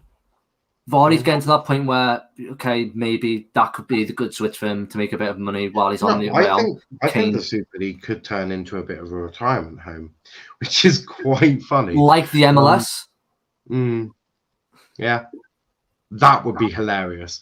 Imagine if they've pumped all this money in just to create another retirement. Oh, yeah, every player leaves, then they just go, you know what? Do you want to know how much smoke I'm going to be blowing at every other fan of 10 clubs? I'm going to be like, I'll be like, my team is in a more competitive league than yours now, and we're in the Championship or the Premier League. It would be amazing. You could still be in the EFL4, like the low, if the League 2, and you'd probably still be in a more competitive league than a retirement league. Yeah, 100%. Matt saying can't wait to go to Forest Green away. Good night, boys. Good night, Matt. Can't wait for Astra Gugu in the Champions League. I read that UEFA has already sued each club for 60 billion euros. Yeah, or getting ready to sue. Yeah, I believe that UEFA are beyond raging. Oh, do you know what? And the reason I say that FIFA are raging, have you seen how quickly they came out to get these statements out and to really bang on that they're fuming? It was pretty damn quickly. Like they're fuming. It's gonna be mad. Yeah, what were you gonna say, Professor? Can I ask you both a question? In what situation would you see this not going ahead? I don't think if players kick off enough. So if the players, let's say United, Rashford, Greenwood, a few youngsters go, we want to go. I think that will make Ollie then think. I think it will take a manager. I think if Klopp goes, fuck that, I'm off. Like, you're not backing me in the Premier League, let alone the Super League. I'm not getting my ass handed to me by every. Yeah. I reckon if some big people leave their clubs, for example, Klopp, Bruno, Mason Greenwood, Rashford, Foden, Mason Mount used to heart of Chelsea. I think if these players start to go, now we value winning the World Cup and the Euros. But even then, would that still end the Super League going ahead? I don't think it's a matter of if it goes. I think it's a matter of when it happens. Because even if these big players leave, all these clubs still have enough to play in these leagues. So let's say Mason Mount and all these leave, they've still got replacements who probably don't give two single fucks about World Cup or Premier League. So the thing that's confusing me, they're under the impression, the European Super League teams, that they're still going to play in their domestic league. So let's assume that does happen. What then happens to them taking part in the Champions League and the Europa League? Does that mean they do this instead of that? See, that's what I'm confused about, because if, let's say, so they go to the Super League, they get this massive cash influx. Those 6 teams in the Premier League will be the top 6 every year because they've got that advantage. Sure. So would that mean 7th to 11th will be Champions League spots, and then 12th and 13th will be Europa? Because those top 6 can't play in those European competitions. If you look at what the Super League said, they also said there'd be 5 qualifying spaces. I mean, who the fuck is qualifying for them? And how many teams are you going to include to give us an advantage? For example, I don't know. So say, for example, if Arsenal are concentrating on the European Super League and do nothing in that, and then they're forming the Premier League, sees them getting relegated. Well, what's the point? Does that mean they don't qualify for the Super League anymore because they're not? No, they're founder members of the Super League, so that means guaranteed. So that means they could. I don't know. That means they could stay 10, 15 years outside the Premier League and still be in the Super League. I'll put it this way: they could technically get relegated to Conference North or South, and it'd still be Super League and still be in the Super League. But they'll never have that. That won't ever happen because they'll have the cash influx. They'll be able to buy they'll be able to buy all the players out. Like teams like Everton, Aston Villa, there'll be nothing anymore. It'll just be the 6 teams.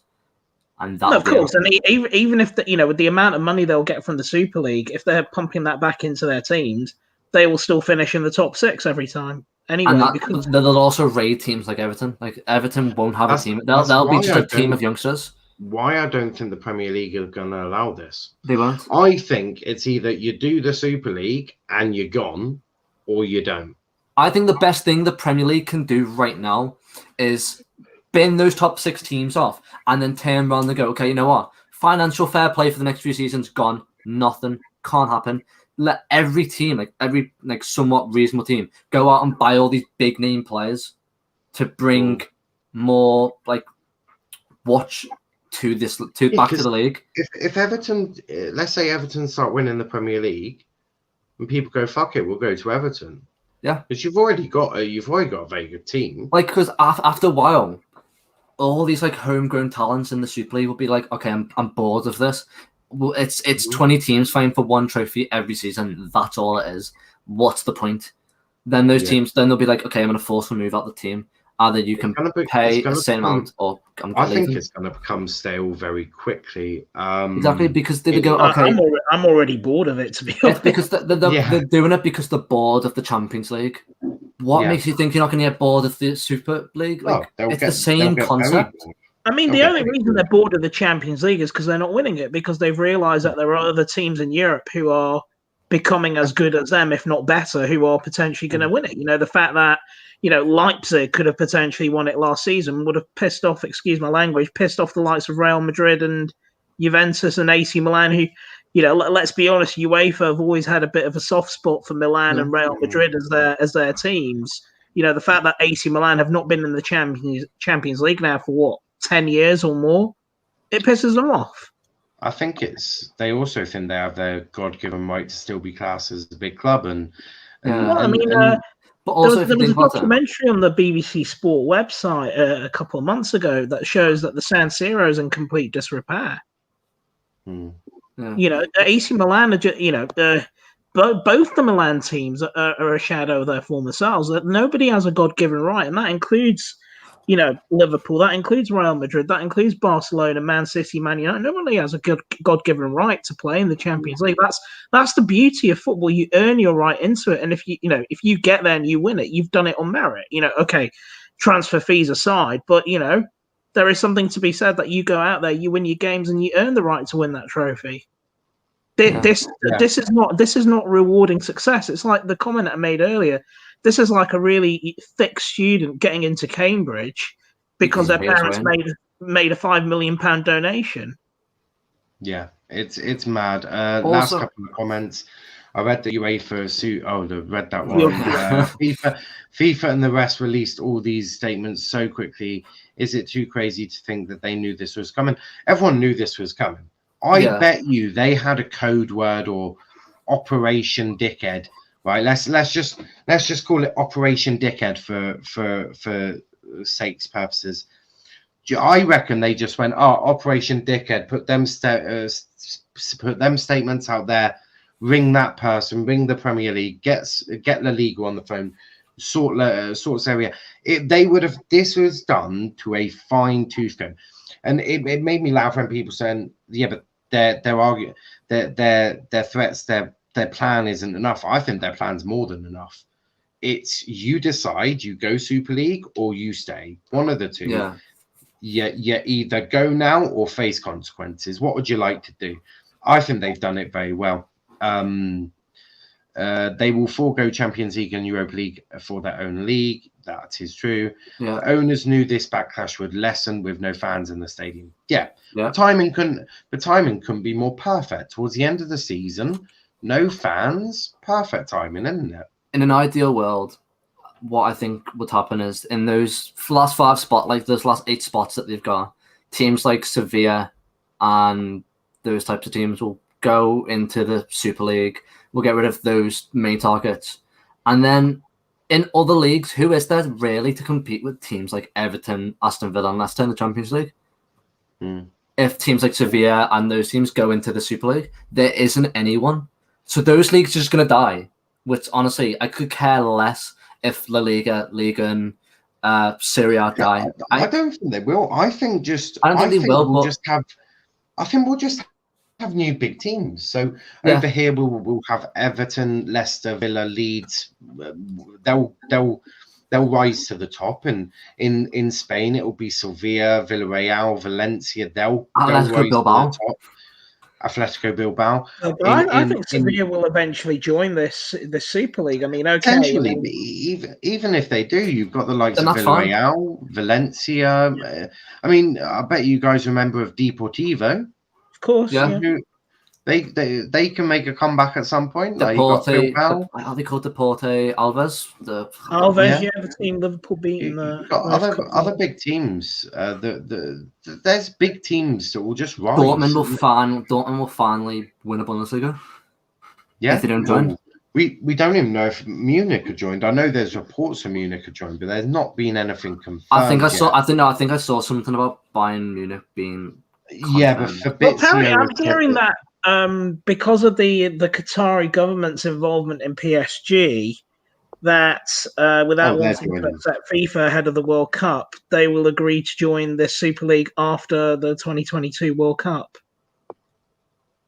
But that's just a rumor. That's nothing. Probably will. PSG will join the Super League. Shall I tell you what's really ironic about all this? And I think, sorry, I don't know how to pronounce it. Is it Joe or Jew? Jukesik. You're an Everton fan. I mean, I'm guessing you'll know this. I mean, Liverpool always portray themselves as this working class, deeply rooted in the community type of club, especially with the whole, with the Hillsborough tragedy, and obviously it was recently the anniversary of that. And they always go on about how, this is not me criticizing them.